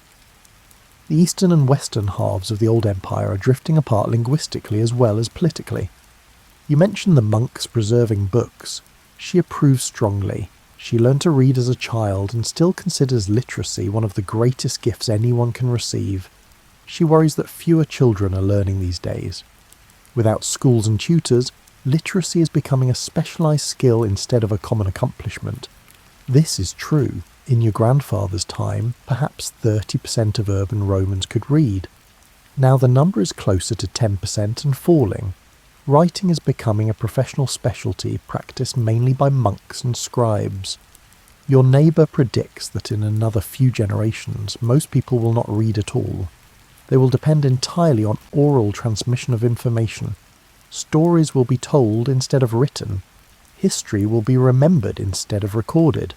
Knowledge will be preserved in human memory instead of books. She finds this sad but inevitable. The world is changing, and literacy is a casualty of that change. Only the church and the monasteries will maintain reading and writing skills. Everyone else will return to older oral traditions. You sit with her for a while longer as the sun sets over the old city. The conversation drifts to other topics. The price of olive oil, the new bishop's policies, the weather predictions for harvest season. Later, alone in your apartment, you think about language and change. Latin will survive, but it will transform beyond recognition. The books will survive, but only in monasteries. The oral traditions will strengthen as written traditions weaken. Everything is in flux. The old forms persist, but their meanings shift. The future is being created through 10,000 small changes that no one can fully perceive in the moment. The next morning you need to buy olive oil. This simple task reveals the new economic reality. Under the old empire, olive oil from Spain flowed into Rome through well-organised trade networks. Ships carried bulk quantities. Merchants operated on credit backed by imperial banks. Prices were stable, and supply was reliable. Now everything depends on personal relationships and trust. You go to the marketplace. The vendor you usually buy from has no Spanish oil. He has not received a shipment in 6 months. The ships still run, but less frequently, and with less predictability. He does have oil from Sicily. The price is higher than you remember, but he assures you the quality is good. You examine the oil. It looks fine. You ask about his source. He tells you the oil comes from his wife's cousin, who owns groves near Syracuse. Family connections have replaced formal trading companies. If you want a reliable supply, you deal with people you know or people your family knows. This personalisation of trade is happening everywhere. The old imperial economy ran on standardised currency, written contracts, and legal enforcement. That system required a functioning government. Without government backing, merchants have returned to older methods based on reputation and kinship. You buy the oil and chat with the vendor. He tells you trade is not dead, just different. The big merchant companies that moved goods across the Mediterranean have mostly disappeared, but smaller networks based on family and community ties have emerged to replace them. He gives you an example. His wife's cousin in Sicily sends oil to Rome. In return, the vendor sends cloth that his sister weaves. His sister gets wool from a shepherd whose brother-in-law works for the vendor. Everyone in the network knows everyone else. Trust is built on personal relationships rather than legal contracts. The system is less efficient than the old imperial trade network, but more resilient. When one link breaks, the network routes around it. When the supply of one good becomes scarce, people substitute alternatives. Flexibility matters more than optimization. You wander through the market looking at other goods. Wine from local vineyards has replaced wine from distant provinces. Local pottery has replaced fine ceramics from Africa. Wool and linen from nearby estates have replaced silk from the east. The market has contracted geographically. Most goods now come from within a few days' travel. Long-distance trade still exists, but it focuses on high-value items like spices and precious metals. Bulk goods are too expensive to transport without the infrastructure the empire used to maintain. A merchant displays amber beads from the Baltic. This amber travelled hundreds of miles through networks of traders who each moved it one step closer to Rome.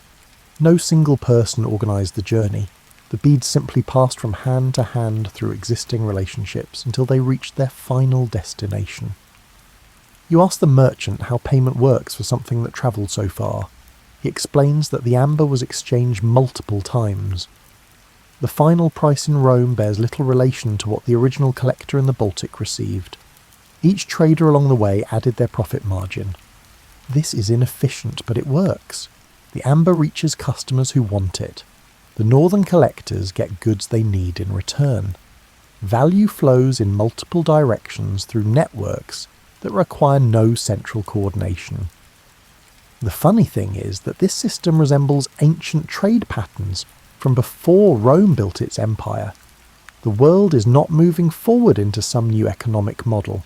It is circling back to older patterns that worked for thousands of years before Roman efficiency temporarily replaced them.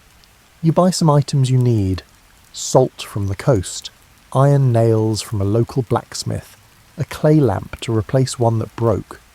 Each purchase involves a brief conversation about quality, source, and price. The transactions feel personal in ways that shopping in the old imperial markets never did. On your way home, you pass the ruins of what used to be a grain warehouse. The massive building once stored grain from Egypt to feed Rome's population. Now it sits empty. The grain shipments from Egypt stopped decades ago when the Eastern Empire stopped subsidizing them. Rome now feeds itself from nearby farms and estates. The population is small enough that local production suffices. The city has adjusted its size to match available resources. This adjustment required hardship. Many people left or died when food became scarce. But those who remain have adapted to the new reality. They eat more locally. They waste less. They garden in spaces that used to be purely ornamental. You reach your building and climb the stairs to your apartment. The bag of oil is heavy. You bought enough to last several months because you cannot count on finding more when you need it. Storage matters now in ways it did not when supply was reliable. Later you sit by your window and watch the city. Trade continues. Markets function. People exchange goods and services. The economy has not collapsed. It has transformed into something more local, more personal, and more dependent on trust between individuals. The old efficiency is gone, but a different kind of stability is emerging. You notice something odd happening around Rome. Old buildings are being dismantled, and their materials are being reused in new construction. This is practical recycling, but it also represents a fundamental shift in how people think about the past. A church is being built near your apartment. The construction crew is pulling marble columns from an abandoned temple and installing them in the new building. The columns were carved 300 years ago to honour Jupiter. Now they will support a roof over Christian worshippers. You watch the workers for a while. They treat the columns carefully. The marble is valuable and difficult to replace. Modern quarries cannot produce stone of this quality anymore. The techniques have been partially lost, so builders reuse what the Romans made when they still had the skills and resources. The foreman tells you this is happening everywhere. Churches are built from materials scavenged from pagan temples. Houses are constructed from stones taken from old government buildings. Garden walls incorporate fragments of sculptures and monuments. Rome is literally rebuilding itself from its own ruins. The city is becoming its own quarry. Every generation takes pieces from older structures and incorporates them into newer ones. The physical matter of the city remains, but its form changes completely. This should feel like vandalism, but it does not. The old buildings were designed for purposes that no longer exist. No one worships Jupiter anymore, so his temples serve no function. The government offices are empty, so their buildings might as well be useful. The transformation is pragmatic rather than destructive. You see a house where the front wall incorporates a section of an old memorial stone. The original inscription is still visible, but now it forms part of a private residence. The past becomes literal building material for the future. Some people find this disturbing. Your neighbour, who is 90 years old, mentioned that she mourns seeing the old monuments dispersed. She remembers when the city looked different, when the ancient structures stood intact and purposeful. But even she admits the reuse makes sense. What good are beautiful buildings if they serve no function and cannot be maintained? Better to salvage what can be saved and put it to new uses. You visit the Forum. Several of the old government buildings have been partially dismantled. Their marble facings have been removed. Their roof tiles have been scavenged. Their foundations remain, but everything above ground level is gradually disappearing. Within a few generations, the Forum will be a field where cattle graze. The grandest civic centre in the Western world will become farmland. This seems impossible, but you can see it happening in slow motion. The Colosseum is also being slowly mined for building materials. People remove stones from the upper levels. They pry out metal clamps that hold blocks together. They cart away anything useful.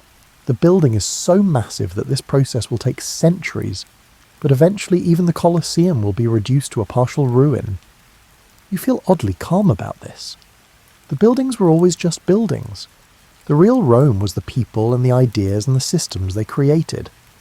Those things are transforming but not disappearing. The physical stones matter less than what they represented. At the same time, you recognise something is being lost. Future generations will not see what you have seen. They will not walk among intact temples and monuments. They will inherit a different city built from fragments of the one you know. You pass a construction site where a wealthy family is building a new house. The design is interesting. It combines Roman architectural principles with new ideas. The floor plan follows traditional patterns. The building techniques are Roman. But the decoration shows influences from Gothic art. The mosaics include Christian symbols mixed with classical motifs. The house represents the same kind of blending you have seen elsewhere. Roman forms filled with new content. Old techniques applied to new purposes. The past and future merge into a present that feels transitional. The stones do not care what they support. Columns hold up roofs, whether those roofs shelter temples or churches. Marble decorates walls, whether those walls surround pagan shrines or Christian homes. The materials remain constant while their meanings shift completely. You think about the monks copying books and the stones being recycled. Both represent preservation through transformation. The words survive by being rewritten. The buildings survive by being disassembled and rebuilt. Nothing stays exactly the same, but nothing is entirely lost either. This is how civilizations work. They do not end cleanly. They evolve continuously. The new is always built from pieces of the old, arranged in patterns that solve current problems rather than past ones. You decide to improve your education. This sounds odd in a collapsing empire, but you have time and curiosity. You find a tutor who teaches rhetoric and grammar in the traditional Roman style. The tutor turns out to be a Vandal. His name is Hilderic. He was born in North Africa, where the Vandals established their kingdom after crossing from Spain. He came to Rome as a young man to study. He liked the city and stayed. Now he earns his living teaching Romans the classical education he learned from Roman teachers in Carthage. This is hilarious in multiple ways. A barbarian teaching Romans how to be Roman. A member of the tribe that sacked Rome teaching rhetoric. A vandal preserving classical learning that many Romans have abandoned. Hildrich finds the irony amusing. He mentions it during your first lesson. He says the Vandals value Roman culture more than the Romans do because they had to work harder to acquire it. Romans take their heritage for granted. Vandals and Goths and other barbarians choose it deliberately. His teaching style is rigorously traditional. You read Cicero and Virgil. You practice writing in the periodic style. You learn rhetorical devices and grammatical rules. Everything is exactly as it would have been taught a century ago. You ask Hildrich why he bothers. Classical education has limited practical value now. Most people do not care about rhetoric. You could earn more money doing almost anything else. He considers the question carefully. He says he teaches because civilization is more than buildings and laws. It is a set of ideas transmitted through language and education. If the ideas are lost, then Rome is truly dead regardless of what happens to the stones and structures. By teaching you Cicero, he is preserving not just a text but a way of thinking. By insisting on proper grammar, he is maintaining standards of precision and clarity. By drilling you in rhetoric, he is keeping alive the notion that language matters and can be crafted with care. You have other students in the class. 2 are young Romans from families that still value education. One is a Gothic woman who wants to read classical literature. One is a former soldier who decided learning is more interesting than fighting. The class meets 3 times a week. Hildrich teaches in Latin, but occasionally lapses into Vandal when he gets excited about a particularly good passage from Virgil. No one complains. You all understand enough Latin to follow the lessons. One day Hildrich brings a manuscript he acquired. It is a copy of Sallust's history. The manuscript is old, and the parchment is deteriorating. Hildrich copied the entire text himself because he worries the original will not survive much longer. He shows you his copy. The handwriting is clear and careful. He corrected obvious errors in the original.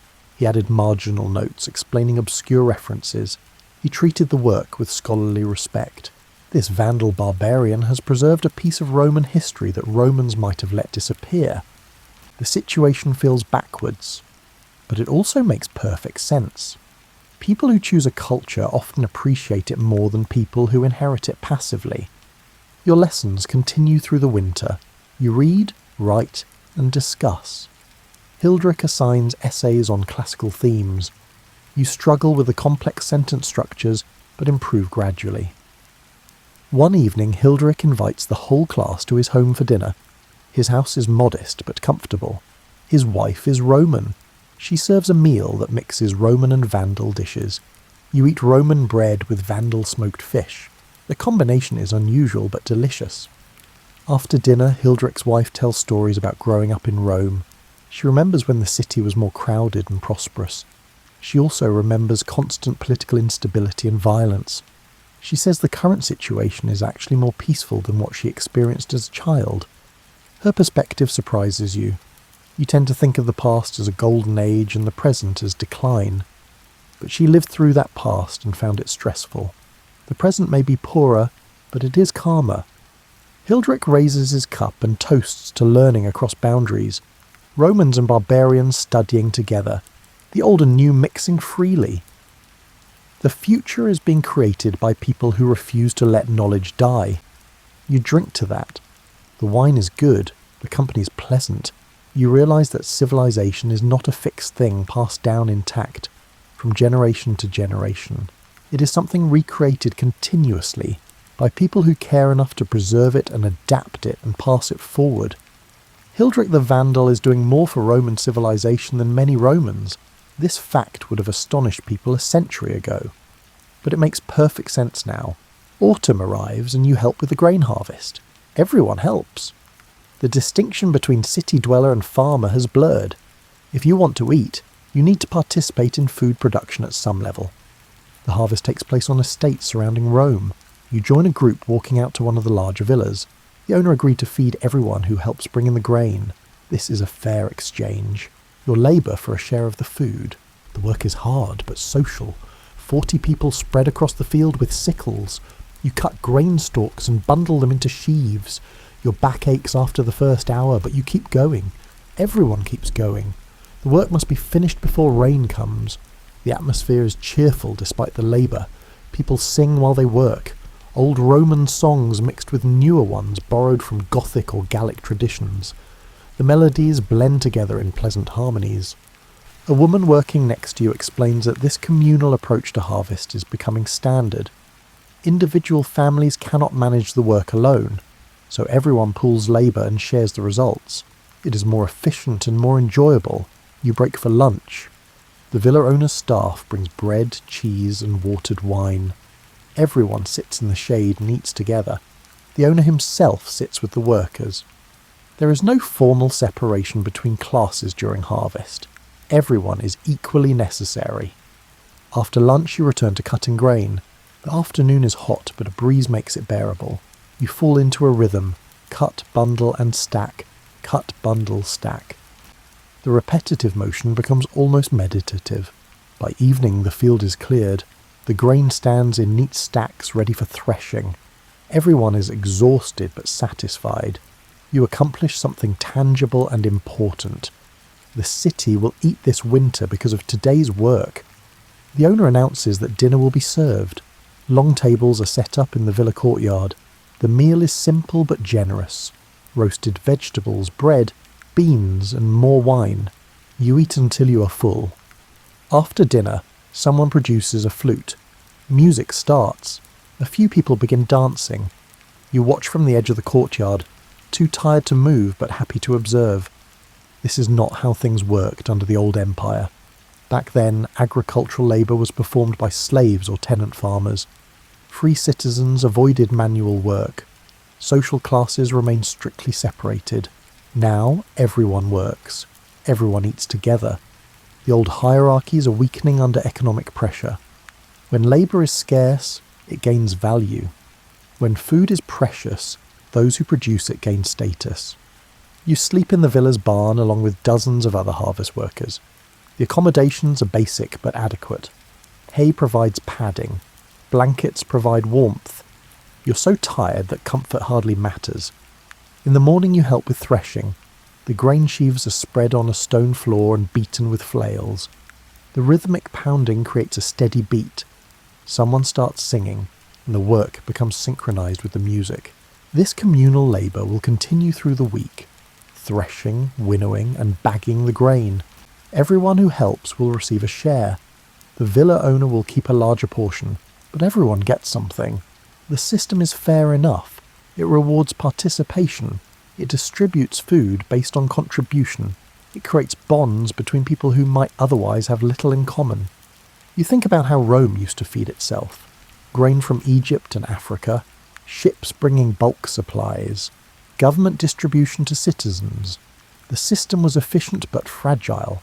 It required infrastructure, organisation and political stability.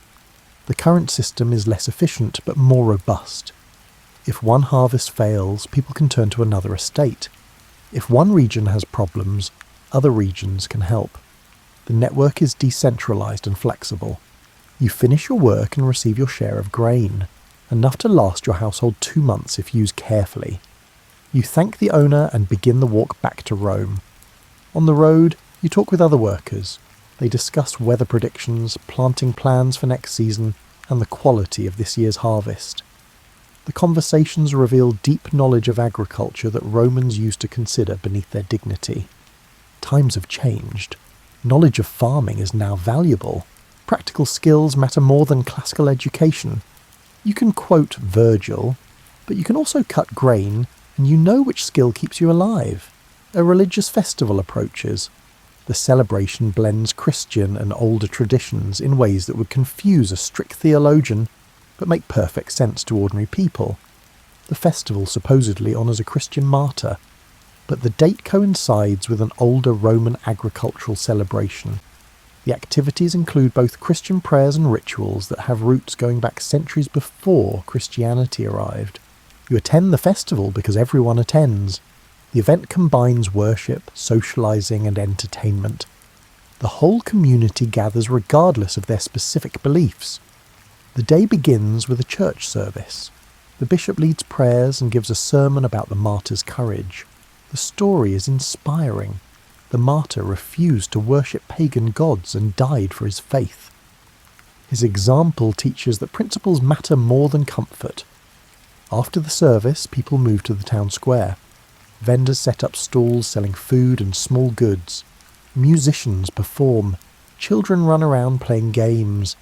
The atmosphere shifts from solemn worship to cheerful celebration. You buy roasted chestnuts from a vendor. The chestnuts are hot and delicious. You chat with the vendor about weather and crops. He is cautiously optimistic about the coming winter. Food supplies seem adequate. A procession forms. People carry a statue of the martyr through the streets. The procession follows a route that happens to pass several locations that were sacred in pre-Christian times. This is not accidental. The Church wisely incorporates older sacred geography into new practices. Music accompanies the procession. Christian hymns mixed with older melodies that your grandmother would recognise. The blending feels natural. The distinction between Christian and pre-Christian is less clear in practice than in theory. You join the procession. Walking together creates a sense of community. You're part of something larger than yourself. This feeling was important to Romans in the Old Empire and remains important now. The procession ends at a church. The bishop offers final prayers. He thanks God for the harvest and asks for protection during winter. Everyone says Amen together. The unified response creates a powerful moment of shared purpose. After the religious portion ends, the real party begins. Tables are set up for a communal feast. Every family brings food to share. The result is an enormous spread of dishes representing every household in the community. You contribute bread and cheese. Others bring vegetables, meat, fish, fruit and wine. The variety is impressive considering how limited resources are. People have saved and prepared for this event. The meal is wonderfully chaotic. Everyone eats from shared platters. Conversations overlap. Children run between tables stealing treats. Old people tell stories. Young people flirt and laugh. The festival creates space for every kind of social interaction. You sit with a mixed group. Romans and Goths. Old and young, rich and poor. The festival erases normal boundaries. For one day, everyone is simply a member of the community celebrating together. Someone proposes a toast to the martyr. Everyone raises cups. Then someone else proposes a toast to the harvest. More cups are raised. Then toast to health, peace, friendship, and anything else people can think of. The wine flows freely. As evening approaches, dancing begins. The dances are traditional Roman patterns that everyone knows. Simple circle dances and line dances that require no special skill. The point is participation, not performance. You join the dancing. The movements are easy and repetitive. The music is lively. You dance until you're out of breath and laughing. Around you, the whole community moves together in rhythm. This is civilization. Not marble buildings or complex laws. This shared celebration. This coming together. This creation of community through ritual and feast and dance. The old empire had grand architecture and a sophisticated government.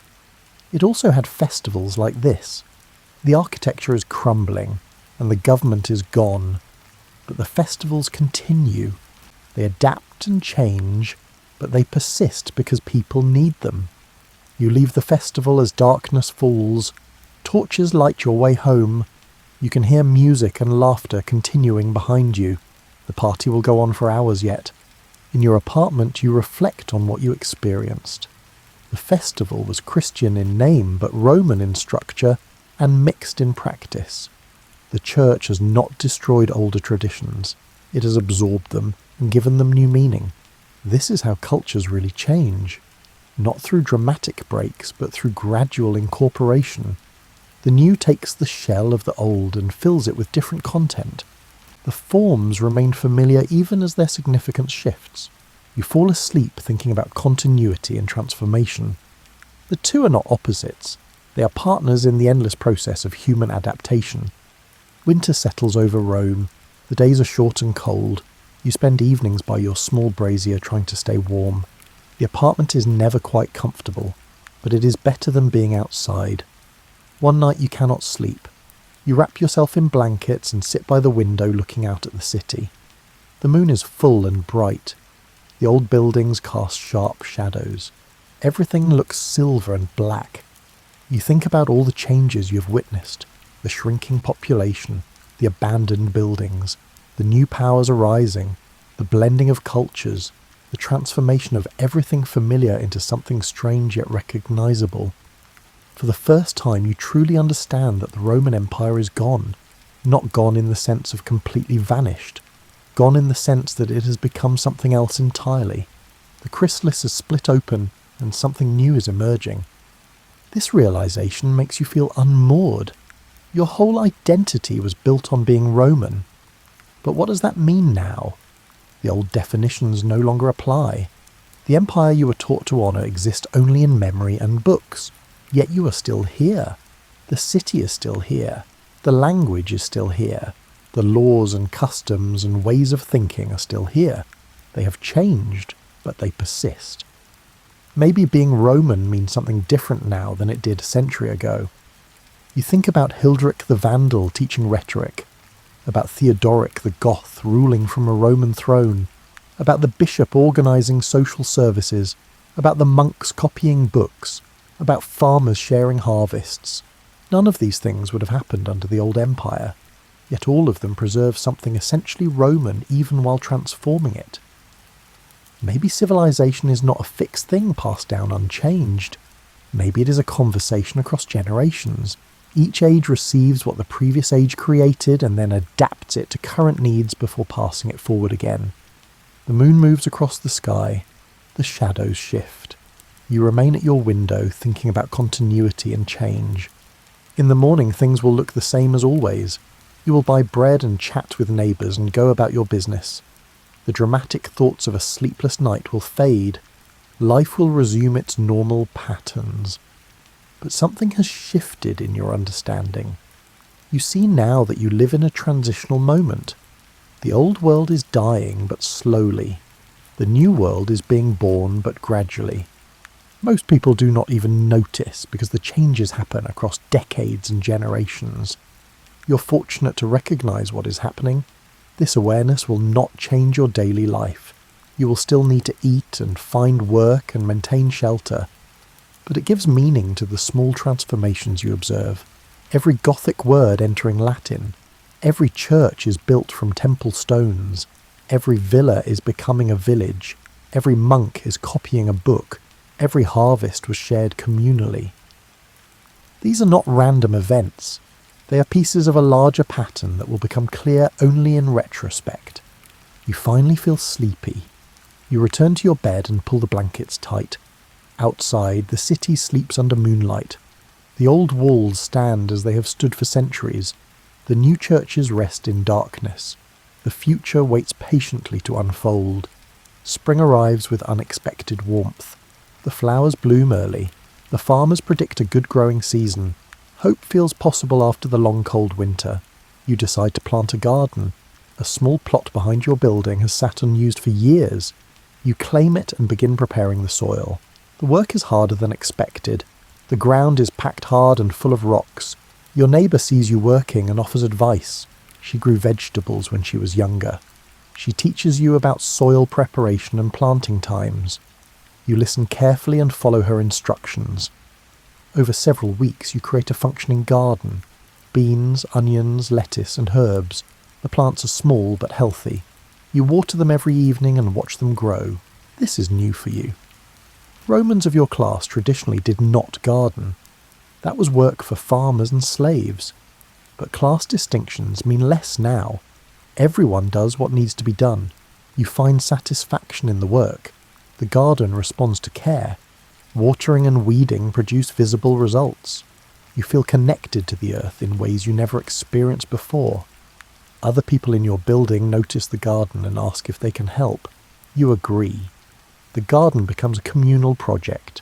Several families contribute labour, and everyone shares the harvest. This small cooperation reveals how society is reorganising itself. People form voluntary associations based on mutual benefit. The old hierarchies based on class and status are being replaced by networks based on reciprocity and trust. Your garden thrives. By early summer you are harvesting lettuce and beans. The produce is fresh and delicious. You eat better than you have in months. The garden also becomes a social centre. Neighbours stop by to check on the plants. Conversations happen naturally. You learn things about people who have lived in your building for years but whom you barely knew before. One neighbour is a widow who used to work as a seamstress. Another is a former soldier who lost his leg in battle. A third is a young couple with 2 children. They all have stories and skills and knowledge to share. The garden creates opportunities for exchange. The seamstress repairs your cloak in return for vegetables. The former soldier teaches you how to sharpen tools.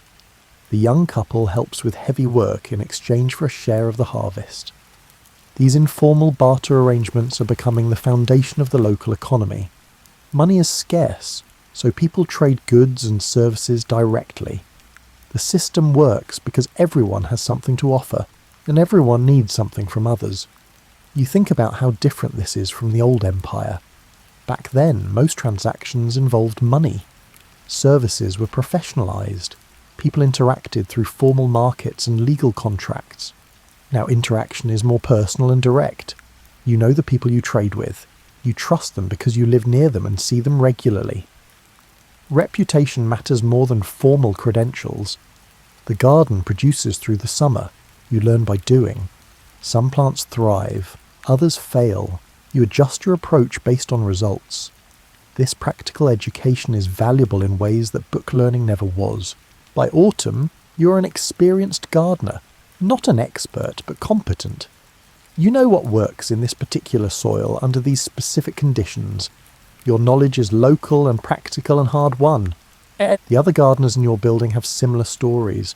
They started knowing nothing and learned through trial and error. The collective knowledge of the group is now substantial. You harvest the last of the summer crops and prepare the garden for winter. Some of the plants will regrow in spring. Others you will replant. You already know what you will do differently next year. As you work, you realise the garden is a perfect metaphor for everything happening in the world. The old empire was like a formal garden with strict plans and professional maintenance. That garden is overgrown now, but new gardens are sprouting everywhere. Small plots tended by ordinary people. Less grand than the old formal gardens, but more resilient. If one fails, others continue. The system survives through diversity and adaptation. You finish preparing the garden for winter and stand back to admire your work. It is not much. A small plot of earth behind a decrepit building in a shrinking city. But it is yours, and it produces food, and it connects you to your neighbours. This is enough. This is actually everything that matters. Chapter 15. The future that already arrived. Years pass. You grow older. The changes you observed continue. Rome shrinks further. The population stabilises at a lower level. The city reimagines itself as a church centre rather than an imperial capital. You attend your neighbour's funeral. She lived to 95. She saw the empire at its height and watched it transform completely. She adapted to every change and maintained her dignity throughout. At the funeral, the bishop speaks about continuity through faith. He suggests that earthly empires rise and fall, but spiritual truth persists. This is a Christian interpretation, but it contains wisdom. You think about what persists. Language changes, but people still speak. Buildings crumble, but people still build. Governments fall, but people still organise themselves. The forms change, but human needs and human creativity continue. Your cousin visits from Ravenna. He's middle-aged now with grown children. He tells you that Theodoric died and was succeeded by his grandson. The Gothic kingdom continues to function. Life goes on. You tell him about your garden and your tutoring sessions with Hilderic. He approves of both, practical skills and classical learning. The combination is necessary for the new age. He asks if you ever regret living through such dramatic changes. You consider the question carefully. The answer is complicated. You lost many things. The security of the old system, the grandeur of the imperial city, the certainty that came from clear hierarchies and roles. These losses are real and sometimes painful, but you gained things too. Community connections, practical skills, understanding that life continues even when systems collapse, appreciation for what truly matters versus what merely appears important. On balance, you do not regret your life. You adapted when adaptation was necessary. You preserved what you could. You contributed what you were able to contribute. This is enough. Your cousin stays for a week. You show him around Rome. He marvels at how much has changed since his last visit. Whole neighbourhoods are abandoned. Churches have replaced temples. Gardens grow in former public squares. Yet the city remains recognisably Rome. The 7 hills still shape the landscape. The Tiber still flows through the centre. The ancient walls still define the boundaries. The physical reality persists even as its meaning transforms. On his last evening, you sit together drinking wine and talking about the future. Your cousin is optimistic. He believes the new kingdoms will stabilise. Trade will recover. Population will grow again. Civilization will rebuild on new foundations. You're less certain, but you hope he is right. The future is always uncertain. The only guarantee is that change will continue. How people respond to that change determines whether the future is better or worse than the present. You walk your cousin to the city gate in the morning. You embrace and promise to write letters. He begins his journey north. You watch until he disappears around a bend in the road. Then you return to your apartment and your daily routines. There is work to be done. The garden needs attention. Hilderic expects you at your lesson. The communal meal requires your contribution. Life continues. Empires rise and fall, but people endure. They adapt and persist and create meaning in whatever circumstances they face. This is the real lesson of Rome's transformation. The empire ended not with apocalypse, but with gradual adjustment. The dramatic narrative of collapse is false. The truth is quieter and stranger. The old world slowly became a new world, while most people simply lived their lives and adapted as necessary. You are part of this story, not a hero or a leader, just a person who witnessed change and responded as well as you could. Your contribution is small but real. You helped build the future by maintaining gardens and learning rhetoric and participating in the community. This is how history actually happens, not through the actions of emperors and generals alone, through millions of ordinary people making small decisions that collectively create large patterns. You sit at your window one last time watching the sunset paint the old city in shades of gold. The buildings that remain standing glow in the fading light. The new churches cast long shadows. The ancient and the modern exist side by side. Tomorrow will look much like today. The day after will look much like tomorrow. Change happens too slowly to perceive in any single moment. But over years and decades and generations, everything transforms. You have witnessed the end of one age and the beginning of another. You have seen how the Roman world became the medieval world through countless small transformations. You have lived through history's hinge point and survived. This knowledge brings peace. Whatever comes next, people will adapt. They will preserve what matters and discard what does not. They will create new systems suited to new circumstances. Life will continue, because life always continues. The sun sets completely. Darkness spreads across the city. You light a lamp and return to your evening tasks. The world keeps turning. Tomorrow waits with its own small dramas and quiet transformations. And you will be there to witness them, as you have been there all along. A quiet observer of empire's end, and the patient emergence of whatever comes next. This is your story. This is everyone's story. The long, slow, fascinating process of becoming something new while remaining somehow the same.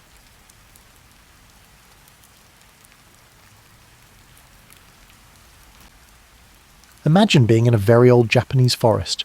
the kind that used to cover these islands long before anyone thought to build anything. These trees are different from the ones you might see in your area. These trees are Cryptomeria and Hinoki cypress. They can live for 1,000 years and grow straight and tall.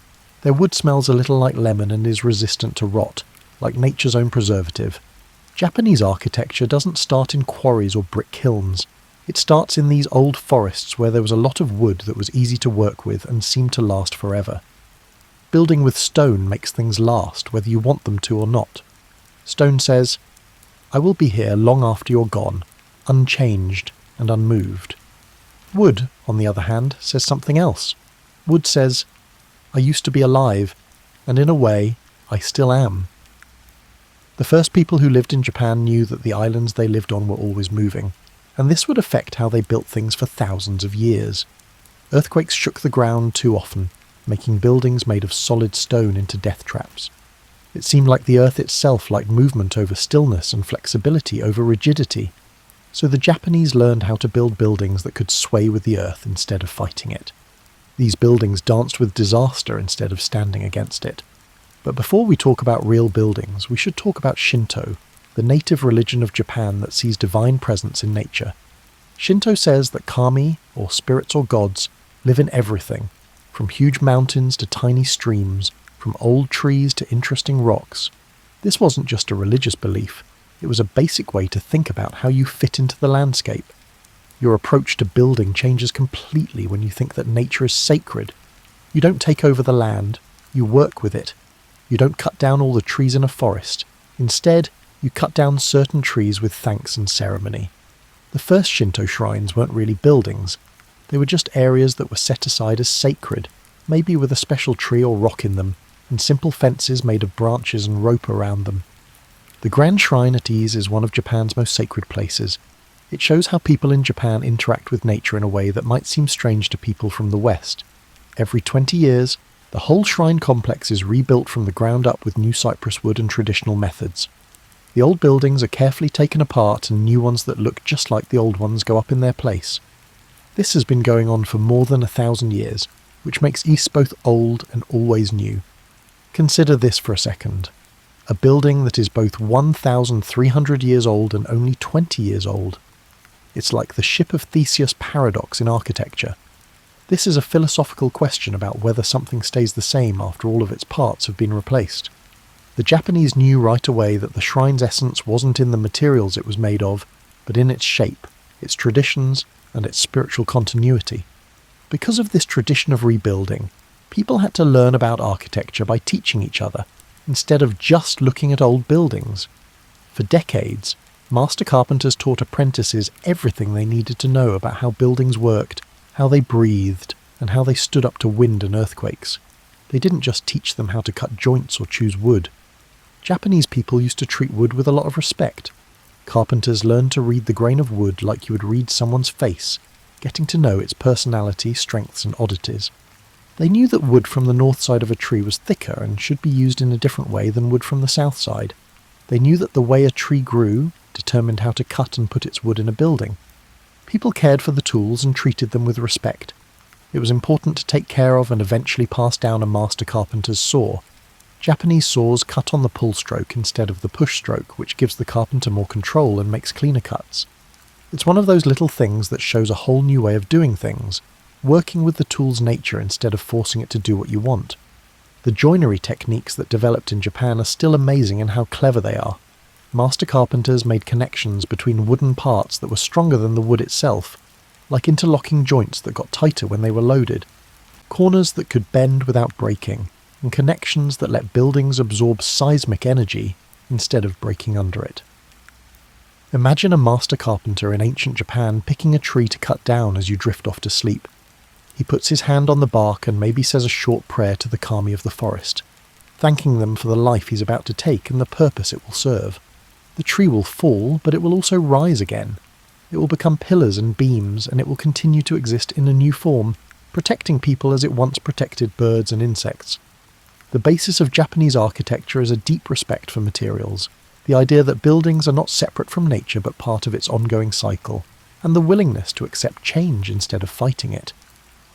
The palaces, temples, castles and tea houses that come after this all come from these roots, just like the cypress trees grow from the ground. Japanese architecture changed in a big way around the 6th century CE. Buddhism came from China and Korea, and it brought with it not only new spiritual ideas, but also a whole new way of building. It was like someone suddenly giving you a whole new way to say things you only sort of understood before. In many ways, Chinese architecture was the opposite of what Japan had made.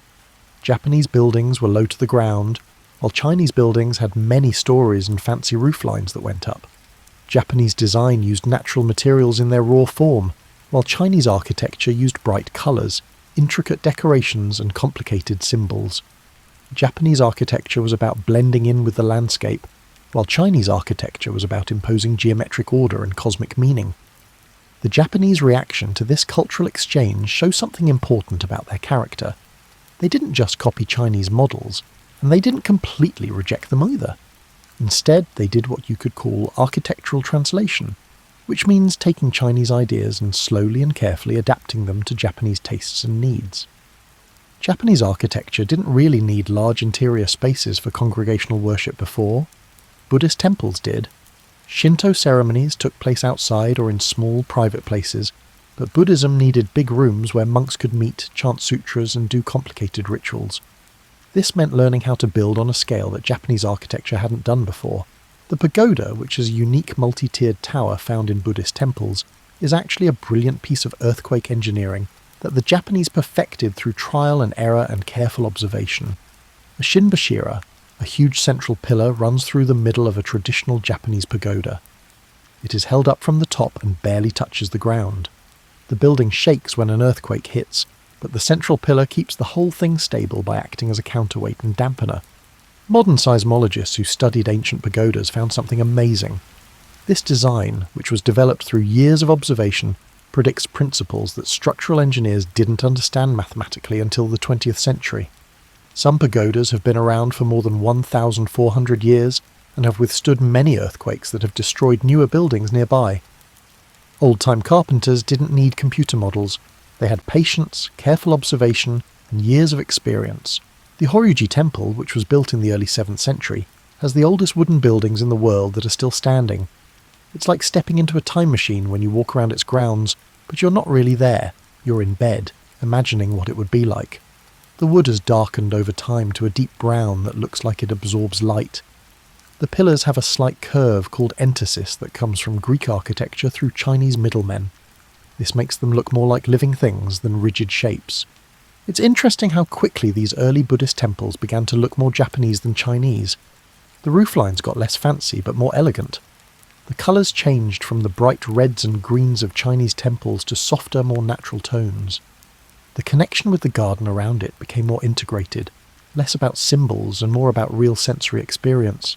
Buddhist architecture also brought new skilled workers to Japan. Tile makers who could make the unique curved roof tiles that directed rainwater. Metal workers who could make the beautiful bronze decorations that went on doorways and roofs. Sculptors and painters who made statues of Buddhas and bodhisattvas that filled temples.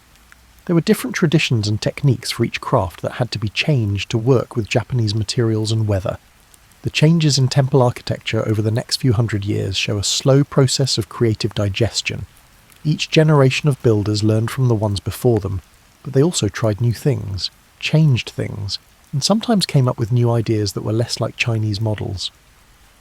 By the Heian period, which lasted from the 9th to the 12th centuries, Japanese Buddhist architecture had developed its own unique style. It was clearly based on Chinese models, but it was clearly Japanese in how it was built. The covered corridor, or roka, is one new idea that stands out. In Japan, where it rains a lot, these wooden walkways connected different buildings in a temple or palace complex. They made sure that people could move between buildings without getting wet. The corridors weren't just useful. They made a rhythm of walking through covered and open spaces, switching between light and shade, the sound of rain on wooden roofs, and the sight of gardens glistening with water. As you get more comfortable in your blankets, picture yourself walking down one of these hallways on a rainy day. The wooden floor is smooth under your feet, because it has been used for hundreds of years. Rain is falling in sheets outside, making a curtain between you and the garden. The sound is everywhere. Rain on the roof tiles, rain on the stone paths, and rain filling the stone basins. But you're dry and moving through this protected space that connects you to the life of the buildings, while keeping you safe from the weather. The hallway is not completely inside or outside, it's a space in between, a threshold, and Japanese architecture would come to love these unclear areas very much. The aristocratic architecture of the Heian period Japan, from the 9th to the 12th centuries, is one of the most refined domestic traditions in human history. This was the time of the tale of Genji, a great work of world literature that shows us how the nobility lived, loved, and thought about the places where they lived. The Shindenzukuri style that was popular in aristocratic homes at this time was based on a simple idea: build rectangular buildings around a central courtyard garden, connect them with hallways, and let the spaces flow into each other with as few barriers as possible. It sounds simple, but when you compare it to European or Middle Eastern palaces from the same time, you can see how radical this idea was. Picture a mansion for a nobleman from above. The main hall, or shinden, always faces south because of Chinese geomantic ideas about good directions. To the east and west, smaller buildings hold family members, servants, and other household tasks. Covered hallways connect everything, making a safe way for people to get around. And in the middle, the courtyard garden, which is more than just a decoration, it's the heart of the whole thing. There are almost no walls inside, which is what makes this so different from, say, a medieval European manor. The buildings are basically roofed platforms with screens and curtains that can be moved around. Not solid walls, but how you arrange your furniture and fabric gives you privacy. You don't define space by closing it off. Instead, you do it by carefully placing screens, blinds, and hanging textiles to suggest boundaries. This meant that homes of the rich were very adaptable. During the day, the rooms could be open and bright. Screens and curtains made private rooms at night.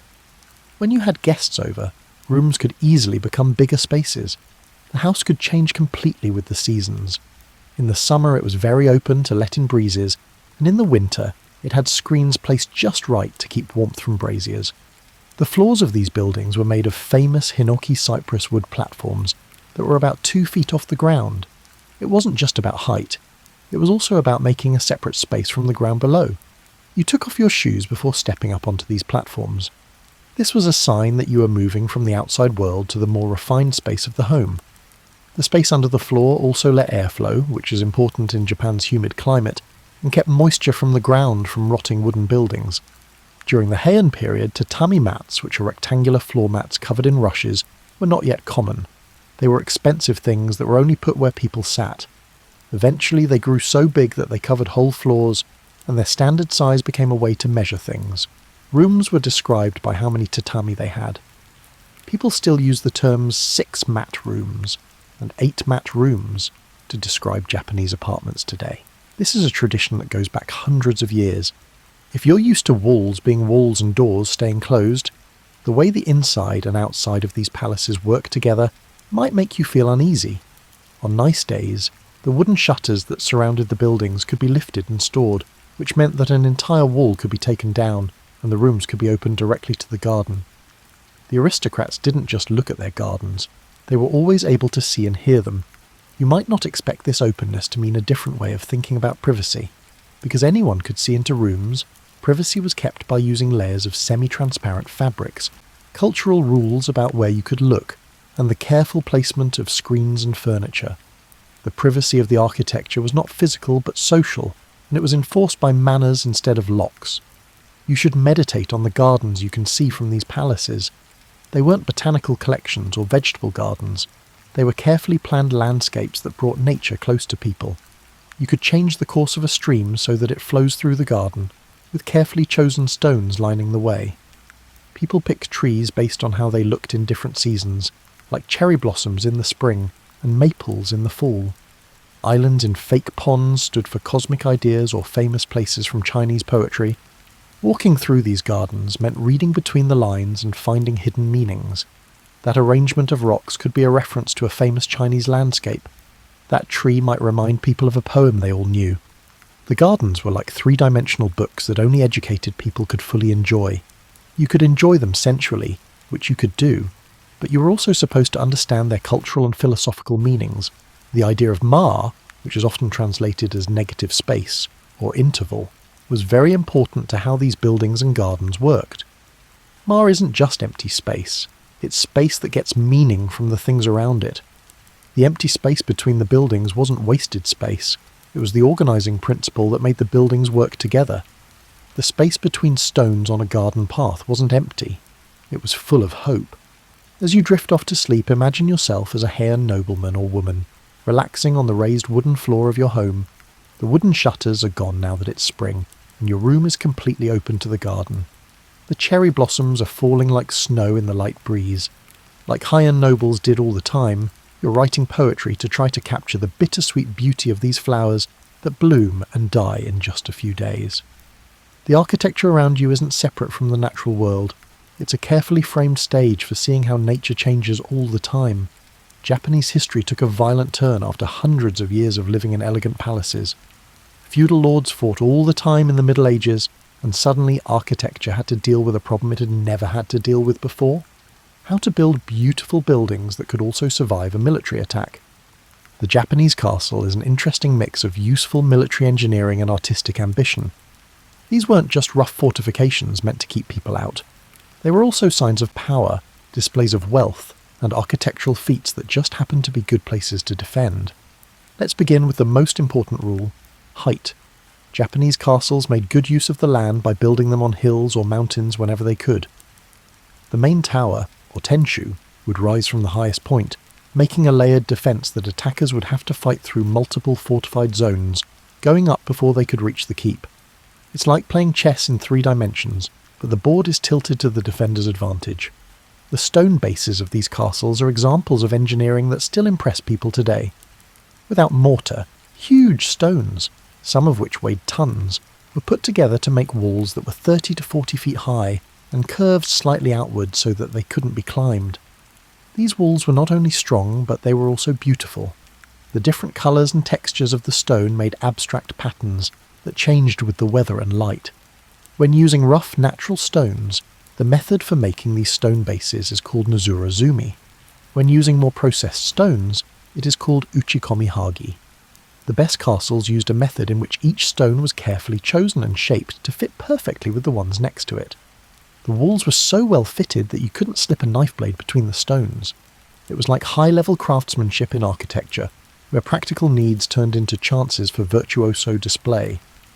The wooden castle buildings themselves, like towers, gates, living quarters and storehouses, rose above these stone foundations. This is where the unique style of Japanese castle architecture really shone through. Japanese castles were mostly wooden buildings with stone pedestals underneath, while European castles were made of solid stone throughout. The towers could be 4, 5, or even 7 stories tall, with each story being a little smaller than the one below it. This made the towers look like wedding cakes with a tapered profile. But here's where it gets interesting. The floors inside don't match the stories you see from the outside. A 5-story tower might really have 7 floors inside, or a 3-story building might look like it has 5 floors inside. This wasn't just to confuse enemies, it was smart engineering that let the defensive floors have lower ceilings, while still looking great from the outside. The beautiful white plastered walls of Himeji Castle, also known as the White Heron Castle, make it the best example of Japanese castle architecture. It feels like you're in a 3-dimensional maze with defensive passages that were made by someone who really didn't want you to get to the centre. Paths make turns at strange angles. Doorways are set up so that attackers have to put themselves in dangerous situations. There are traps on the floors. Every choice made in architecture has 2 purposes: to look good and to kill. The defensive features of castles are very clever. Sama, or small windows, were put in place so that defenders could shoot arrows or guns without being shot back. Defenders on the upper floors could attack anyone who got past the lower defences through drop-down hatches in the ceilings. People could pour boiling oil or water on attackers through holes in the walls. The decorative curved roof lines also had a purpose. They made it harder to judge distances and aim accurately. Japanese castles always looked good, even though they were very useful for military purposes. The white plaster walls did more than just reflect heat and keep fire from spreading. They also made a striking contrast with the dark wood and grey stone, making castles visible from miles away, and turning them into landmarks that stood out in the landscape. The ornate roof decorations, which usually had fierce animal designs, protected the building from lightning and showed the lord's power. The inside of the castle's living quarters showed that even warlords cared about how things looked. There were painted screens by famous artists in the rooms, alcoves for displaying valuable items, and windows that looked out on gardens.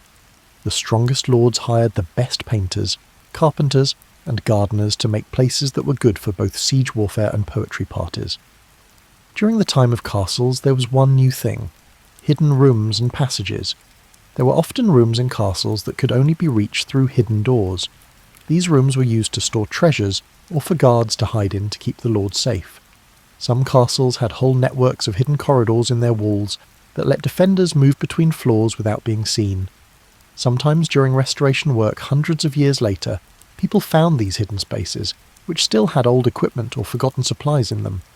During the Edo period, the shift from war to peace turned castles from military bases into government buildings and symbols of power. Lords still owned them, but they were more like government buildings than fortresses. They added more detailed gardens. The reception rooms got bigger. The martial parts stayed, but they became more decorative than useful. As you sink deeper into your pillow, picture yourself standing on the top floor of a castle tower at dusk. You can see the countryside around the castle through the small windows. The town is built around the base of the castle. The fields are beyond that, and the mountains are in the distance. The castle's many defensive rings go down in layers of stone and wood below you. The wind whispers through the intricate wooden structure, giving the whole building a life of its own. The castle is calm and watchful tonight, a mountain of human intention rising from the natural landscape. Tomorrow may bring battle. Japan entered the Edo period in the early 1600s under the Tokugawa shogunate. After centuries of war, all that military architecture became mostly useless. Japan didn't need castles or fortifications right now. It needed cities, neighbourhoods, and daily life. And out of this long peace came city buildings that changed the way millions of people lived. In just a few decades, Edo, which would later become Tokyo, grew from a small castle town to one of the biggest cities in the world. By the early 1700s, it was home to more than 1 million people, making it bigger than London or Paris. Rethinking everything about how cities are built and planned was necessary to handle that many people living in wooden buildings in a city that caught fire often. The typical townhouse or machiya from the Edo period had ideas about how to live in a city that still affect Japanese architecture today. These buildings were long and narrow, usually only 15 to 20 feet wide and going back from the street for 60 feet or more. Property taxes were based on how much of the street front there was, so people built deep and narrow to save money. The buildings that came out were like caves in the city, with dark areas in the middle and light coming in through the front door and back garden. The front of a machiya was a shop or workshop, a semi-public space where the household's business and street life came together. A few steps up from the street level marked the start of the buildings inside.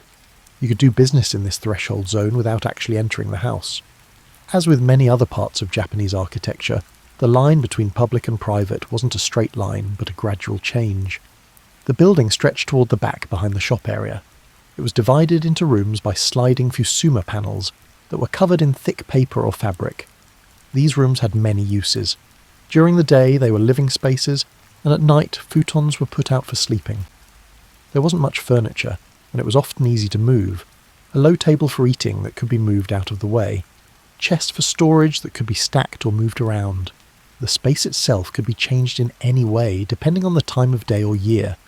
A small courtyard garden at the very back of the machiya let in light and air to the building's deepest parts. These gardens were very small, sometimes only 8 or 10 feet square, but they were very important for making the long, narrow buildings livable. That little bit of sky, that one tree, and those few carefully placed stones changed the whole character of the space, making it feel like it was connected to nature even though it was in a busy city. The whole neighbourhood of machiya gave the city a texture that Western cities don't have.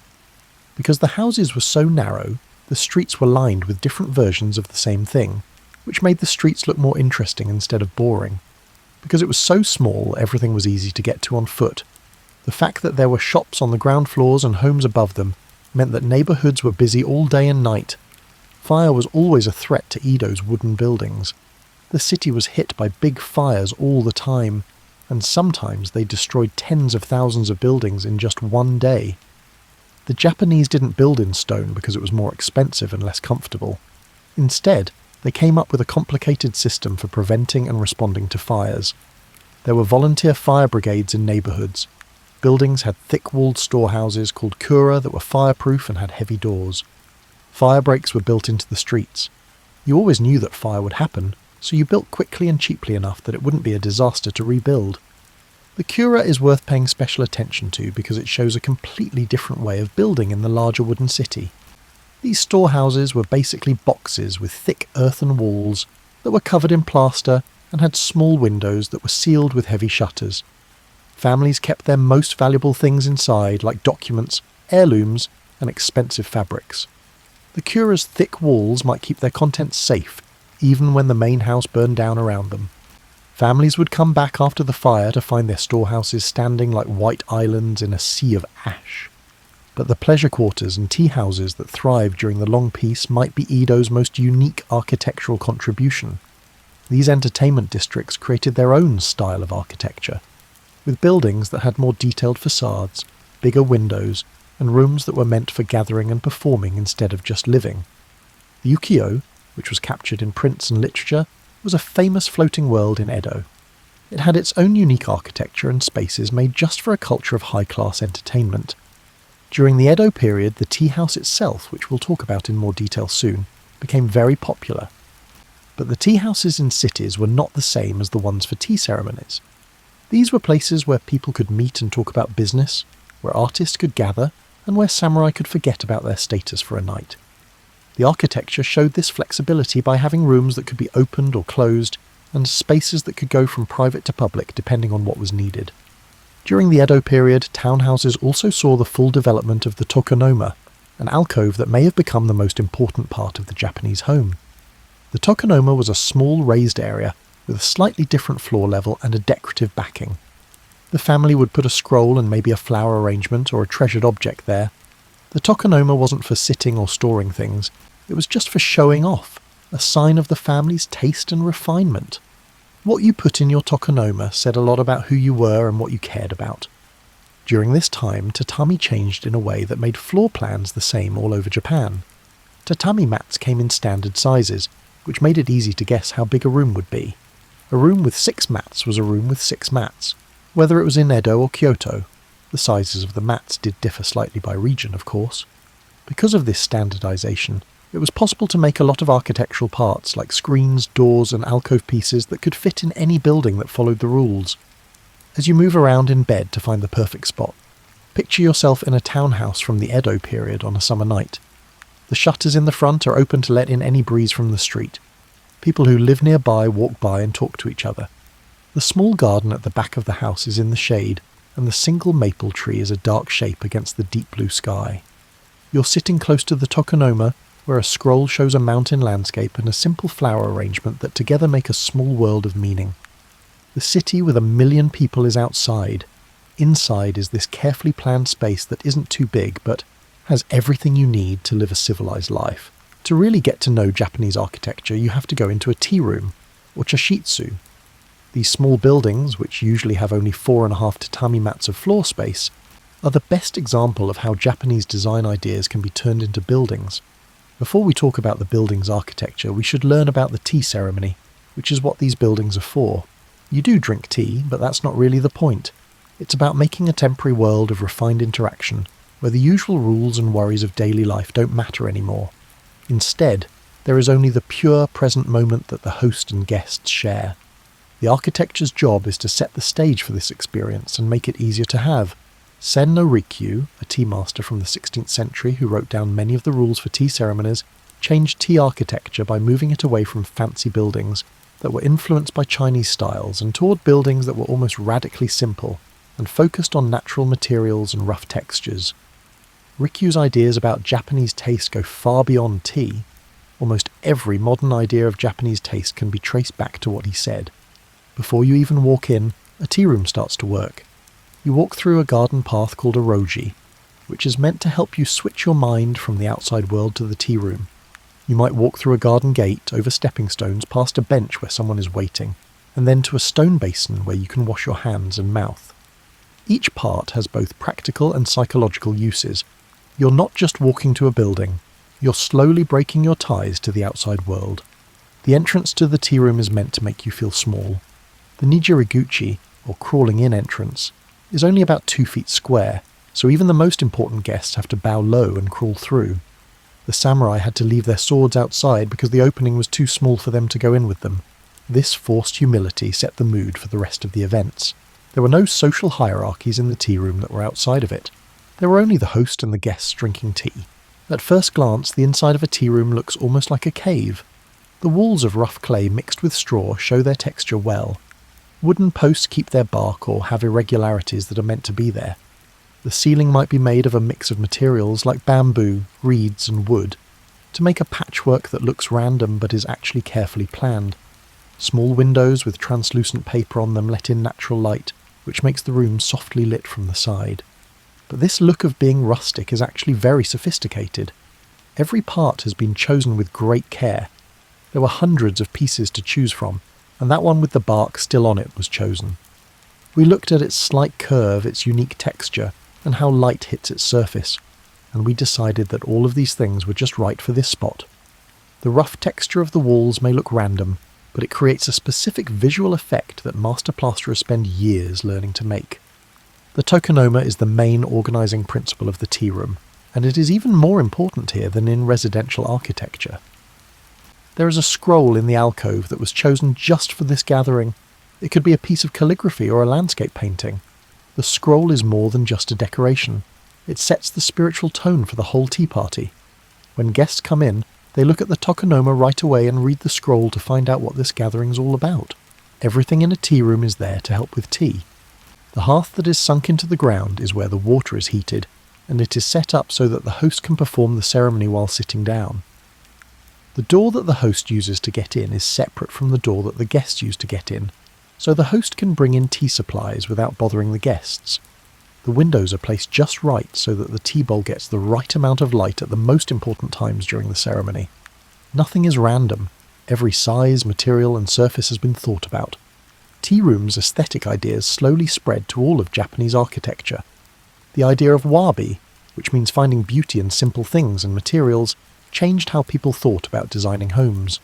People liked worn wood and weathered stone because of the idea of sabi, which means appreciating the patina of age and the marks of use. Japanese architecture became known for using natural materials in their natural state without paint or other decorations. Tea rooms also perfected the idea of shake, or borrowed scenery, which is when a building is designed to include views of the landscape around it, as part of its interior space. A window that is carefully placed might frame a certain tree in the garden, making that tree a part of the room's design. The room's character changes when the tree blooms or changes colour with the seasons. The line between architecture and landscape becomes less clear and more temporary. The famous Taian tea room, which was designed by Rikyū himself and is still standing, is only 9 feet by 9 feet. In this small space, all of Japanese aesthetic philosophy is shown. The rough clay walls, the carefully uneven posts, the small window that looks out onto a perfectly framed garden view, and the tokonoma with its subtle proportions all work together to make a space that feels both humble and deep, rustic and refined, and temporary and eternal. Later tea masters built on Rikyū's work and made different styles of tea rooms that looked at different parts of tea room design. Some added more windows to let in more light.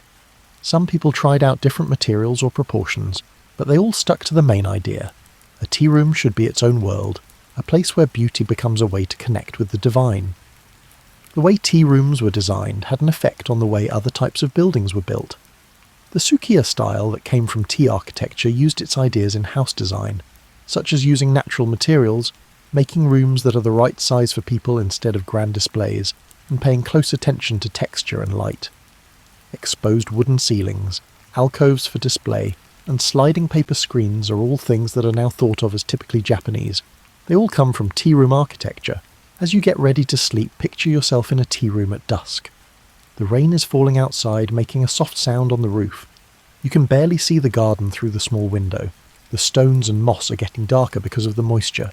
The host just made tea with careful, practiced movements. The tea bowl is in front of you, and its rough surface feels warm in your hands. In this small space, the whole universe has shrunk to this moment. The taste of tea, the sound of rain, and the way the light is fading. The room has everything it needs and nothing it doesn't. In its own quiet way, it's perfect. Japan had been closed off from the rest of the world for over 200 years, but in the middle of the 19th century it opened up. The meeting changed Japanese architecture in ways that were both exciting and confusing. Suddenly, a building style that had developed over hundreds of years to reflect certain cultural values and deal with certain problems had to learn how to use completely different architectural languages from Europe and America. People who were used to wooden buildings with paper screens and sliding doors must have thought that the first Western-style buildings in Japan were very strange. Buildings made of stone or brick with glass windows, multiple stories with stairs inside, rooms that were only for one thing, and furniture that couldn't be moved or changed, all showed a very different idea of what buildings were and how people should live in them. The Meiji government wanted Japan to become a modern nation-state, so they actively promoted Western architecture as part of that process. They hired architects from other countries to design government buildings, banks, train stations and other buildings that needed to look modern and strong. These buildings intentionally copied Western styles, like Victorian Gothic, Renaissance Revival and French Baroque. Sometimes they did this in a way that was so mixed up that it was hard to tell where one style ended and another began. It must have been strange to walk through central Tokyo during the Meiji period. There were brick banking houses with Corinthian columns next to traditional wooden temples and machiya. Buddhist temples had roofs that curved, while government buildings had roofs that sloped down like European roofs. There was an architectural clash without synthesis, with different building styles living in the same city, but not yet learning how to talk to each other. Japanese architects who had studied in Europe and America had an interesting problem to solve: how to make modern Japanese architecture that used Western building technology, but still stayed true to traditional aesthetic values. Architects would spend the next 100 years thinking about this question, and it may still have an effect on Japanese architecture today. One of the first things people did was add Japanese decorative elements to Western building styles. You could have a brick building with European proportions and a Japanese-style tiled roof, or a stone building with towers that looked like pagodas. These hybrids often looked strange, like someone wearing a business suit with traditional sandals. Each part was fine on its own, but together they were uncomfortable. Tokyo Station, which was finished in 1914, is a good example of the architectural goals of this time. The station was a huge red brick building with European Renaissance style, including domes, arches, and detailed brickwork. It was designed by Tatsuno Kingo, who had studied in London. It was supposed to show that Japan had become a modern country, with infrastructure that could compete with any Western power, but you could see that Japanese sensibilities were at work in the way it was built and the way it looked.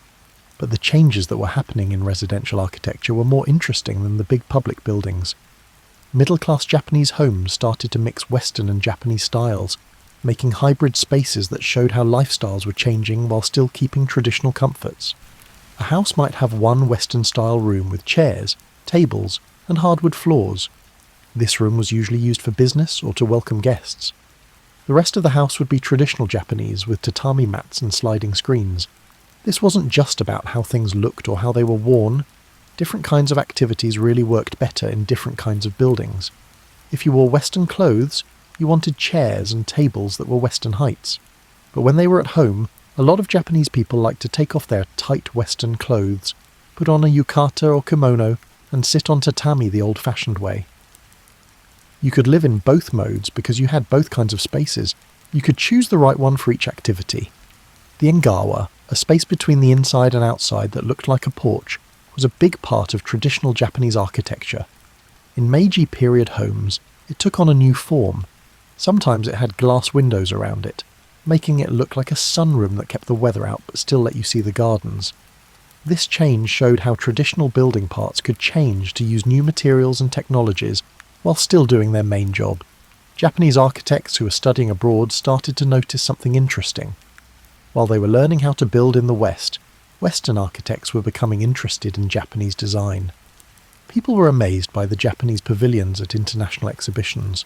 Western architects and designers started to collect Japanese prints, study Japanese gardens, and use Japanese design ideas in their own work.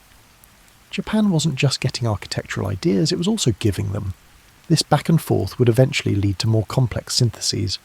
Frank Lloyd Wright's Imperial Hotel in Tokyo, built in the 1920s, tried to mix Western ideas about space with Japanese ideas about beauty and attention to materials. Wright wasn't Japanese, but his ideas for architecture showed how to honour both traditions without having to choose between them. The terrible Great Kanto earthquake of 1923 destroyed much of Tokyo and Yokohama, but it also opened up new opportunities. Rebuilding the city made it possible to use modern building methods on a larger scale, such as reinforced concrete, steel framing and modern utilities. But it also made people think about what traditional architecture had lost and what should be kept. Some architects started to talk about a more careful way to modernise. They didn't want to just copy Western styles or keep traditional architecture the same to protect it. Instead, they wanted an architecture that used modern materials and building methods, but still understood and respected traditional Japanese ideas about space. This wasn't just about making things look nice on the outside. It was about deeper ideas like how buildings fit into the landscape, how spaces could be flexible and changeable, and how to use natural materials and light in creative ways. In the early 1900s, modernist architecture spread around the world. It focused on clean lines, honest use of materials, and combining indoor and outdoor spaces. Surprisingly, this style of architecture had a lot in common with traditional Japanese architectural values. Both traditions valued simplicity over decoration, honest materials over surface decoration, and fluid connections between buildings and their surroundings. Japanese architects started to see that some of the ideas behind modernism weren't completely new to them.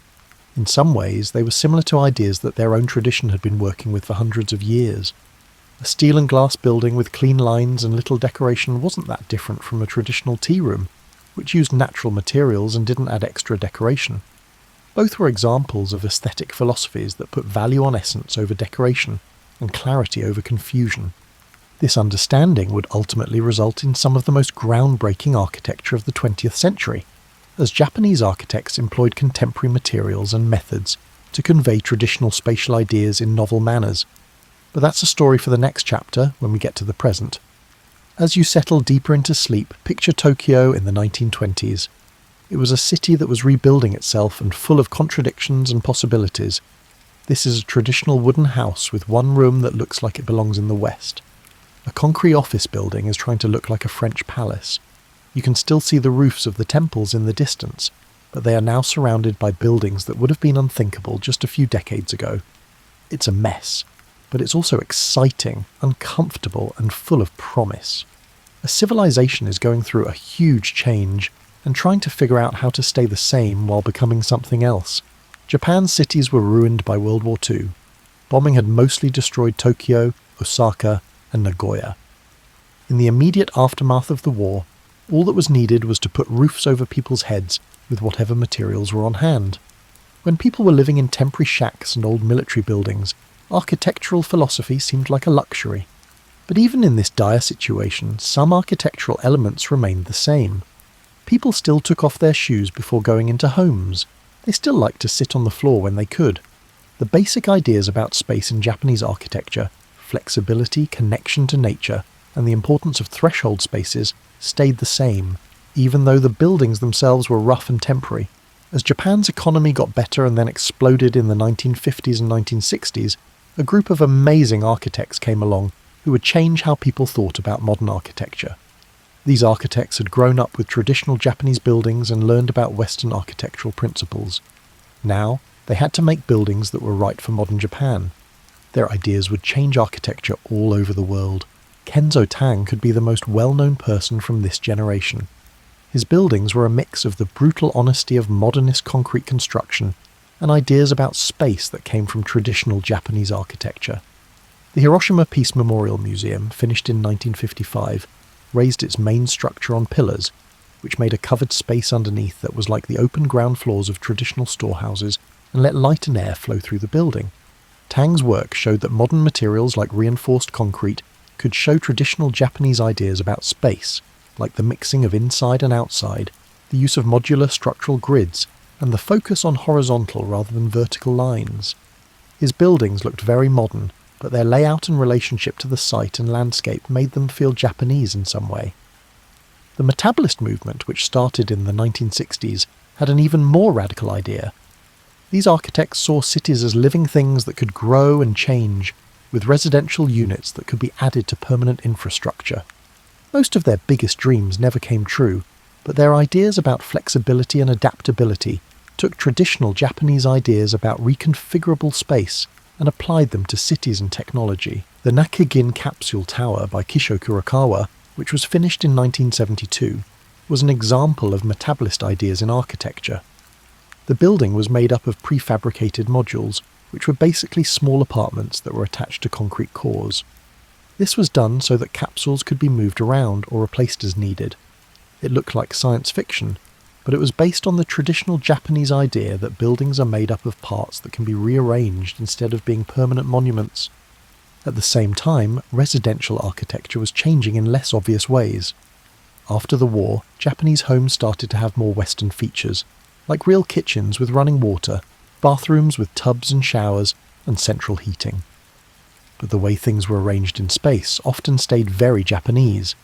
A lot of homes still had at least one traditional tatami room with sliding fusuma panels, a tokonoma alcove, and a door that led to a small garden. This wasn't just nostalgia or conservatism, it was a real preference for being able to move around and connect with traditional styles. At night, a tatami room could be a bedroom. During the day, it could be a living room. For special meals, it could be a dining room, and for guests, it could be a space. The Western-style rooms with furniture that couldn't be moved around couldn't do this.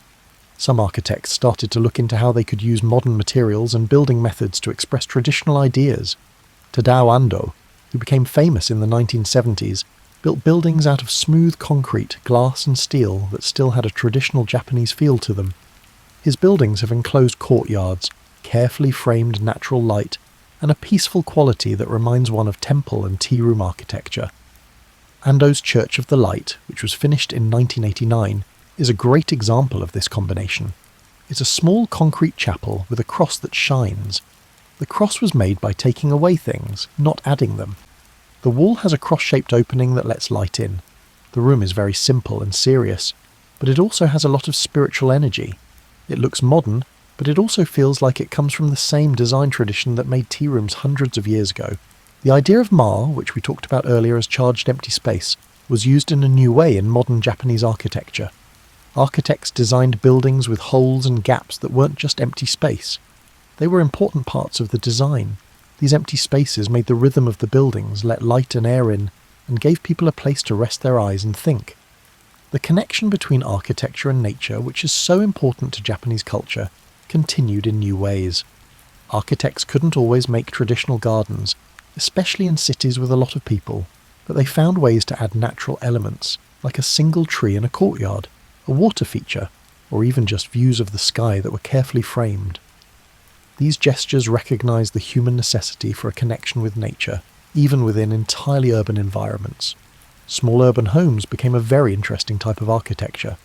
Because land was so expensive in Japanese cities, many residential lots were very small, less than 50 square meters in some cases. Architects who had to work with these limits came up with new ways to make spaces more livable, by adding light, air, and sometimes surprising spatial experiences. These small homes often had courtyards inside, skylights, spaces on more than one level, and smart ways to store things. These small houses kept the traditional Japanese way of building homes, which was to make rich spatial experiences within small physical limits. A traditional tea room showed that you don't need a lot of room to make a whole world. Modern tiny houses took this idea further by showing that careful design could make even the smallest spaces feel full and welcoming. Modern engineering's earthquake-resistant building methods were added to Japan's traditional knowledge of how to make structures that can bend. Modern buildings in Japan often have advanced dampening systems, flexible joints, and extra structural support that let them sway with seismic forces instead of fighting them. This high-tech method is similar to the old idea of building wooden structures that could move with the earth. As you start to feel sleepy, picture yourself walking through modern Tokyo. This is an old temple with wooden buildings that have been well cared for. Next to it is a modern building made of glass and steel. Its ground floor opens completely to the street, making the line between inside and outside less clear. This is a very modern take on a traditional idea. A small house, across the street, has a tree growing through the middle of it, bringing nature into the middle of a busy city. The city is like a palimpsest. with layers of history and new ideas all in the same place. The buildings from each time period seemed to talk to each other. By the end of the 20th century, something amazing had happened. Japanese architecture had become influential all over the world in ways that went far beyond just unique details or surface beauty. Architects all over the world were looking at Japanese buildings, spatial ideas and design philosophies to find ways to solve modern architectural problems that Western traditions hadn't fully dealt with. Japanese aesthetics had a big impact on the minimalism that became so popular in architecture around the world starting in the 1990s. The Japanese had been refining the ideas behind clean lines, limited colour palettes, carefully chosen materials, and empty space as a positive design element for hundreds of years. Japan had been doing what the West thought was a radical new style since the 16th century, when tea masters started doing it. The open floor plans that are now popular in Western homes are similar to the ideas that Japanese homes have had for hundreds of years. Japanese architecture had these ideas long before they became popular in other parts of the world, that spaces could be flexible and serve more than one purpose, that rooms could flow into each other instead of being separated by walls, and that a home should adapt to the needs of its occupants instead of forcing them to adapt to fixed rooms. The focus on natural materials that are honestly displayed, rather than painted over or hidden behind decorations, became a defining feature of modern high-end architecture around the world. Architects started leaving concrete unpainted so that the wood structure showed through, and they used stone in ways that showed off its natural beauty. This method wasn't taken directly from Japan, but the Japanese architectural tradition of honest material expression did have an effect on how architects around the world thought about materials and surfaces.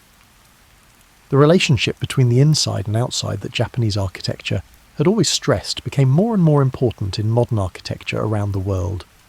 In modern design, people wanted buildings with walls that could open all the way, rooms that led into gardens, and threshold spaces that were neither fully inside nor outside.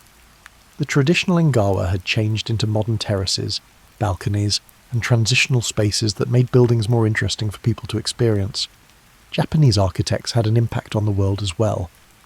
In 1995, Tadao Ando won the Pritzker Prize, the first of many Japanese architects to win the most prestigious award in the field.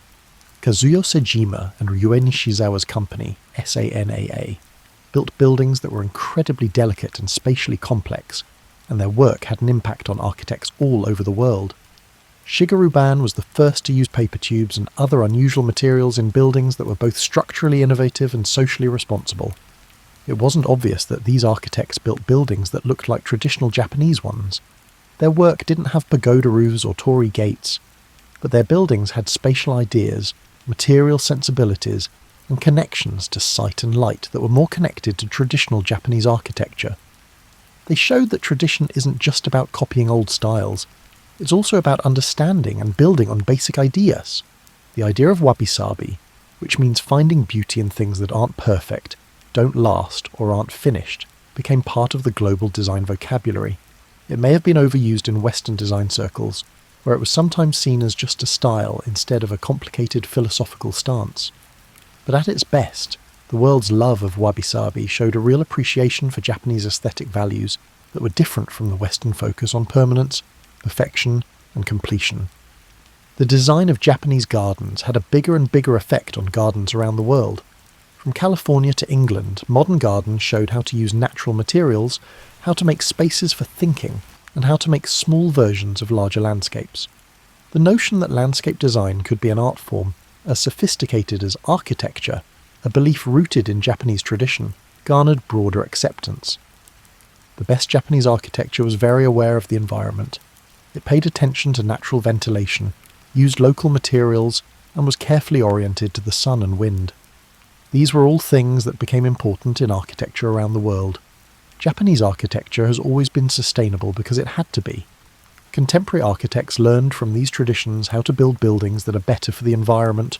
The Japanese idea that architecture is not a permanent monument, but something that can be changed and rebuilt, challenged Western ideas about architecture in interesting ways. The 20-year rebuilding cycle of the Is Shrine, which we talked about a long time ago, was a whole new way of thinking about preserving architecture. Instead of trying to keep buildings the same, it meant keeping tradition alive through constant renewal. This idea changed how people thought about cultural continuity and architectural sustainability. Japanese culture had a big impact on the way people saw small-scale, carefully detailed architecture. Not every building had to be a big deal or a big statement. In small urban houses or tea rooms, where every detail had been carefully thought out, the most beautiful architecture could happen. This recognition of small-scale excellence changed how architects around the world thought about residential and small-scale projects. Japanese architects combined traditional building techniques with modern materials and methods. This gave other countries ideas for how to keep traditional building crafts alive, while also making modern buildings. Japanese architectural craft was known for its careful joinery, attention to surface qualities, and respect for materials. These things still affect how buildings are detailed and built. As we near the end of our journey through Japanese architectural history, we come to the present. What we see is not a complete preservation of tradition, or a complete break from the past, but rather a creative conversation between historical principles and modern needs that is still going on. There is a fascinating tension in modern Japanese architecture. Japan is still one of the most architecturally innovative countries in the world. Architects there build buildings that are very creative and technically advanced. On the other hand, traditional building types like temples, shrines, tea rooms, and even some types of homes are still used today, not just as museum pieces. In Kyoto, you'll see master carpenters still teaching apprentices how to do traditional joinery that doesn't use any nails. These craftsmen aren't putting on historical reenactments. They're keeping temples and shrines that are still used for religious purposes up to date using the same methods that their ancestors used hundreds of years ago. The knowledge is passed down from master to apprentice in an unbroken chain. Each generation learns not from books but by working with tools and materials. There are definitely problems with these old crafts. Fewer young people want to spend years learning how to do temple carpentry or thatched roofing. The economic problems are real, but the tradition lives on, thanks in part to cultural pride, religious necessity, and a growing understanding that these skills are irreplaceable knowledge about materials and construction. At the same time, modern Japanese architects are still pushing the limits. They build buildings that are incredibly delicate, with walls that seem to dissolve and spaces that flow into each other like water. They try out new materials and technologies while still keeping in touch with old ideas about space. Su Fujimoto is one of the younger architects. He makes buildings that blur the lines between architecture and nature, inside and outside, and building and landscape. Sometimes his buildings look more like abstract sculptures or natural formations than regular buildings, but they are perfectly livable spaces. They're a modern evolution of traditional Japanese ideas about how buildings and nature interact.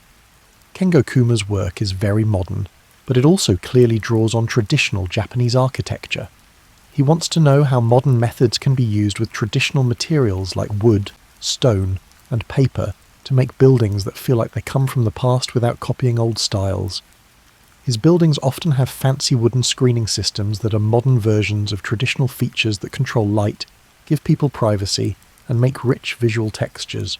There is an endless stream of new houses being built in Japan because people there are still interested in small, well-designed homes. Tokyo is full of tiny lots where architects have to work within very strict limits to make amazing spatial experiences. These houses are in line with the Japanese tradition of making a lot out of a little, by carefully designing them instead of just making them big. These small modern homes often have features that are similar to traditional homes, like an internal courtyard that lets light and air into the middle of the building, a threshold space that separates the street from the home, and a special room or alcove for thinking and showing off. But they use modern materials and building methods, which makes the buildings feel both new and traditional. Japan has a unique way of keeping its old buildings in good shape. Preservation doesn't mean trying to keep buildings the same over time. Instead, it usually means rebuilding them every so often using traditional methods and materials. This keeps not only the buildings themselves, but also the knowledge and skills needed to build them. It's preservation through practice, not through museums.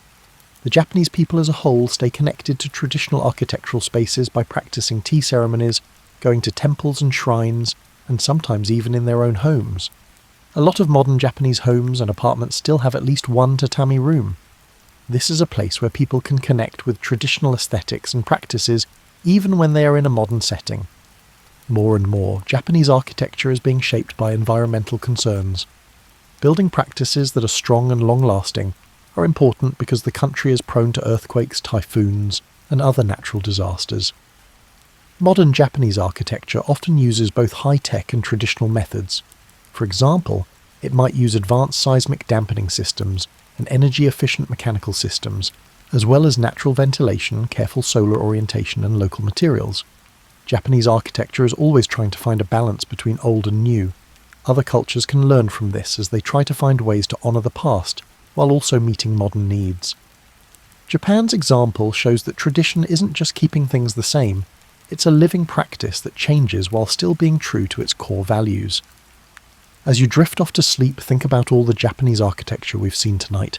The ancient forests where it all began, the Shinto shrines that mark sacred places, the Buddhist temples that reach for enlightenment, the palaces that open up to gardens, the castles that rise from stone foundations, the Edo townhouses that make city life possible, the tea rooms that find infinity in small spaces, the Meiji experiments with new forms, the post-war innovations, and the modern explorations that are still going on today. Every time period built on what came before it and adapted to the needs of the time. There was no time that was frozen, but there was no time that was completely lost. The tradition lived on because it kept changing and adapting while still holding on to threads of continuity that go back hundreds of years. The House You Build in Dreams, an epilogue. As you finally fall asleep, your mind might build fake buildings out of all the architectural parts we've looked at tonight. Maybe you're walking through a house that has parts from different times, like a tea room that opens up to a garden from the Edo period, or a high-end palace with flowing spaces made from modern materials, or a castle that looks strong but is softened by modern transparency. This dream architecture doesn't mix things up or contradict itself. It's completely fine because Japanese architecture has always been about bringing together different influences and needs into a cohesive whole that serves human life while respecting deeper, aesthetic and philosophical ideas. The lessons from the history of Japanese architecture apply to more than just Japan. They remind us that buildings are more than just places to live. They are also ways for us to show how we want to live, what we value, and how we see our place in the natural world. They show that tradition and innovation are not opposites, but partners in a creative conversation that never ends. Japanese architecture teaches you to be patient, to think carefully about every detail, to choose materials carefully, and to let designs grow through repeated refinement. It values restraint, which means that knowing what to leave out is often more important than knowing what to put in. It accepts that everything is temporary, just like all buildings and other things made by people are temporary parts of nature's longer story. Japanese architecture teaches us that the way spaces are set up can change how we feel. The light in a room, the feel of a wall, the connection between the inside and the garden, and the size of a space all affect how we feel, think, and interact with other people. Architecture isn't just about building places for people to live, it's also about making places where people can thrive. When you wake up tomorrow, you might see your own living space in a new way. That window's connection to the light in the morning, the line that separates rooms, the things and textures that are around you, the existence or non-existence of natural components. These aren't just things that are useful, they're also chances to make daily life more beautiful, thoughtful, and connected. You don't have to live in a traditional Japanese house to learn from Japanese architecture. The rules can be used anywhere.